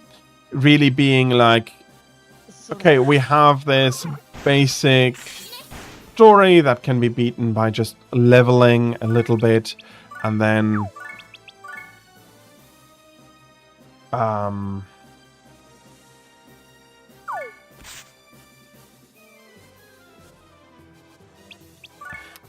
well, not a little bit. You do need to go up to level 150, but I think you see what I mean. So, it doesn't require the crazy amount of things that I have done here. Quite already in the save file that I am showcasing you. So in this save file, we have Etna on level 700 plus, or 870 plus.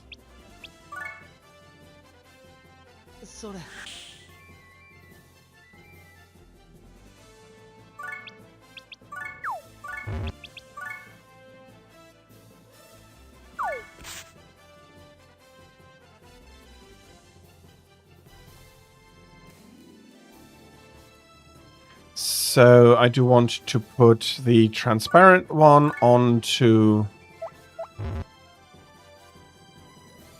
red. We don't have a red one. Red, green.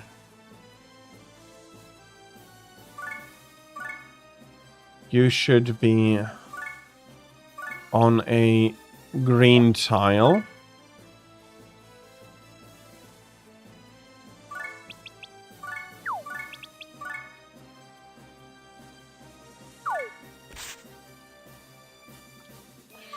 And I can still move.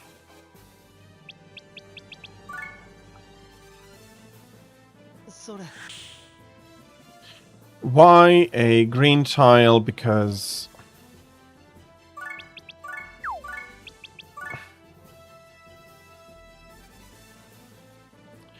okay.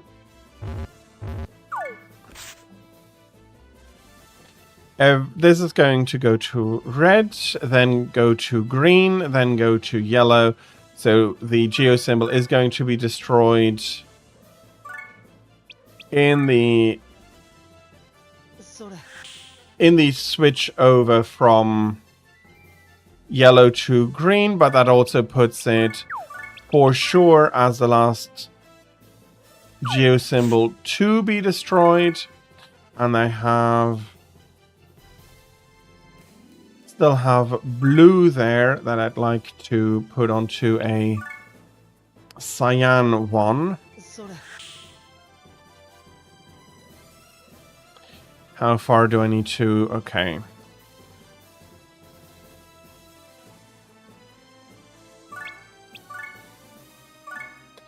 That is going to require a little bit of throwing.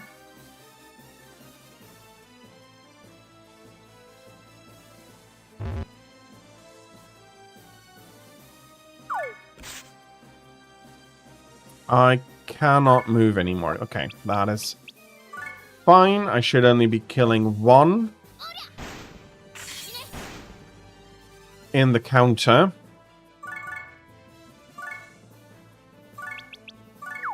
Lift and throw. Ah. Not a great hit.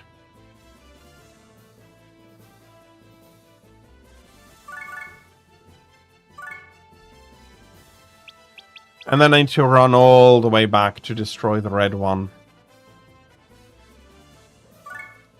So, yeah. It did require a while, but that's fine. Okay, now we can run and destroy the symbol, and you'll see what I mean. Okay. I am unhappy with that.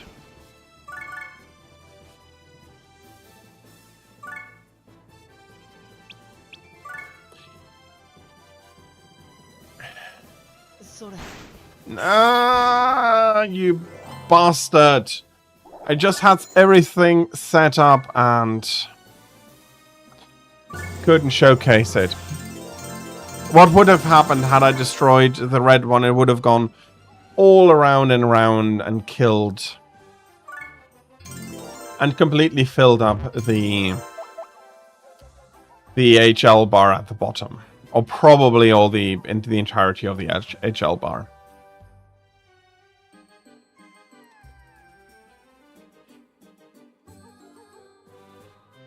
Not great, but that's a few levels on that item.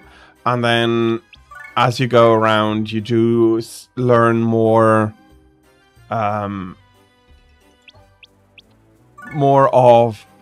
more things for the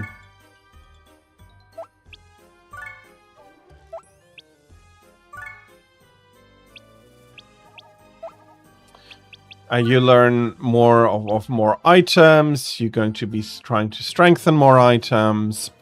You're going to be doing some things here.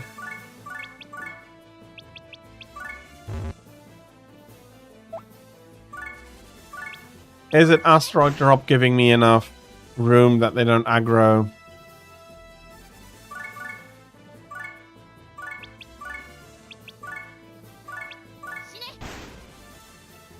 And as they have quite a... As these are some of the strongest monster types, I think they just... no, Minerva, Nataku and the Talos, these are quite strong monsters, and this is, in my opinion, one of the earlier better ways to really grind a lot.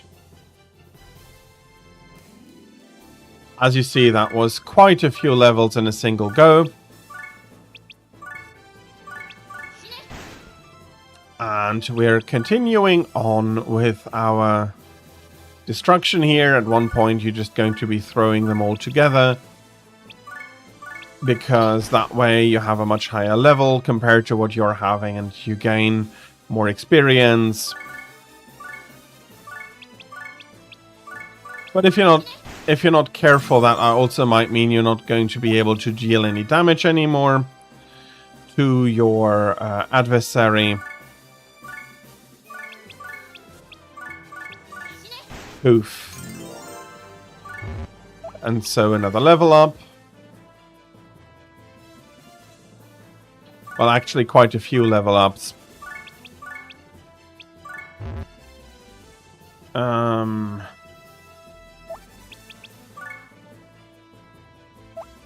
Yeah, let's just do turbulence now.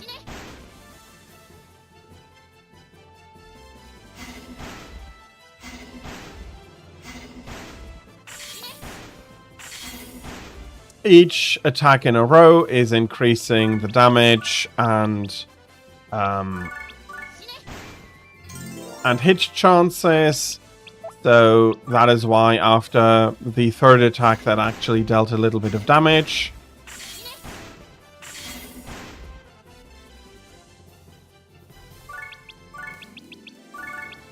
But again, I do have so much health that even what I took there is not a huge deal.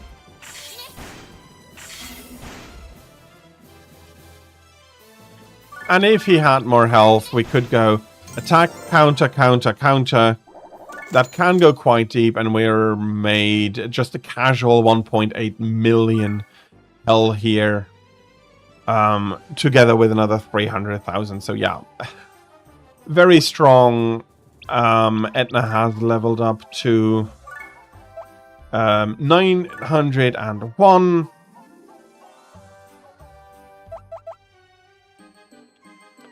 And so it becomes a grind to just finish out that grinds for grind's sake, rather than needing to do anything in particular. So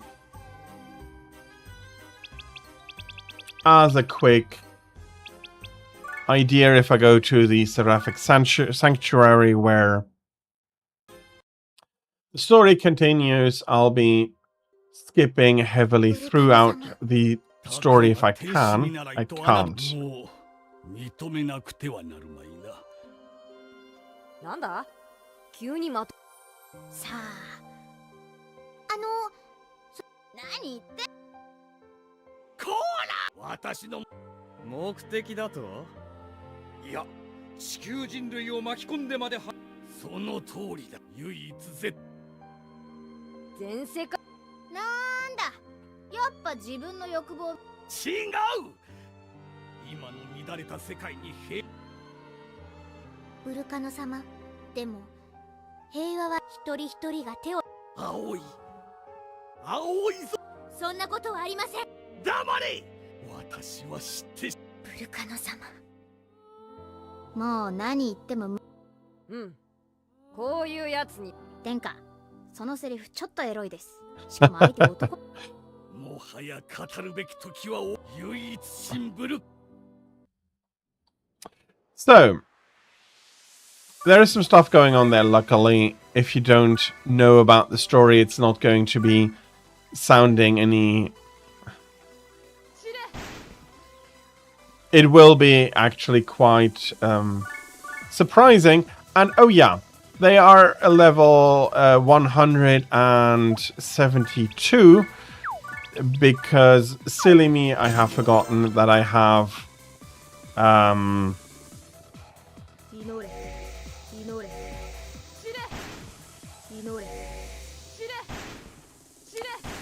Yeah, that happens when you forget that you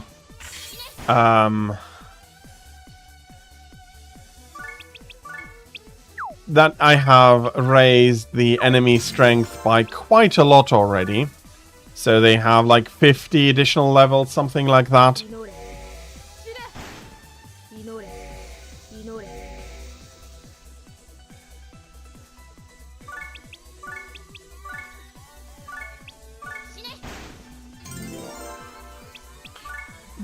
I'm still gaining a few levels here and there.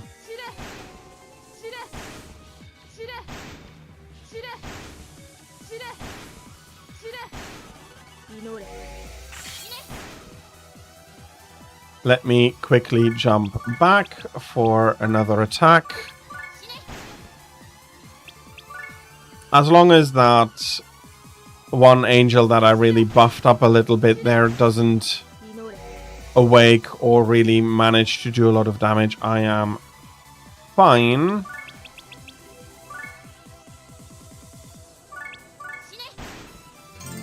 There we go. That's another level up. Singular level ups, you might be realizing. Fair enough. They are quite a lot lower in the level than the grind spot that I showed you.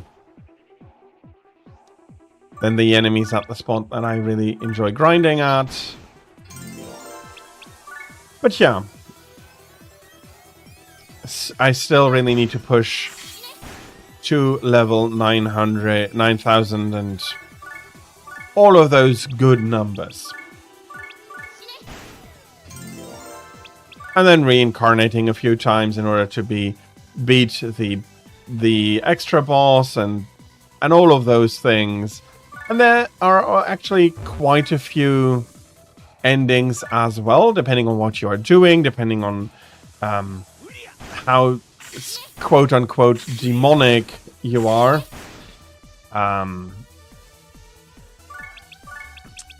If you kill a lot of your own people, you're going to find an ending quite early.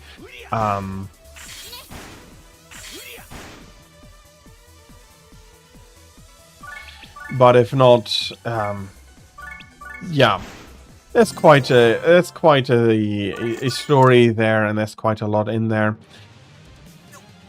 私の目的がブルカノ様、あなたは手段を選ぶ。もしブルカノ様、天使と悪魔と人、これこそが。そんな言葉でこれ式の勝負はまだ終わってはね。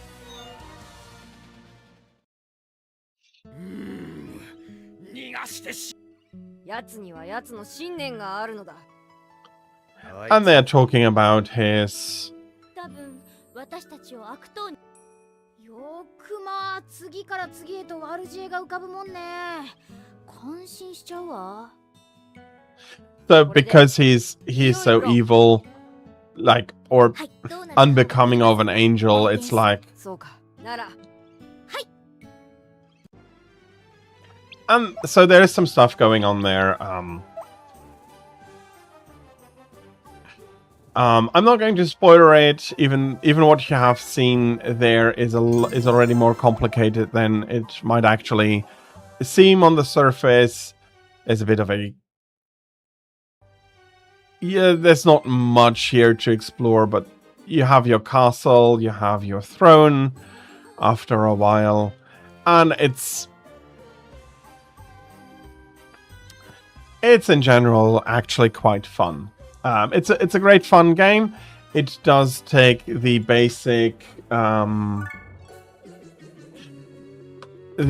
basic tactical approach that we'll be seeing in the next game with Final Fantasy Tactics, where that is really an important factor. You cannot do what I've did here in that game, and that has its own really nice things, similar to Fire Emblem, but I'll be discussing that when we get there soon. But yeah, there is a ton here that that is actually also quite a lot of fun with customer rank 11.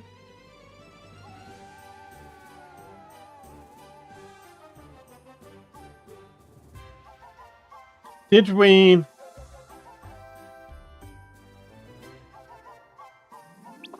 Oh my. Okay. So, there is a grave. So we killed that character somewhere. Probably when we were convincing the Senate. She voted against us. And was not happy with what we wanted to do. And again, there's a lot here, really. Being able to write everything down. The dragons, the undead, the galactic demons, which are some of the entities giving the most power. Swords. There's a spear collection. I have quite a few more spears than I have swords because of Etna's main weapon being a spear, and there's really a lot going on, but one thing you really do want to keep in mind is the fact that it is a humorous game. There's a lot of humor in the story. Again, I can't really show that in an hour. It is going to be a ridiculous overkill. What the numbers are going to show, you can do billions of points of damage in a single well done attack, and again, Etna is only 9,000. Let's be kind and let's say 9,000 levels away. And if you take a look at some of her stats here, 40,000 health, 18,000 attack compared to a level 48 character. There's just no competition there. And if you look where the stat starts, this is a very reasonable amount of stats to have in the beginning, and then later on, you're just absolutely going to go crazy and overboard. But that is what this game, what the essence of this game is, and what I find so interesting is also the fact that the game very much it takes that, and it is in. It's half serious, half a parody. It's intentional that you do so much damage, and it's part of the fun factor. How big can I make those numbers? The fact that you can just push a single character a little bit by going into the item world, and upgrading those symbols that give you basically something of every, that increase all of your stats. So if I take a look at Etna's equipment here, Longinus is doing attack, defense, and a little bit of everything else. But this ring, for example, if I didn't have all the characters in there, would give you a flat increase of 601 to each of the stats. This ring gives a flat increase of 655 at the moment, and so on. And then you have here you have a dietitian, you have a marksman, you have marksman's the coach. All of those are then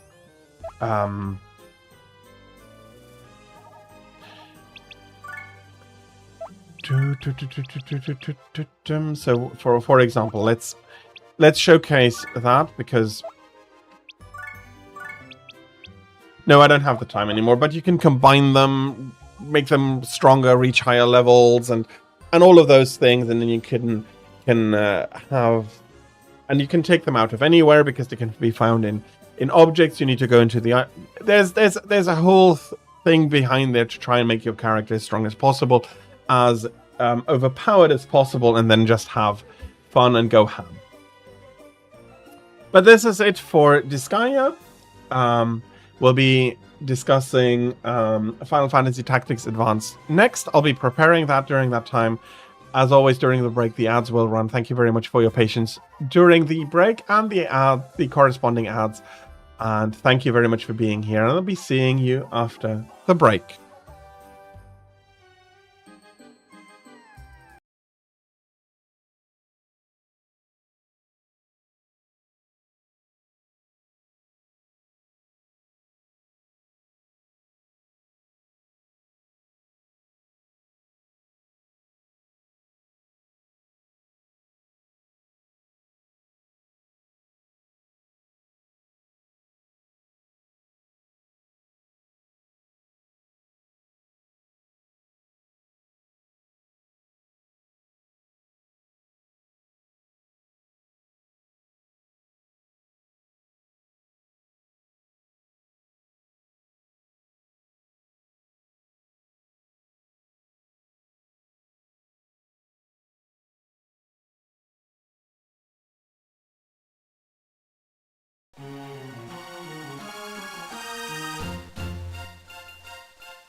We're back with Final Fantasy Tactics Advance, and I just realized I had forgotten to do something here. Give me a second.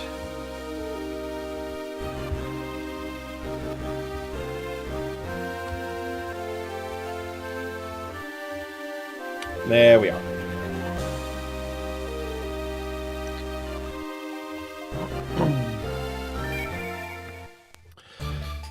So, yes, it did come out a little bit later, but this is, to a degree, much more serious. From the tone, from the story, from the idea behind it, you don't have a huge amount of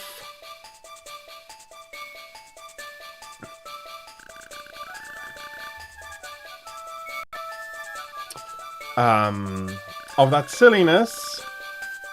I can imagine that you played this game. It was quite a... I think it was quite a hit, and they unfortunately bullying Newt there a little bit.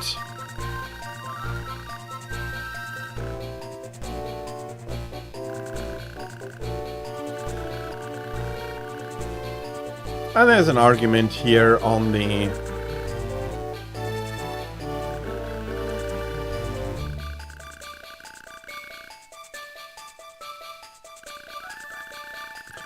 who's going to be on which team. I am the new kid. Let's give them my name. I think I'll be putting in my name here, Desdar. And then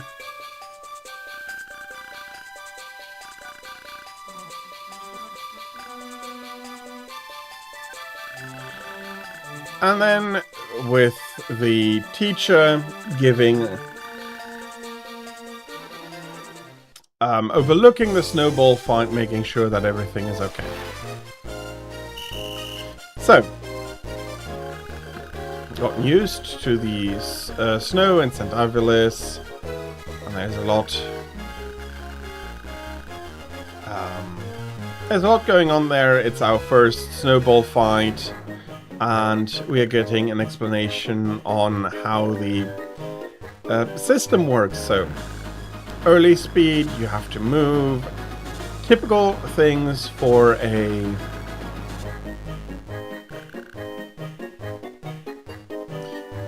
tactics game.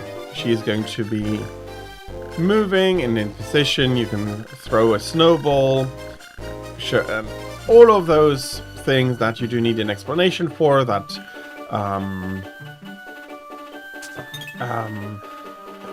that Fire Emblem did, that a lot of other games do, Disgaea to a degree as well. No, we do not need to repeat the lesson. That is quite understood. And I do get why it's in there. I would just be nowadays happy if we could just skip those parts and be like, no, we're fine. So we have a team here, and we'll be sending her up first. Let's start by taking their members out.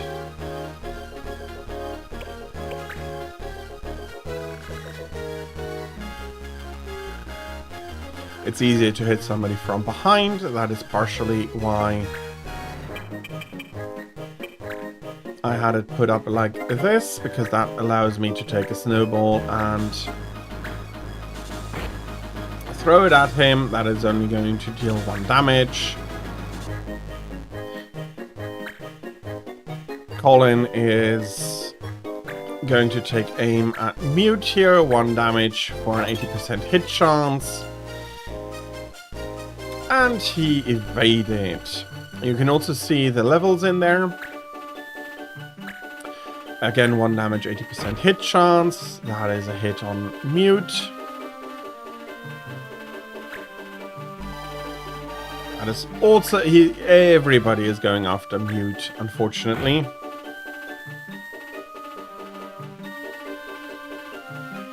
Lauren here is also going to get into position.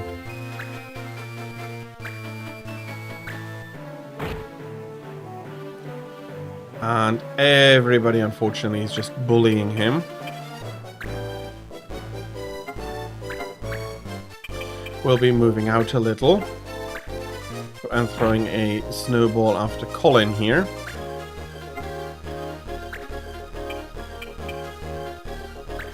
And as you can see, all of our characters are level 1, where all of the other characters are level at least a little bit.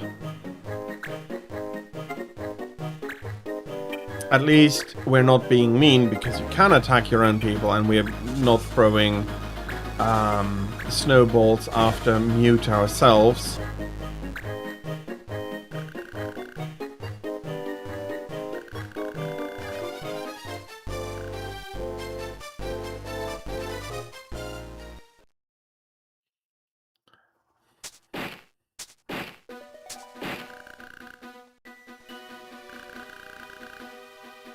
They're not breaking any rules, but they're only aiming at him.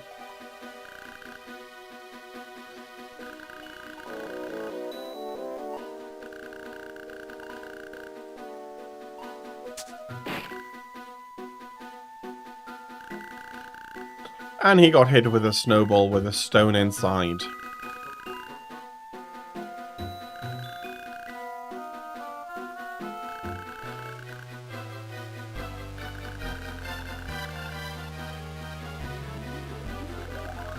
Again, they are indeed quite horrible.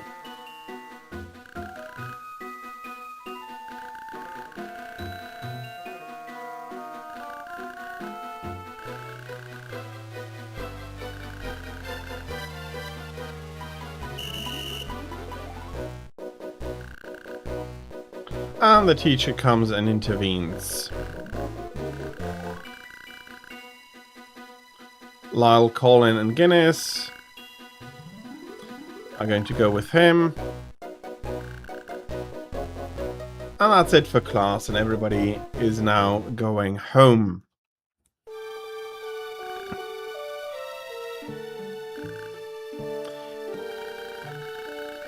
Mute is quite... is a bit thankful for us to... that Lydia and me were standing up for him. Mute is going to buy a book, and he's asking if we wanted to come along. Yeah, our little brother is getting out of the hospital.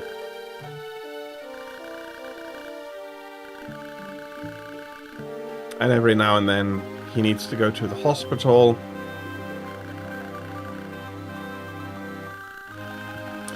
And he's asking Mute about what he would have, what book he would have wanted to buy, and he's asked if we can bring it over because our brother would be enjoying it, and Ritz is also invited. And she may be a little bit embarrassed. And we are waiting for our guests to come in.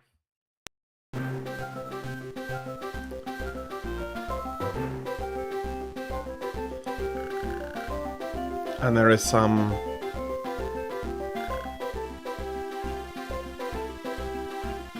interaction going on here.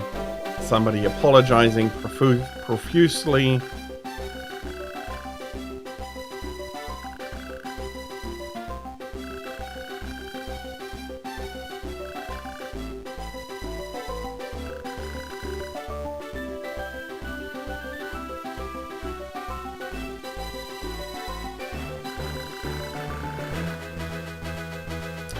And that was not quite the right thing to say.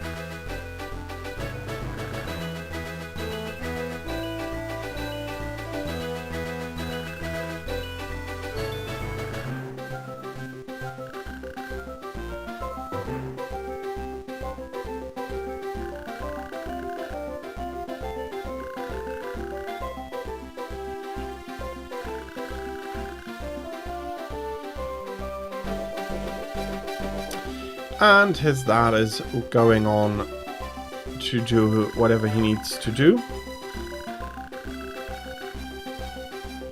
And when Mute's mother died, he broke down.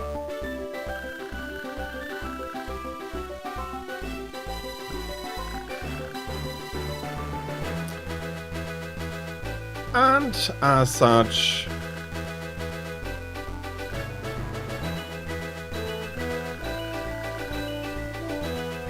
we're going and we're learning about Mute is missing a mother, that I don't have a dad, so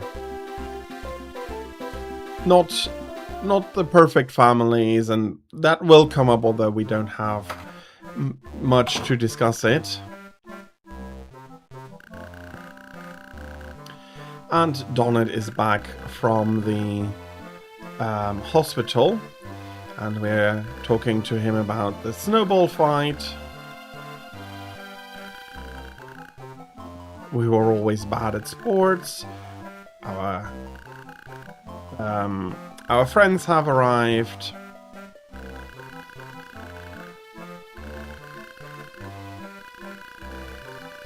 And our brother Donnet does like books, but there's nothing to do in the hospital for him except play games and read books.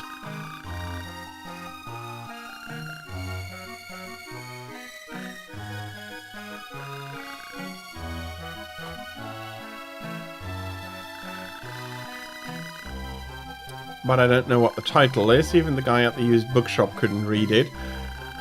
So that's a really old book.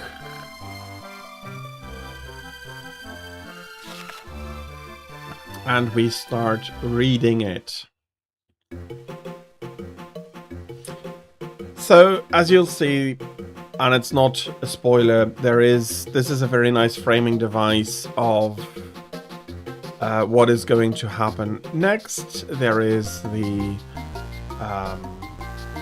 story written down there of magic, of different races that do fight and they do have their problems of their own, but there is some. Well, we'll see. The world itself, while interesting, is going to be coming up more later on. For now, it's the story that they're immersing themselves in. And it turns out we can't read the letters, which leads us to speculate a bit. Maybe that's a spell, maybe in Latin. There's some later additions. And we're reading if we managed to find a few things which we can pronounce, or which Mute here pronounces. Alta Oron, Sondus, Camela. Sure sounds like magic.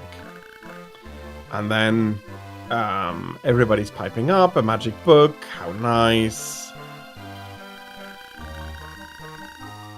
If you could use magic, maybe you'd be better at sports, but that is one, not funny, and secondly, I think he'd have a very different wish if he could use magic. And then comes the question, have you ever read a book? And ask the question, what if the world in this book was the real world? And so on. And that is fair enough, not a question that I got from that game, but more a general question thinking about stuff. But yeah. It is an interesting question, and I think the better formulated question is, especially if you're reading a book, if you're writing a book or a story, what needs to happen that the world would be real for those people living in the book and not something that changes on a whim. And that is what I am trying to do in my D&D and my tabletop sessions in general. But then they're talking about if games could be real, what does Ritz prefer to do? She prefers to play games, fighting monsters and so on. What game would you pick? Mute is picking Final Fantasy, and then it's moving on. He's taking the book, and everybody is saying goodbye and going in to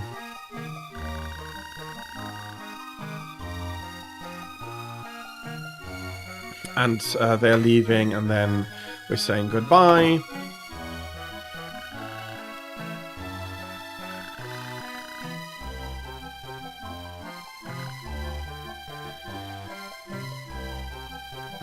And yeah, so everybody has a few issues and is trying to deal with them as best they can.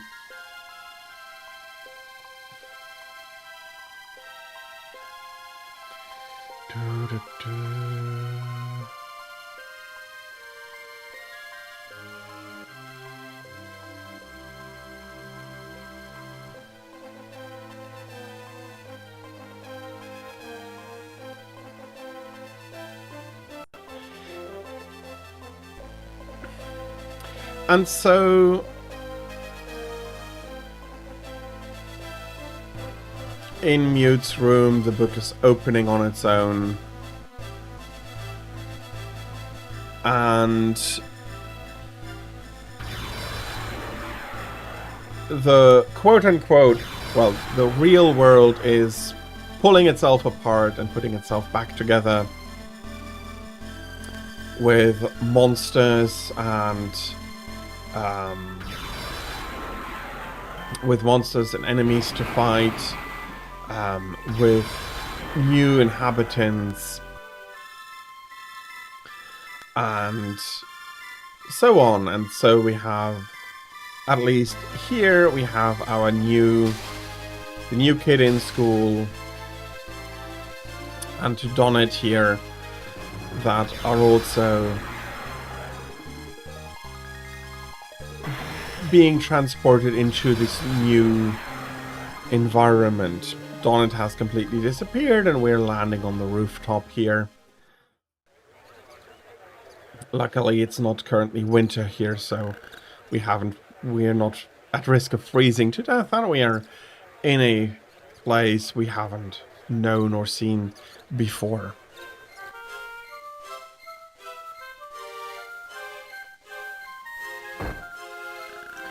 We are unfortunately walking into this bunga, whom we're calling a lizard, and we're getting into some problems. Takes a lot of nerve to call a banga a lizard.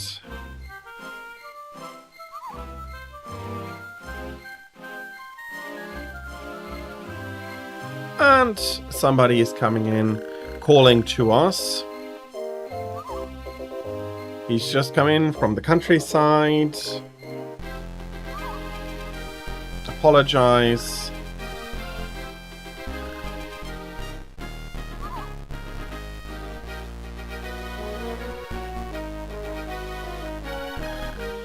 Hey, you, wait. And we're getting... You're a soldier.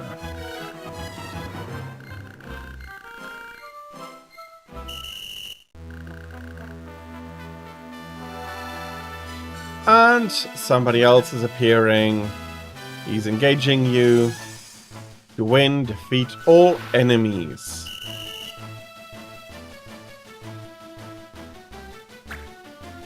And Lunais is coming up to Mont Blanc and immediately decking him one. And here some more system comes in. Sure, a keen observer of the obvious. There's the judge, and the laws for today are all set. Judge? Laws? Uh-oh, don't tell me you don't know about those. The laws today forbid the use of all items, Cooper. Always be sure to check the laws or you'll be sorry. Okay, wait, so an engagement is a battle and the laws are the rules for the battle, and that guy in the armor is the judge. Cooper, it's your turn, Cooper. Use your sword and your abilities, and Mont Blanc will be backing us up against them here.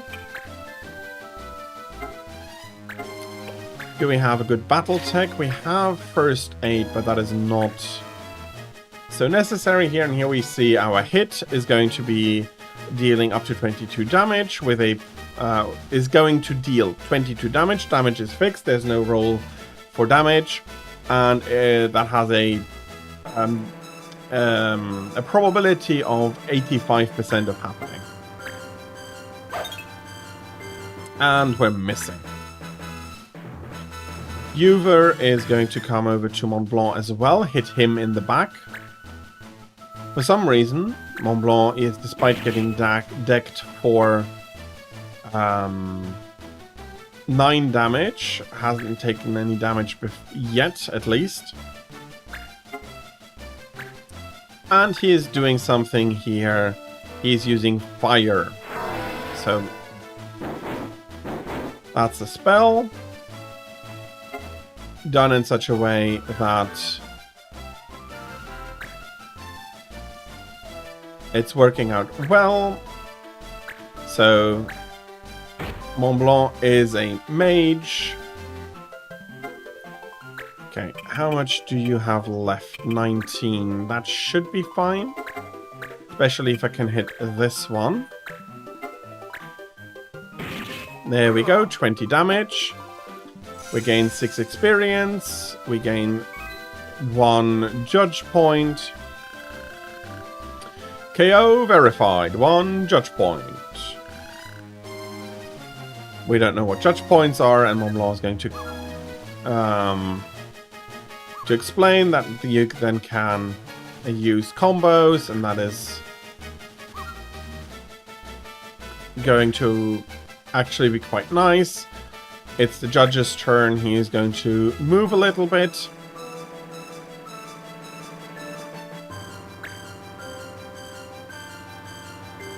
And Juve is going to attack Mont Blanc again, who has a secret recovery, so to say. Mont Blanc is going to take his distance as far as he can, and he is going to go for some ice damage with a 50% chance to hit.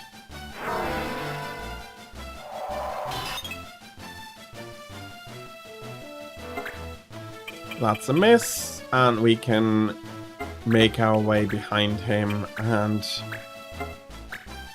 with a good percentage chance also deal some damage back. Again, we gain a little bit of experience. Juve is going to go sit in the corner to use first aid and heal up a little bit. He has been badly hit, and as we discussed, we're not allowed to be using any items, which of course is going to be a little bit of an issue, and here with fire we're ready for another hit.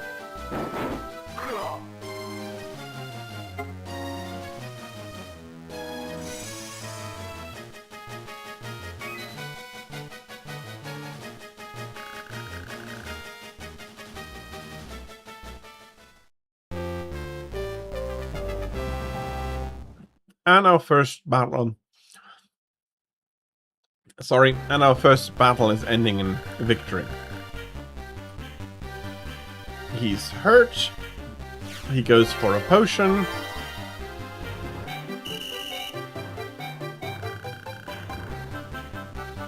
Infraction of law forbidding items. All violators will be sent to prison. And he's shown a red card. And made to disappear. Hoople, the slammer. I hope I never get sent there. They sent people who break the law there. Oh, it's a dark and scary place, Hoople. Perpetrator sentenced and imprisoned. Visitors are asked to go to the prison facility in Sprome. And the judge disappears since the engagement is over. And of course we have no idea what is going on. So we're talking a little bit with Mont Blanc here.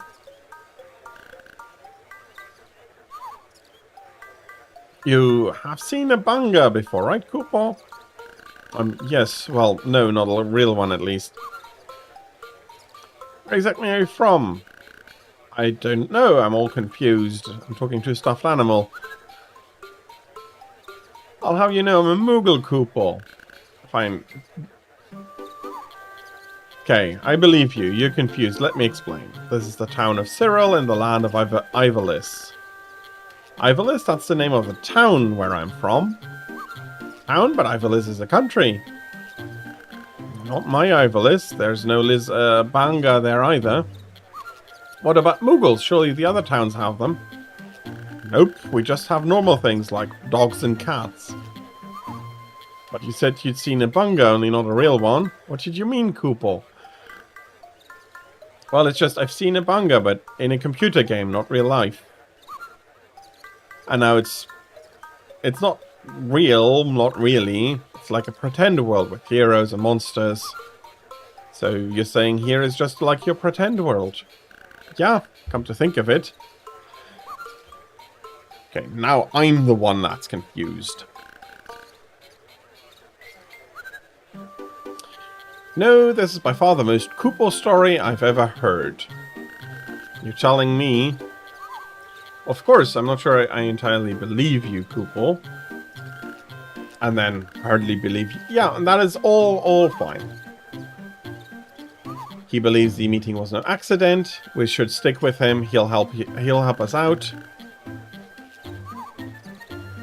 And we are now introducing ourselves, and we are...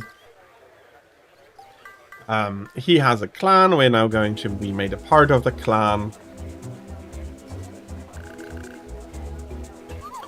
And clans are people that work together. I do think that we have a good grasp on it. And there are all the members of the clan. They're taking on some rough jobs, good pay, never a dull moment. Maybe someone knows how to get home.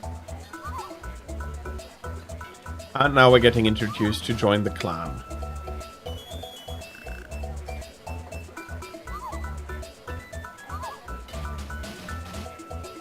So, can we find our way home through this? Kind of a small clan, so we don't have a name yet. It doesn't have a name yet, and we can name the clan.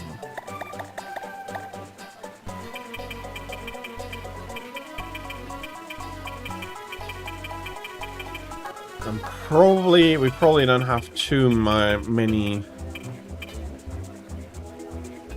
signs. Let's quickly count.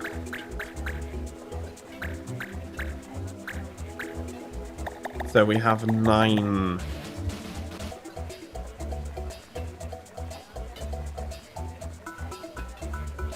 That's too long. I won't say I'm terrible with names, but I always need a while to come up with a good one.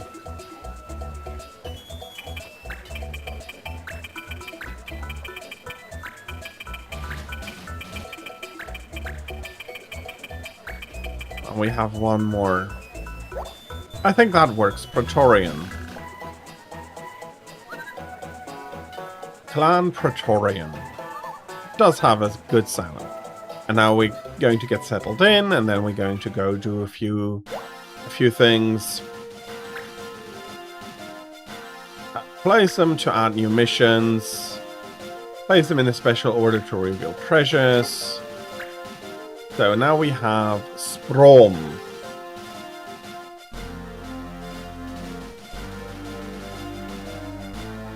And it's pretty big, so we'll be starting with Sprom in the south. I'll be making it like this. There are the Giza Plains.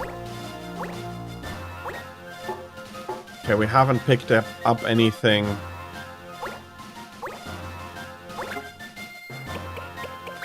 And there's a monster bank.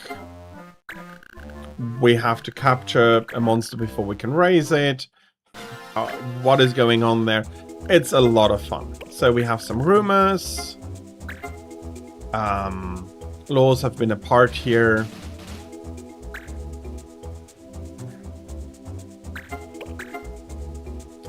Resentment towards Queen Remedy has been building. Frequent and seemingly arbitrary changes in the laws. Clan Borzoi is doing quite a little bit here. I got the backing of a foreign criminal ring, and then some explanations. So, expert jobs and conditions, and so all of the normal things that you do need and want to pay attention to. And again, in my opinion, very solid, and I mean very solid game. So we can take a mission here, which we also will do, a rank 3 mission, looking for people to gather the fever-reducing herb Muscamoloi on the Giza Plains. No experience necessary. Win a battle, get 600 gil.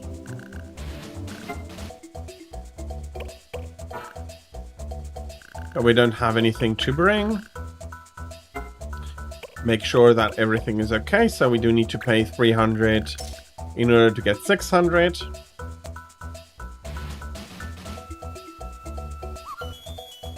Did you find any good missions? Yeah, there was one that seemed easy enough. Right away. He wants to make our first mission a big success.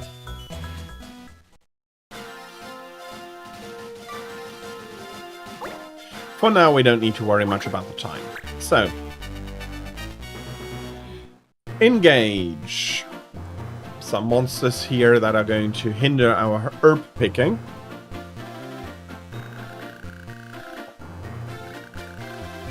Then we can gather the herbs.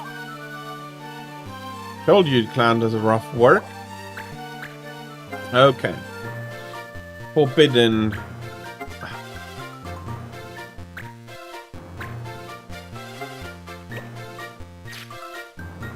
I think chivalry is a...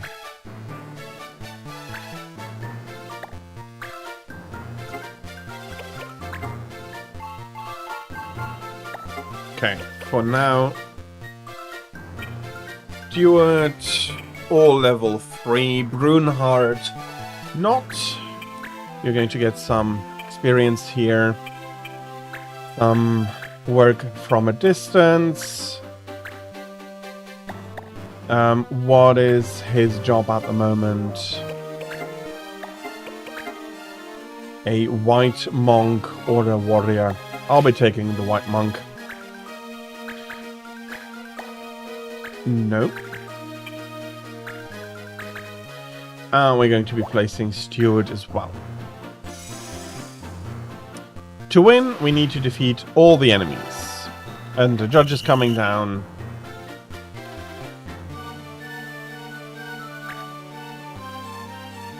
And we start. So we do need to remember not to use any chivalry. Those are probably actions here. So don't need to worry too much about it. And that this is 24 damage, or the average is 24 damage for 80%, and we're getting a good judge point here with a very quick, very quick KO. Do we have the range to go at a distance? We do. It's a 50-50.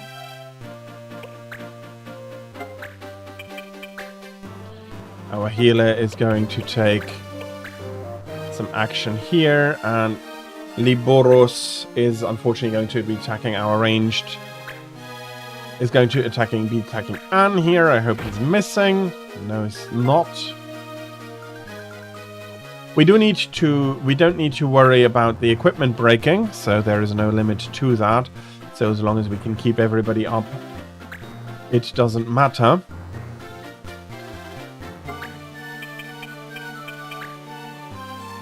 Okay, he did have quite the struggle being so far back.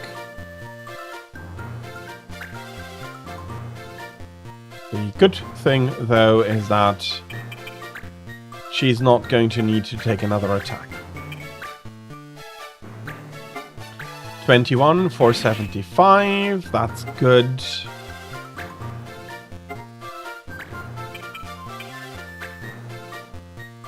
Mont Blanc is going to come in with some black magic. And black magic is, as always, going to be jumping over to the sides, so do be careful not to hit your own. And that was a good one! So Mont Blanc is getting another judge point.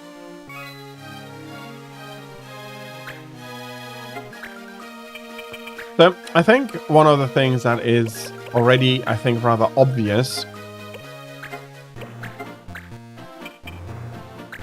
is the fact that the basic principle is actually pretty much the same as it had been for Disgaea, but the action is a little bit more methodical.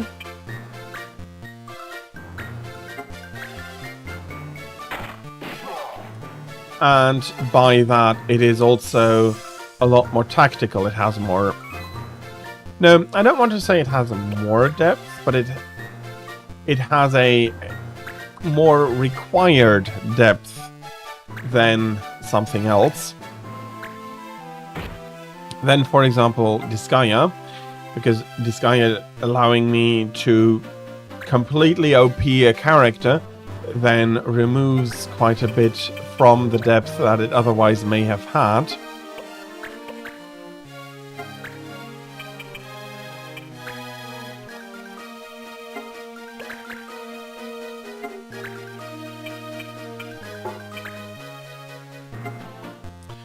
And yeah, you go on from there and try to find the weaknesses and all of that. And you do need to be tactical. You do need to take care of your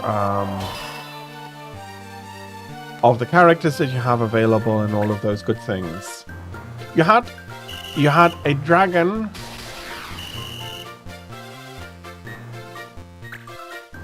attack you at the College of Winterhelm. Oh no, no idea where the college is anymore. I am terribly sorry about that, but you had a dragon attack you, and well, I hope that it didn't cause too much of a stir at the college. That would have been unfortunate.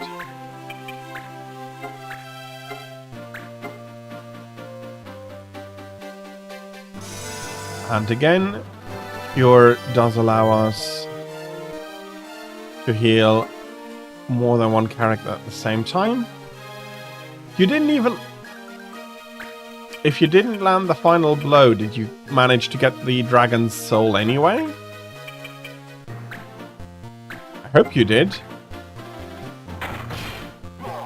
And there we have a critical and another enemy falling. For another JP to Anne.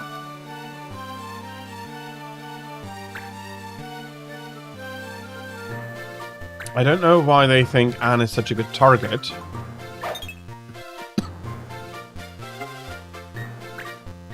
It got killed by one of the mages on the roof. Well, as long as you got the soul.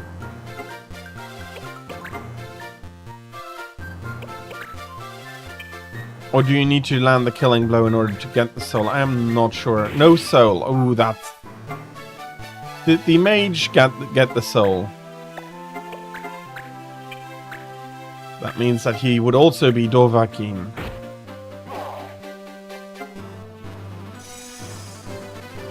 You don't know. Didn't go back to him to check.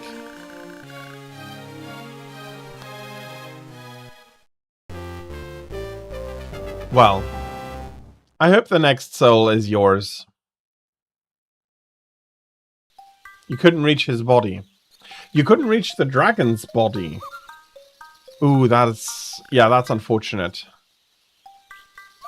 So also no loot from the dragon. Ooh. That's evil, that's evil.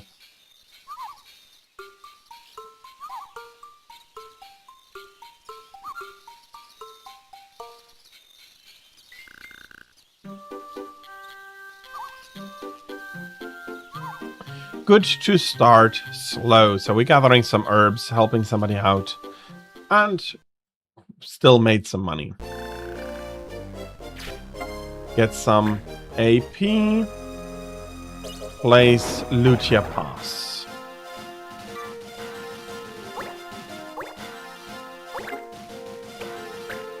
Let's have a look in the shop.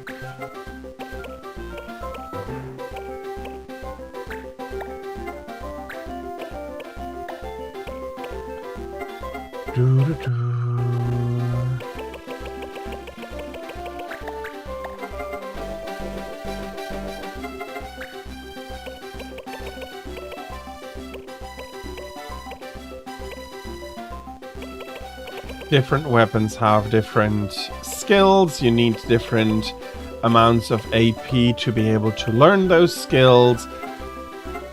As such, it is actually really important to have a lot of different weapons, to keep some of the weaker weapons such that you can learn new skills. And there are new rumors. And of course, new missions. Fire on grass green street. Nothing special. And that's a dispatch. That's a 3-day dispatch. And some battles to win.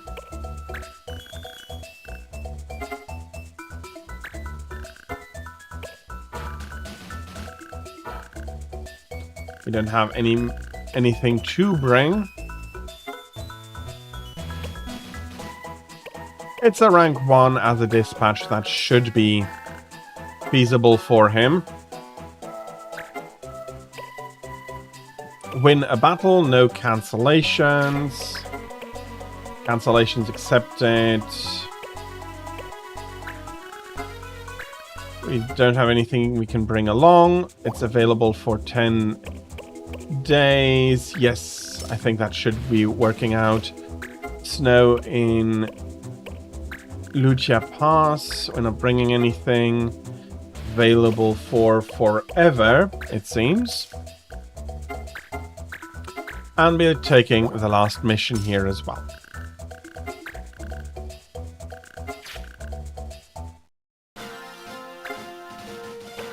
That is fire. I will just save on one of these.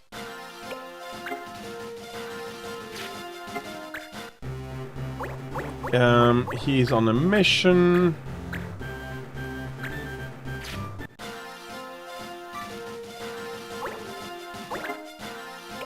There's the prison here. We don't know anybody. We don't have any issues here in the pub.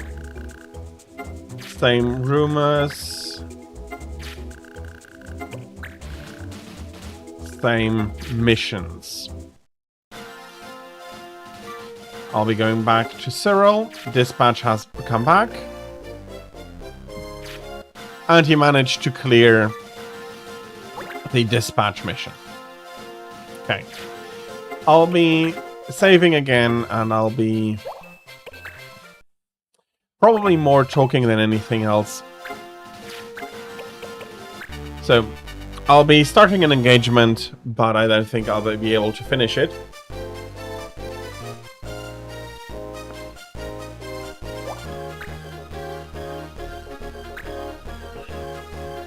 And again, check your laws. You're not allowed to use rapiers, but do use great swords instead. And again, you can go and change the equipment. I have a short sword. That's fine.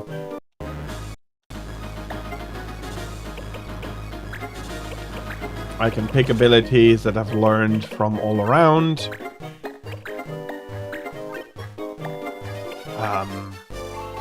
And then I want or need to learn different jobs to be able to do better.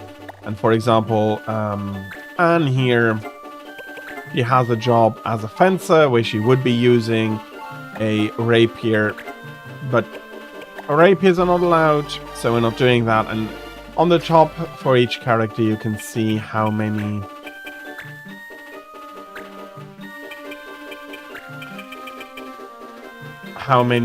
cards they've gotten from certain things, and the idea here is to defeat all of the bombs that there won't be any damage to the city. Okay, let's do Mont Blanc. Let's do Stuart. Let's do Rayton, and Brunard and Anne are going to be bringing up the rear. Look at those, at all the bombs. They'll burn down the whole city down, and we have to defeat all the enemies. Again, a judge is teleporting in to organize all of that. And the bombs are taking some movement as well. And yeah, it's so annoying when he died. If the dragon died on the roof, there's not much you can do to get there, and it's not like you can fly.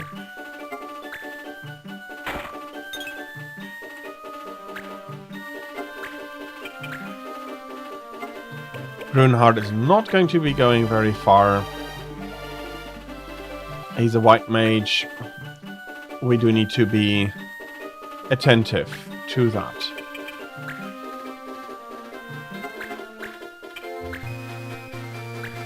Okay, 50-50 for some decent damage. I cannot advance far enough to be able to attack that one. Oh, but he is going to come to attack me. Critical hit. Why not? Can I blizzard you? 31 damage, 50-50.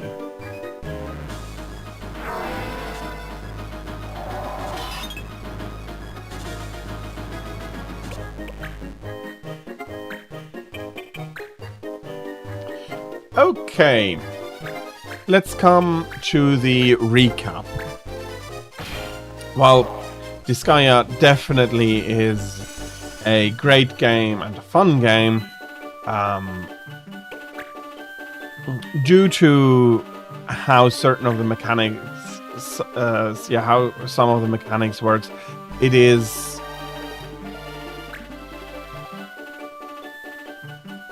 more limited in its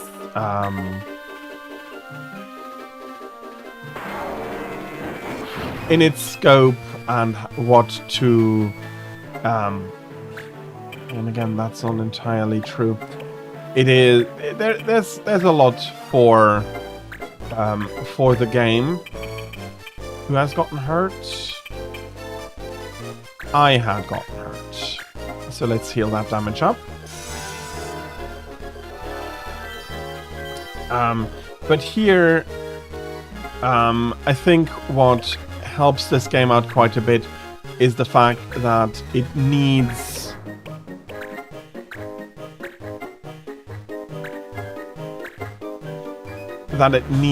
the tactics that you cannot put up a character that is going to be able to completely dominate any battlefield that gets thrown at them. And rather, you do need to take care of all of the characters to a certain degree to level all of them, to equip them well, and it's not you're not going to be able to make a one-man show out of this. I can combo, but I don't have anybody else next to me.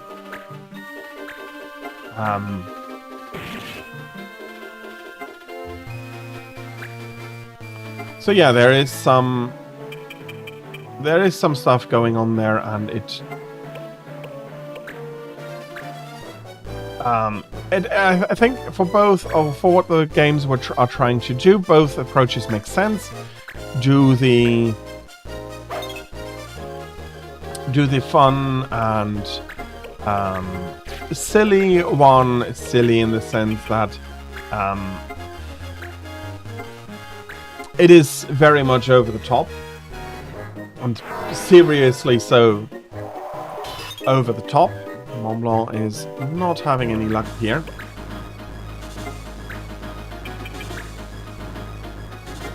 But with a good hit in the back here, we're going to be able to do some damage.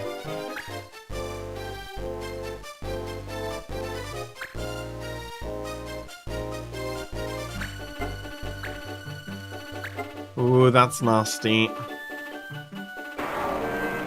At least... Ouch.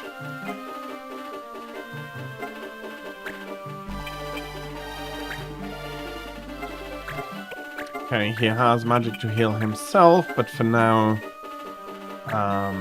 Stuart needs some help. And this is a much more tactical, a much slower approach, simply required by some of the changes in the fact that, one, you do not have the ability to completely overpower a single character. You do need to take care that the characters survive the round, that they deal damage, that they are quote unquote useful, and not just as cannon fodder. which unfortunately sometimes you do just have to send somebody ahead to just take some damage. Ah, he's also running away. The coward. And again, another good hit possible here.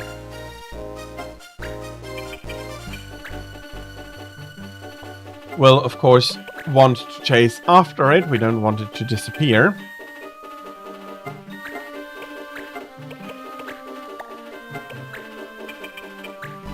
And luckily, we still can reach it with magic. We're probably not going to hit. Absolutely, our third 50-50. It's not the third 50-50 we losing, but it's another 50-50 lost.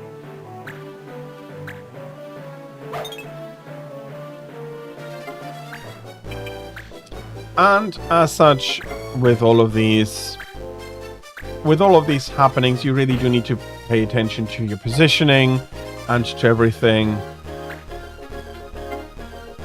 For it is making itself clear that it is not going to do very well if you do not pay attention to what is going on.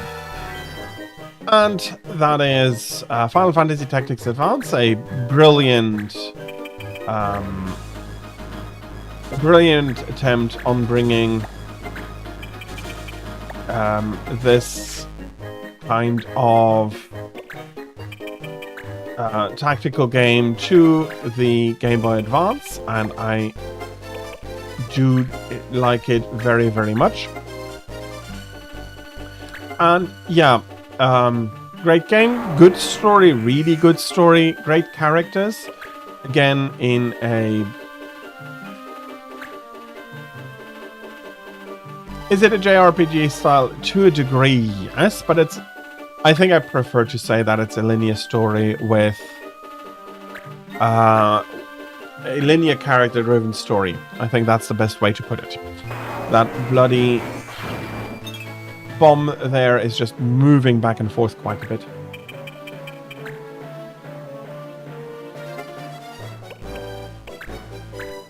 And yeah, I think that is all that I need to show from this game. The idea is clear. You have this tactical combat. It opens up into all of the different job classes that Final Fantasy has introduced at one point. And all of those things that you'd expect also from a Final Fantasy is there. Chocobos, all the different races, and so on and so forth. That being said, we will need to take another quick break. I'll be seeing you after the break with our final game for the morning, or for the first part, that being Shin Megami Tensei 3 Nocturne. And again, we'll be going over the game, why it's there, what it is doing different, and all of those things when we get there. So thank you all very much for being here. Thank you all very much for your patience with and during the breaks and the ads that will be running during it. And I'll be seeing you after the break.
And I am back with Shin Megami Tensei 3.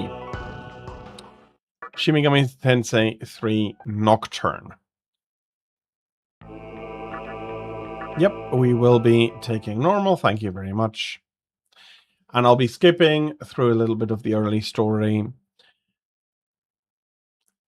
This is so nicely done in the Shin Megami Tensei series that they bring this up so often.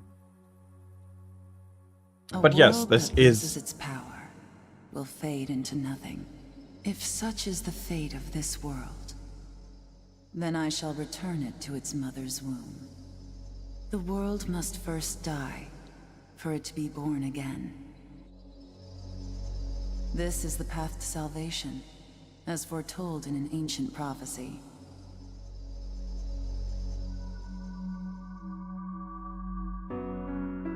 The world will fall for its sins, and everyone living will vanish. But I won't let you meet the same fate. I want to help you hold on to your life. To do so, I need to know your name. Will you tell me who you are? And here we have one of the first things. Not the first time. Probably not the last time Atlas is going to be doing something like this. But it's a very nice touch for us to give our name. No, I need the family name first.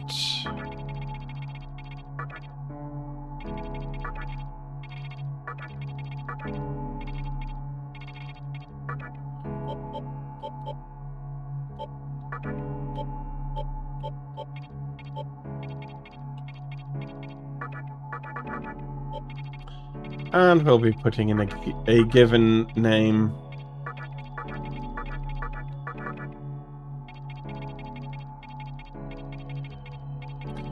Let's give ourselves the nickname of...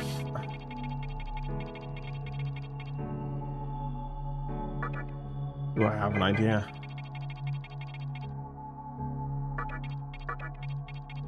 No, that's... Oh no, it doesn't flow very well.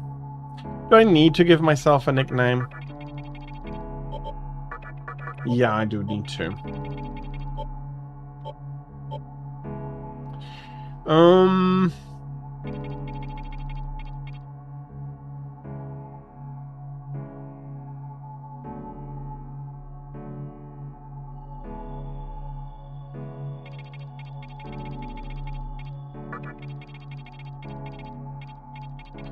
Let's do...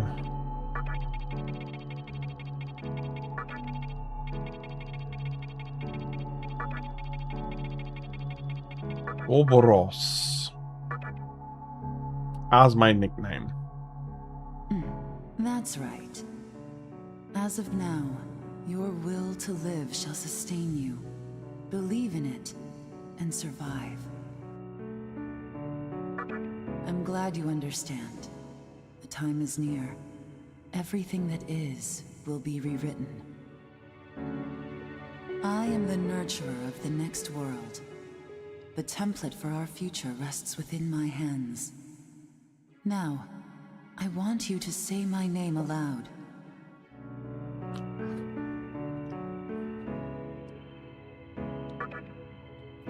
I'll be taking the name that That's right. she has canonically. No. I won't shed another tear. Not even at this world's end. And there's something that I maybe should have done during the break.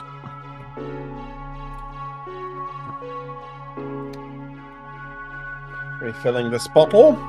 Instead, I can invite you to the world that is to come. Now go ahead. Wake up. The time is here. And again, we start a game with only basically questions. Yo, Yogi Cohen. Please do not rush onto the train. The door is now closing. And then we dropped into Japan. Not quite modern world Japan. Not quite the modern Japan. The game does have a little bit of an age. But it did... So this is early 2000s Japan rather than modern Japan, or even the Japan of a few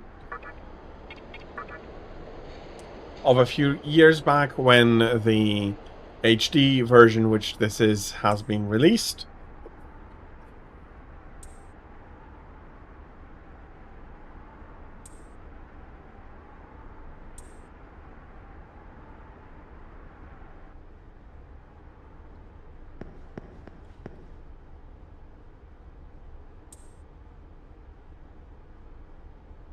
Let me guess, you're here for Yoyogi Park.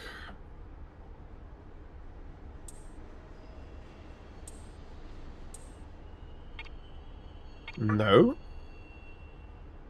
A deadly riot at the park yesterday.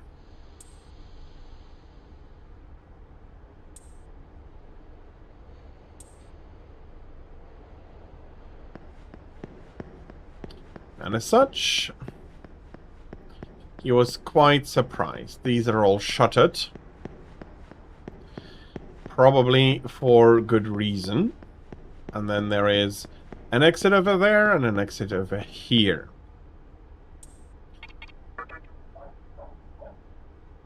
As with so many other Atlas games. So Yoyogi Park is closed. There's some work going on there.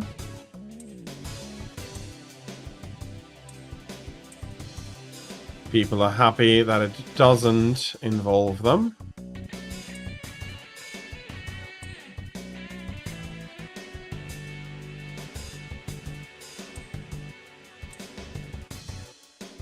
Though he doesn't agree with that people died. Take that long-haired yuppie wandering around.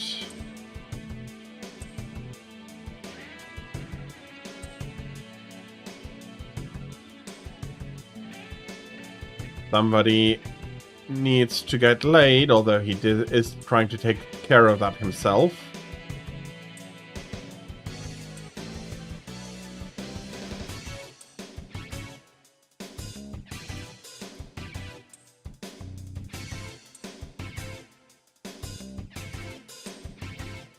Don't creep on Miss Takao. There's a video playing. So, I will be...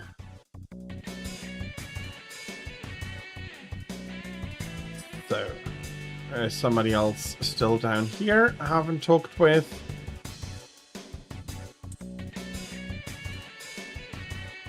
Everything is round. The world itself is round. And he feels like he's having some prophetic vision.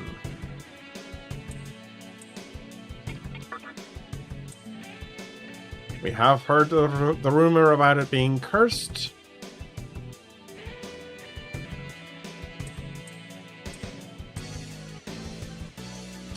So, as so often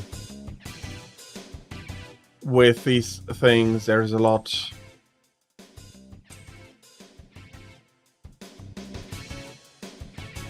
going on here. You have all of these spaces that you will slowly explore, and then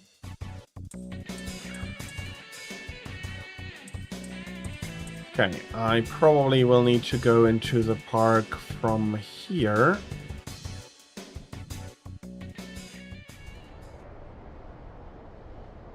And the park is closed. Great. The entire park's closed off. They can't even let a guy in to snap a few photos? Guess it's not my lucky day. Huh? You need something, kid? What happened here? Well, here's what they said on TV. Panic erupts as a clash between corporate representatives and a civic organization ends in violent deaths. Pretty disturbing, right? But those who live on the fringe say it was a deeper struggle between two cults. I think that's your phone going off. Hey, are you there? Finally, I got a hold of you. What's taking you so long? And again, another classmate. Again, I am not going to change the Where are name. you now? Well, since you decided not to show, we had to leave without you. So, yeah. Would you mind coming You do know which hospital it is, right? Just go east from Shinjuku. I was planning to ask our teacher for career advice, so I'll just go ahead of you. Thanks. Keep in mind, I don't plan on staying too long, okay? See you later. Hold up. You're on your way to Shinjuku Medical Center? That's also where I'm headed, oddly enough. Go figure. Why don't you hang on to this? It's a copy of our upcoming issue. I'm assuming you don't know what went down here. Then, you probably don't know what kind of place that hospital is either. The name's Hijiri, author of The Ring of Gaia and the Scripture of Moroku. Might want to give that a read.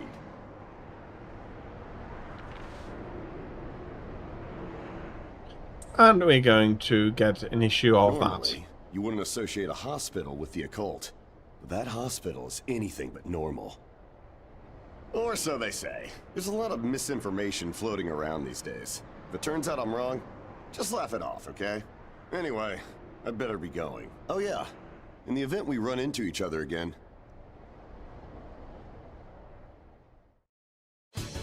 So, actually not demanding anything insane. Let's go up to the hospital.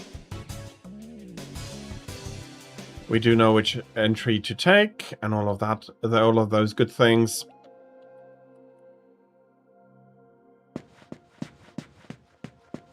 Here is... Well, hey, about time. Here is Chiaki, having waited for us. Is it just me, or is something seriously off here? There isn't anyone in sight. No nurses? No patients. Look, even the reception desk is empty. Don't you think there's something weird about this place? I sure do. Anyway, you-know-who is looking for our teacher right now. And big surprise, he's still gone. He'd better not be off goofing around. Oh, what's... Knowing your taste, it probably wouldn't interest me. Ayakashi Monthly. Never heard of it before. What? It's an occult magazine? Why would you bring something like that here? Well, maybe it could help me kill some time. Anyway, can you go find that bonehead? If he can't find our teacher, then I don't want to be here another minute. You should be on the second floor. I'll be waiting. Don't leave me hanging. Let's not make her wait too long. But...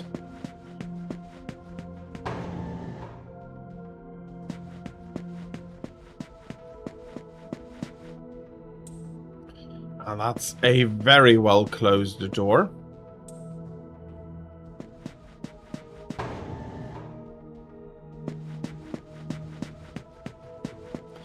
Up to another floor. Again, it's very well closed, and there we see somebody in the opposite hallway, and again, no people about.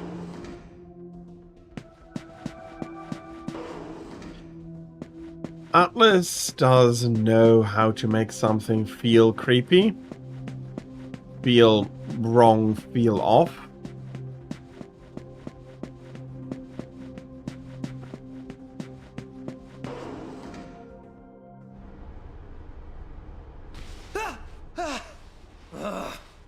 And it's our friend. Oh man, you scared the crap. You know, I'm sure you've.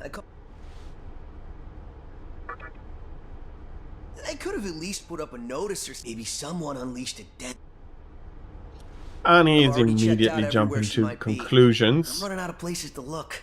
Think we should just call it? Alright, I'm gonna head back down and check out how our other lady's doing. I bet she's all pissed because I've been gone so... Anyway, I really hope this isn't the shitstorm and shit.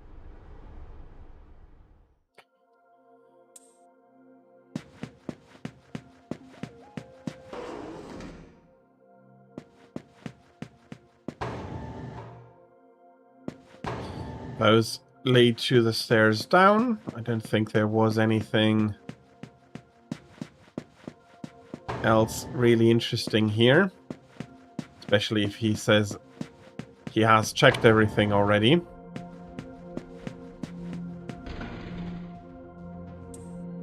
Select a floor.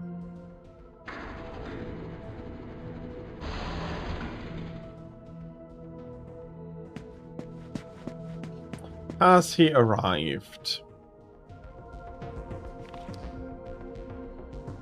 Oh, you're back. So, you know that special report at the beginning of the magazine? Well, it says... According to this, there's a group of demon worshippers who call themselves the Ring of Gaia. And they're right here. Apparently, they believe in this book of prophecy. In that book, it says that... And these people, whether their idea of chaos... The reporter couldn't figure that out. No luck finding her. I even checked the men's room. Didn't need to know that. We're in the middle of a conversation here, so save those details for later. Now, listen to this part. A hospital on the east side of Shinjuku is closely... Let me guess. That ends with, find out more in our next issue. Though it wouldn't surprise me if that article had some truth to it. I've heard some real spooky like how they run deadly experiments on patients. And of course, there's a rumor that... You're serious? I never knew any of that. I almost thought it does get one thing right. Mm-hmm. We really need to find her, don't we? Okay, we search this place top to bottom one last time. By the way, looks like you can reach the annex from the second floor. I'll go take a look up there.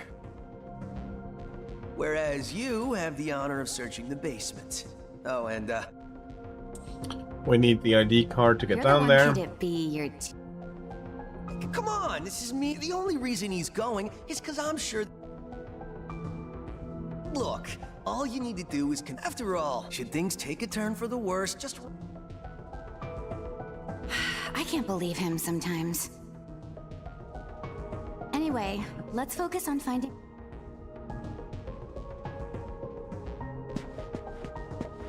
So I have to go to the basement, and she's going to be enjoying the magazine.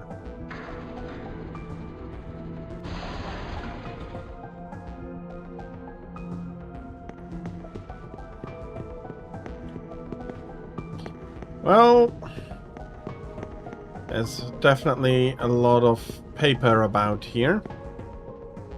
Hard to make out what it is.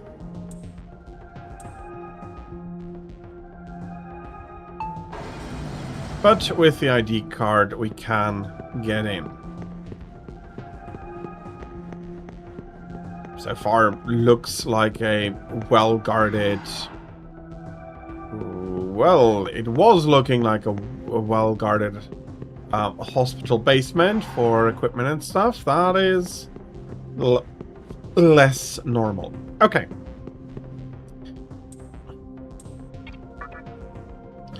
No, I'm going to enter. Come on. Why is this game here? There are a few very, as always, interesting things here. There's the demon summoning. There is that. All of that effort. Disrupt this stillness. Only a well-known poet once said, "April is the cruelest month." Have you? Because it is then one awaken our history as the worthless overgrown, continuous in the. Wipe the slate clean. Now, how from? Oh, come to think of it, this was a hospital. However, even a pebble creates ripples.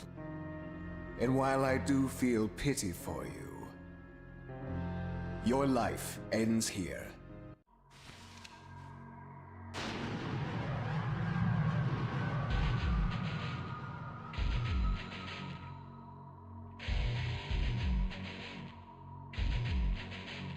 Do not be afraid. All the inhabitants of this world will. Your time has just. What a pitiful attempt. One should fit. Stop! Hmm?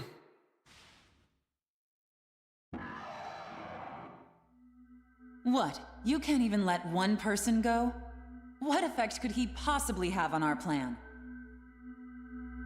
However insignificant he is, I am not a man of exception.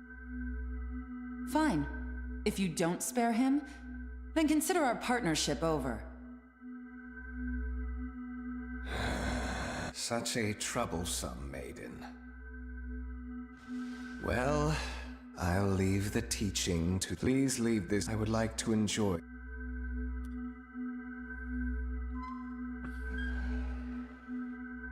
I'll be waiting on the roof. We'll have a good view of the city. Come, witness that which will... So, there is something going on. And... not sure if we can fetch the others.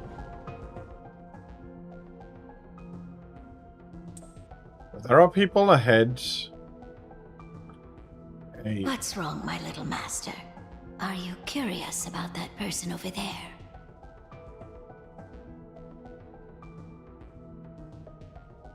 Oh, is that... But right now, we have other And they... So, quite a creepy beginning. Some typical JRPG style ideas are going to be built in.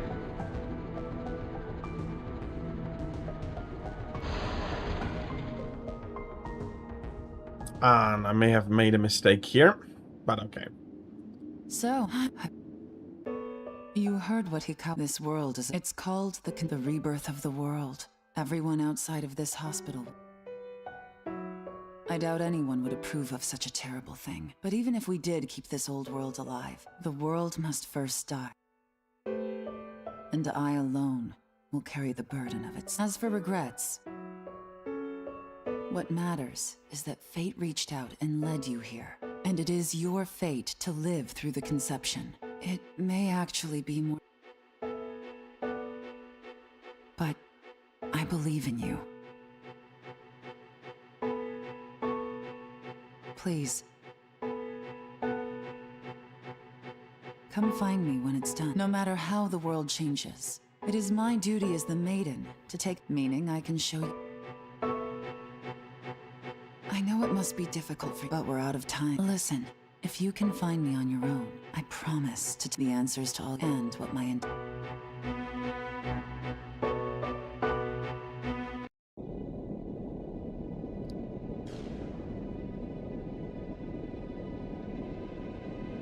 And as such,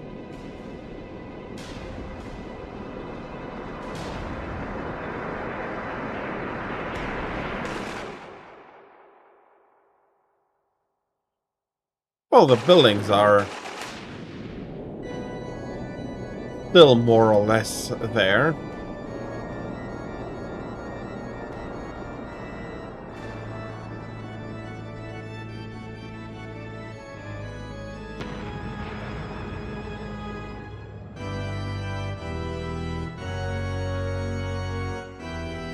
And for once, it is not our need to survive.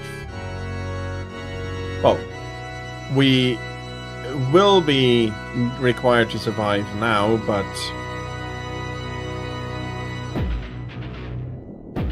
we are not going to save this old world. Not like this anymore.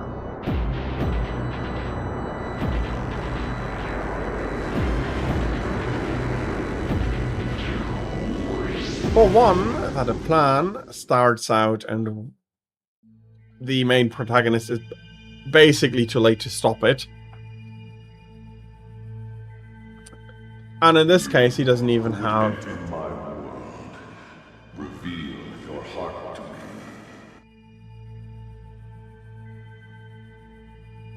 You have nothing stirring within you, not even a hint of reason.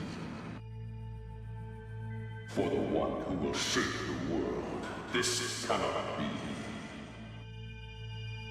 Go forth and discover yourself. What will be the legacy of your existence?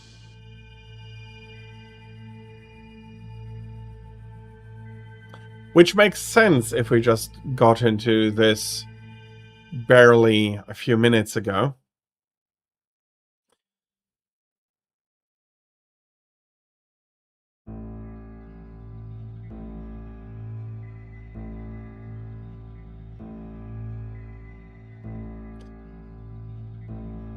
Do not be afraid. My little master has taken an interest in you. Pitiful human though you are. It is vital that you receive it. Please try not to struggle. It will only hurt for an instant.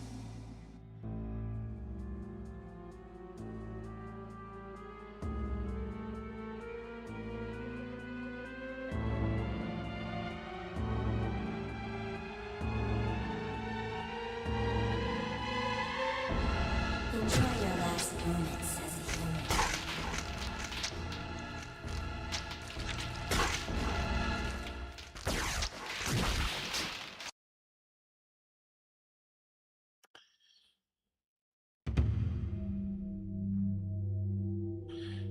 There we start going. We're not human anymore, but what are we? It is... Magatama is the essence of demonic power. With it, you have joined the ranks of demons.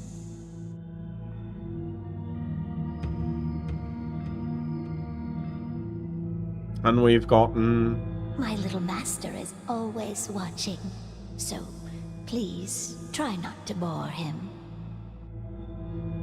We have received power.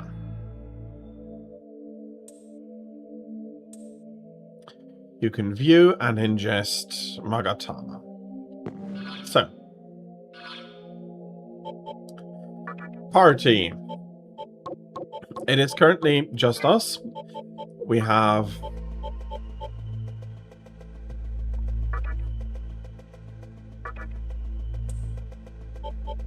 there's quite a bit here that we can unlock. And we are now again in the Shinjuku Medical Center on the ground floor where we started out as. And here's the soul.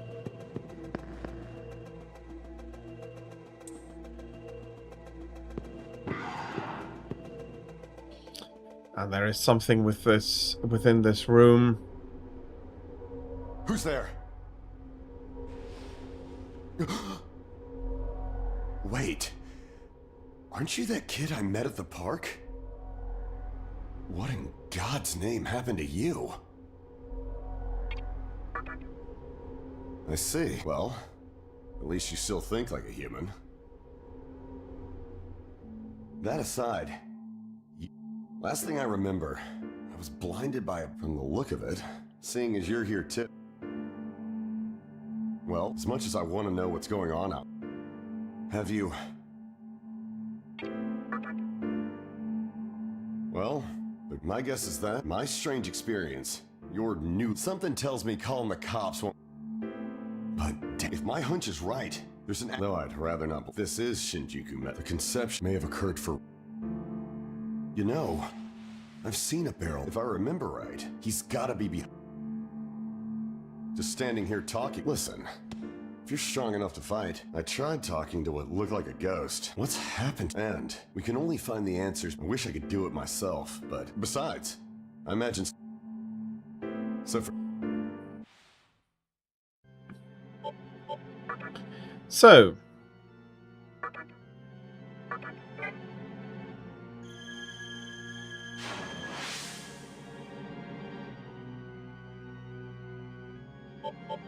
first things first.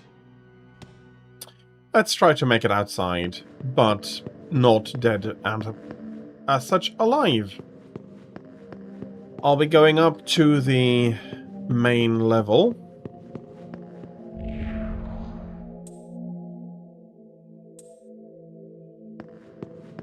Magatsui is, again, a very important part here. And this one is quite aggressive. He just wants to eat.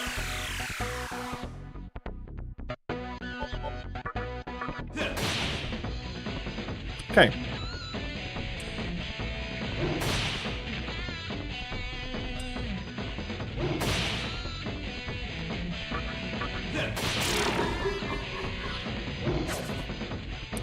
Fighting our first demons and then getting access to some demons. So that's a level up. Stats are, as always, customizable. Yeah, let's do a little bit of strength and vitality in the beginning before we push a lot of magic.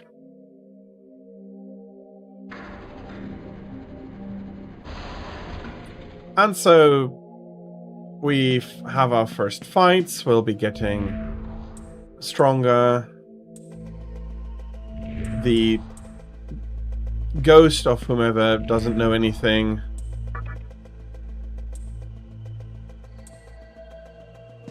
There's an annex we may be able to use to exit the hospital.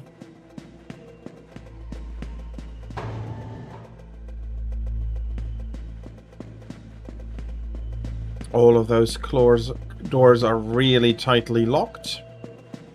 Should be getting over to that annex from here.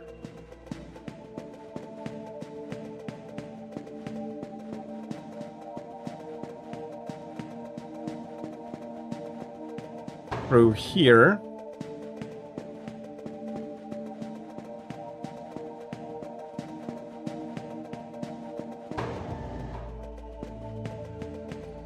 And here is Pixie. Never seen a demon quite like you. Hey, are you looking for something?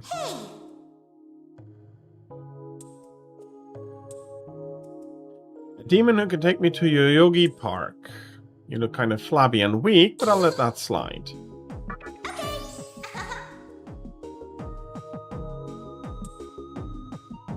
Nice to meet you.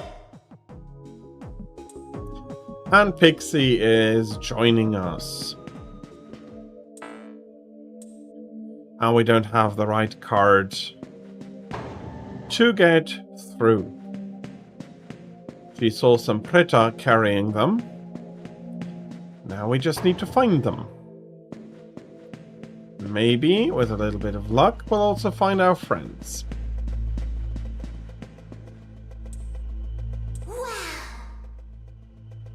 Here, let me talk to them.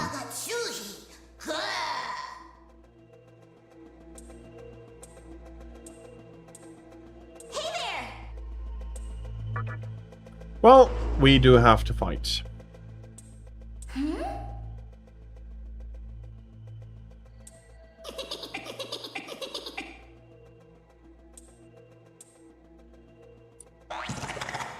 They are only interested in feeding and in the Magatsui.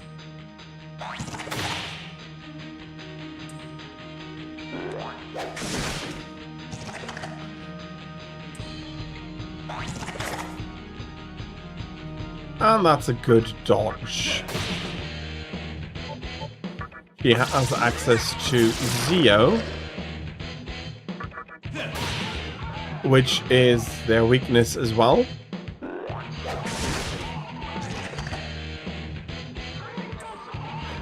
Yes, you were tricked.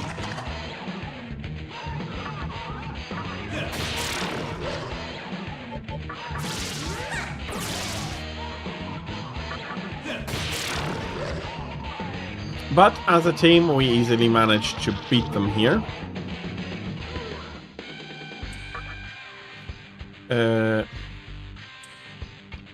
No, not like that. Like that.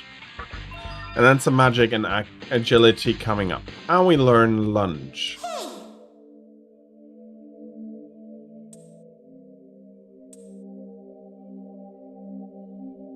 She's explaining that we can get even stronger, and so our demon collecting days begin.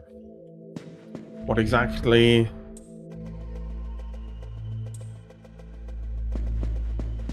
is going on we'll be learning.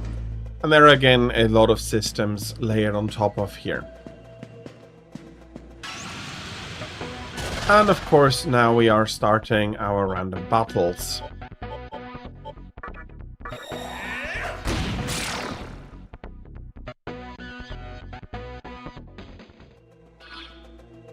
And as so often, let's Dia here a little bit. And let's see if we can get to the annex. I don't think there's much else we need to do here.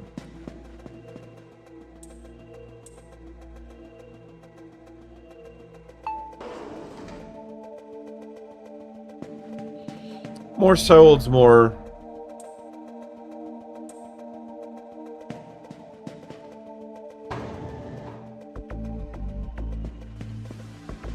Well, maybe we don't have to. And there's Fornius, whom we may not exactly want to encounter at the moment.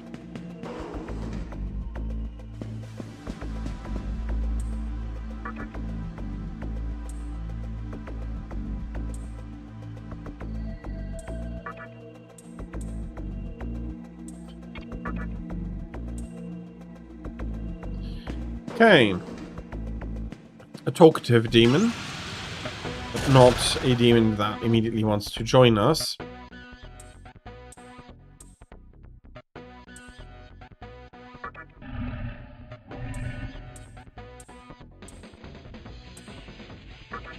And we allow Will-O-Wisp to join the party. And this goes on and will then continue. You're going to be putting a larger and larger party together that is going to then get to the fusion and so on. Each of them has their own skills. Each of them has their own abilities. You need to collect stuff, and you then go slowly through the world collecting stuff and other things, and you try to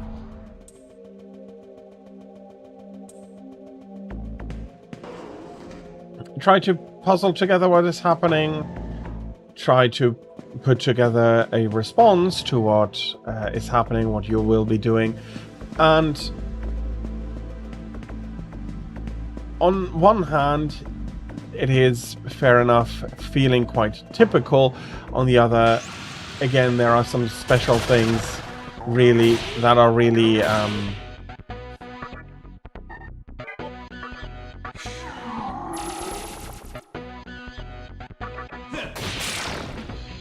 unique here to the game, and I do think that I will want to save a little bit on Pixie's power.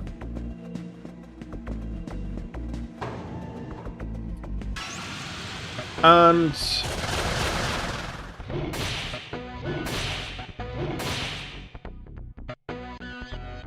I think that one of the most important aspects here is it's the game's storytelling and, to a degree, its difficulty.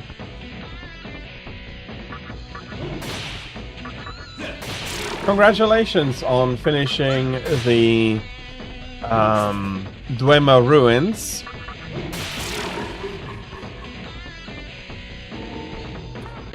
I am pretty sure that you have your pockets very full now.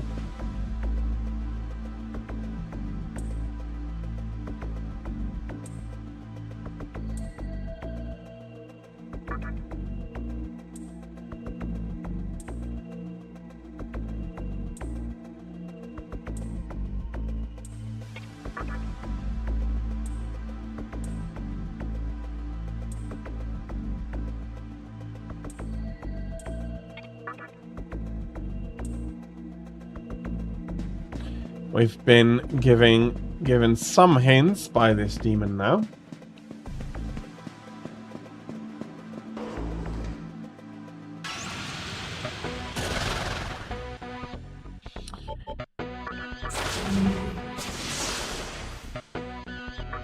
That did not do a lot of damage. Attacking would have been better. There is Shiza here.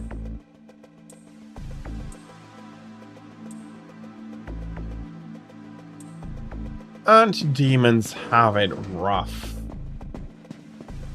So, I think most important aspect, again, is the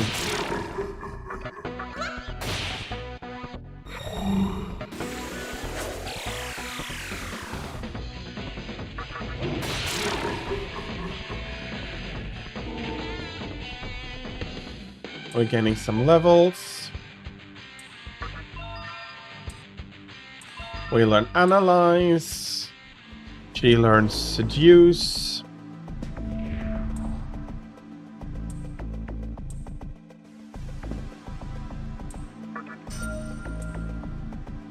Getting a little bit here from the treasure chest.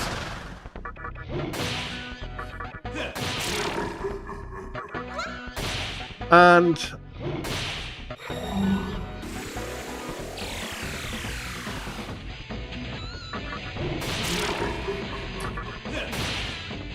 Again, a world shrouded in mystery, already pre-destroyed here. We have no idea what is going on. We have no idea where our friends are. We're not... we weren't good enough to be... to continue to shape the world, or at least not yet. We've been sent back to discover ourselves. And... yeah. As, again, so often with the games here, with Shin Megami Tensei, they are doing their own thing. Can I please turn around?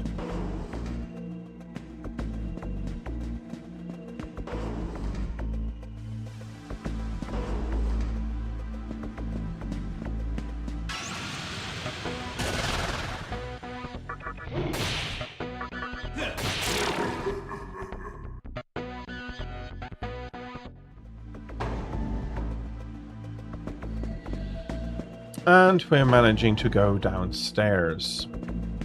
Again, a lot of the rooms are closed.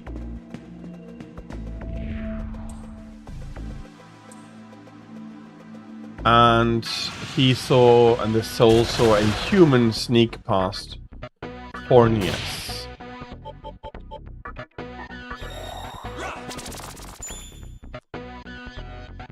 Strong against force, weak against fire.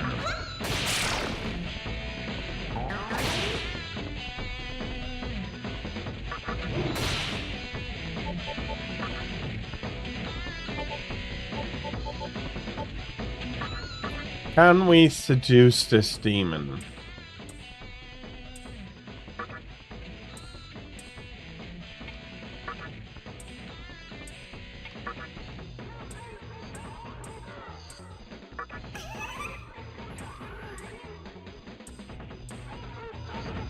And another demon.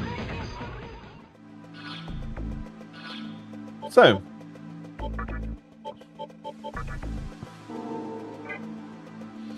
we'll be summoning another one, and we'll be fighting another few.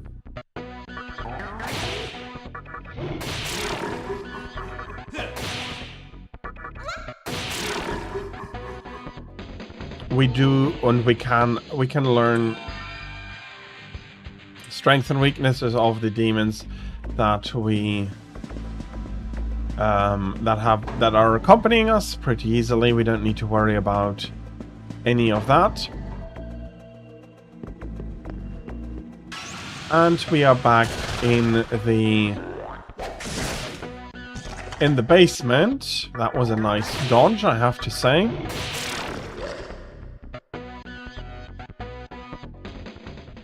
And a little bit more experience and a little bit more money. Have a look around here.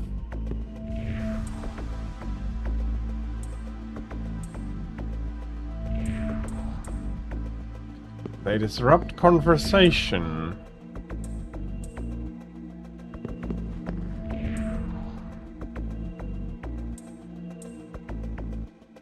Some races that rarely join.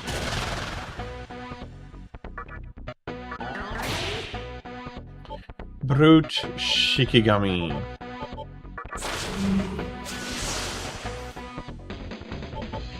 Let's learn about them.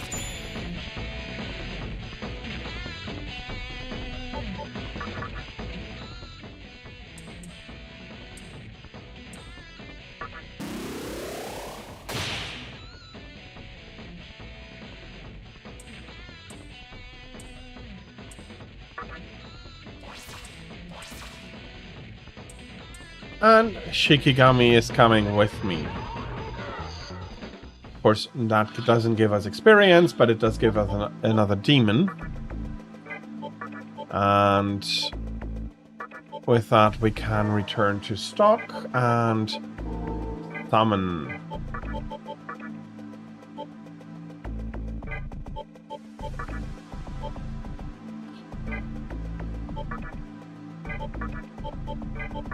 So you do, it's again such a nice differentiation towards other games.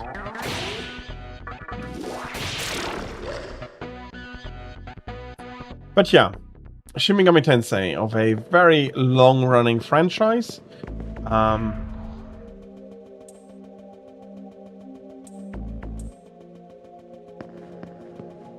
With a ton of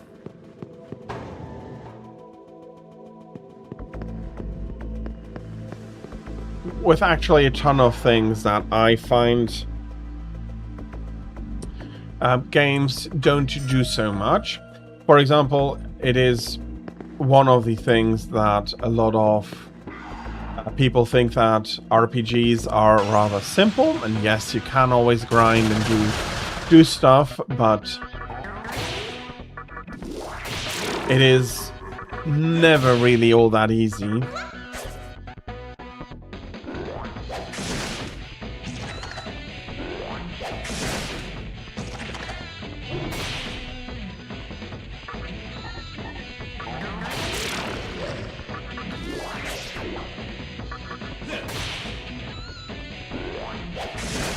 Oh, we had that miss. That's bad, yeah.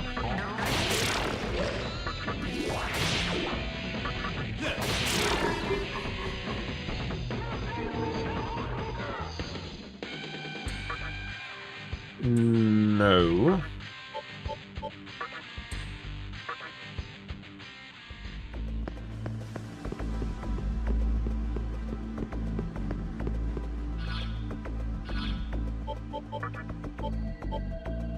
Okay, so it's a hard game. You summon demons, you fuse them. We know how that works from Persona with the personas there, but the idea is the same. You build yourself a strong team. You have some in back, you have some in front. It's hard. You're really expected to learn the systems and work on it. So the two main reasons why I've chosen to include it: it's a hard RPG, something that is not commonly done. It is very open with a lot of questions. It is definitely a mature game. This is not something for younger people, and there is a lot there, and there's a lot here that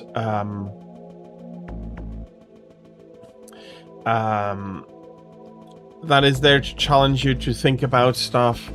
For example, when after the world is destroyed, you get into that realm of whomever that was, you are not complete. You have no heart. You have no reason. Reason not in being able to reason, but you have no reason to be. You have no will to live. Who are you? There is no who are you for the new world, and that is something we need to get up to. And those are things that games can ask but very rarely do. Most games, right or wrongly, do not.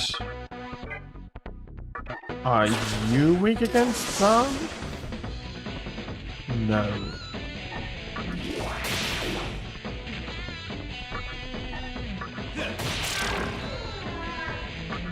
Oh, there's a lot there, and I still have one attack.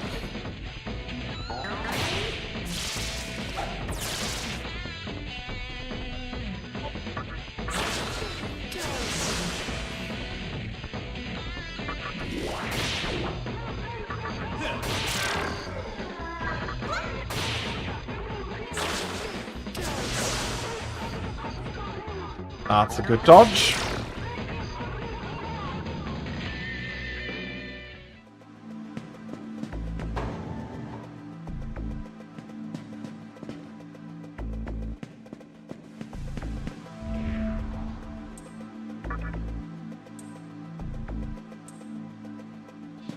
I'll give you all my money if you can do that. And there is a safe room here.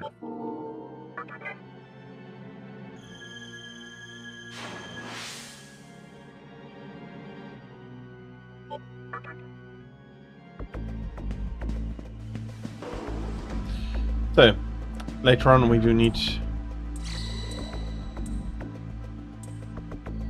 And she will heal me anytime. Did it heal? Yes, completely full. So, now we could take on Fornius quite a bit better.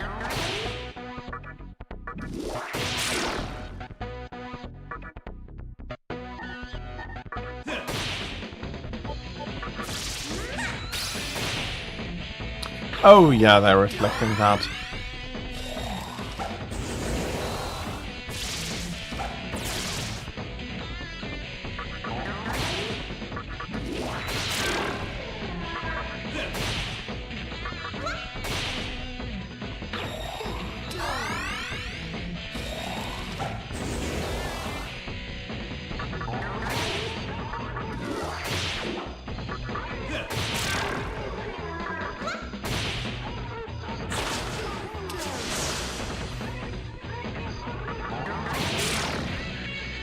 And so for all of those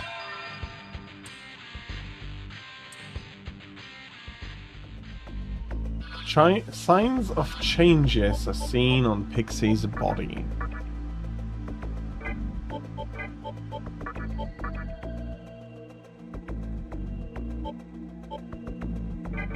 So, yeah.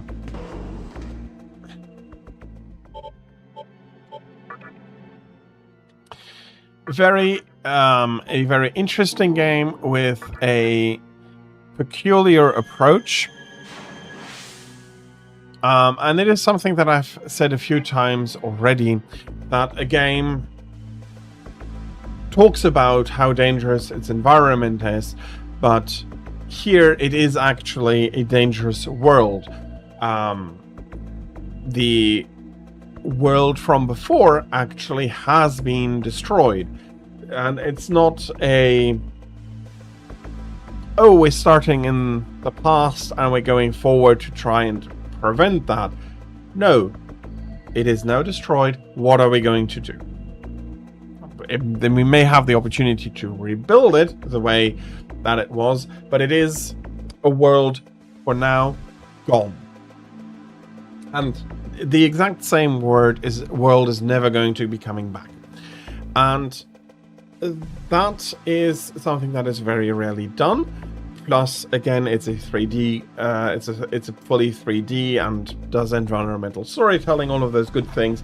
As I said, Atlas knows how to make a place feel quite creepy, but the core of what Atlas is doing, and why I am very worried if they say that Persona 6 is going to be a game that a lot more people will be finding accessible. I worry that they're going to lose the core of what made them the difficulty, together with the story that is not afraid to touch difficult themes or ask hard questions to the player for a lot. We had the direct interaction with the player from here. There is something similar in Metafora Fantasio, and a lot of that is coming back and back again in these games. So this is exactly what the industry is doing, but this is someone going their own path, taking a lot of the techniques that other people are pioneering, 3D, the detail, technical stuff that has been done before, and discovering them. Although I do think that they used somebody else's engine for this, and then they go on, build their own style on top of it, disregarding basically anybody else. They're not asking for a Western market to understand. They're not asking for people who are not interested in the specific part to understand. They are working in their niche, and they're working in their niche very, very well. Okay. With that, we are coming up to my longer dinner break. And while I was worried a little bit, I could showcase the important parts of the game, or the parts that I personally find important.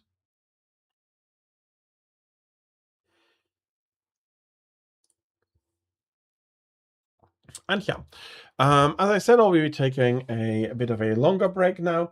I'll be back in about an hour for 18 o'clock Central European Summer Time, or 12 o'clock Eastern Daylight Time. And I will be back with Star Wars Jedi Knight Jedi Academy, an action, well, it's a mixture between a first-person shooter and a third-person action game. You'll see what I mean with that. And there are a few things I want to discuss there: the engine, the history, the development, some of the stuff to do with the IP, and how people tended to treat certain things in comparison to what they're doing today. So I'll be back in about an hour. There'll be a timer and everything. I'll be having a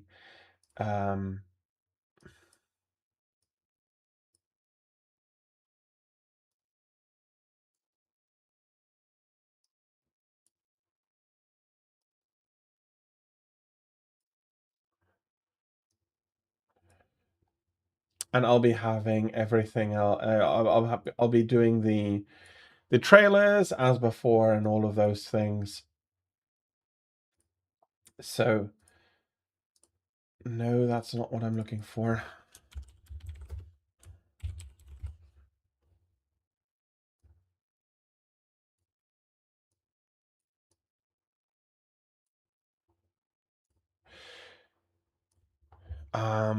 I'll have again some of the old trailers running. I'll have some of the videos running that I wanted, that I cut out from the previous streams and all of that. And I'll be seeing you afterwards, after this longer dinner break. Thank you again, everybody, for being here. I hope you're enjoying it. I hope you're going to have a good hour, a good break as well. Tira, I hope you're going to be able to do, if you're still playing, to have some good progress. That's not what I'm trying to do. That is what I'm trying to move. And I'll be seeing you after this break. Thank you very much for your patience during it. And yeah, again, I'll be seeing you afterwards.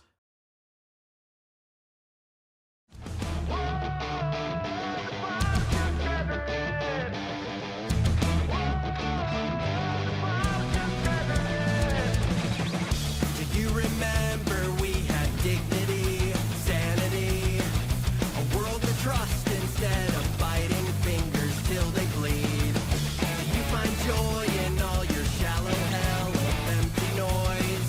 Our world is burning, but they'll keep on selling broken toys. Whoa, can't be it, this can't be it now. Whoa, can't be it, this can't be it.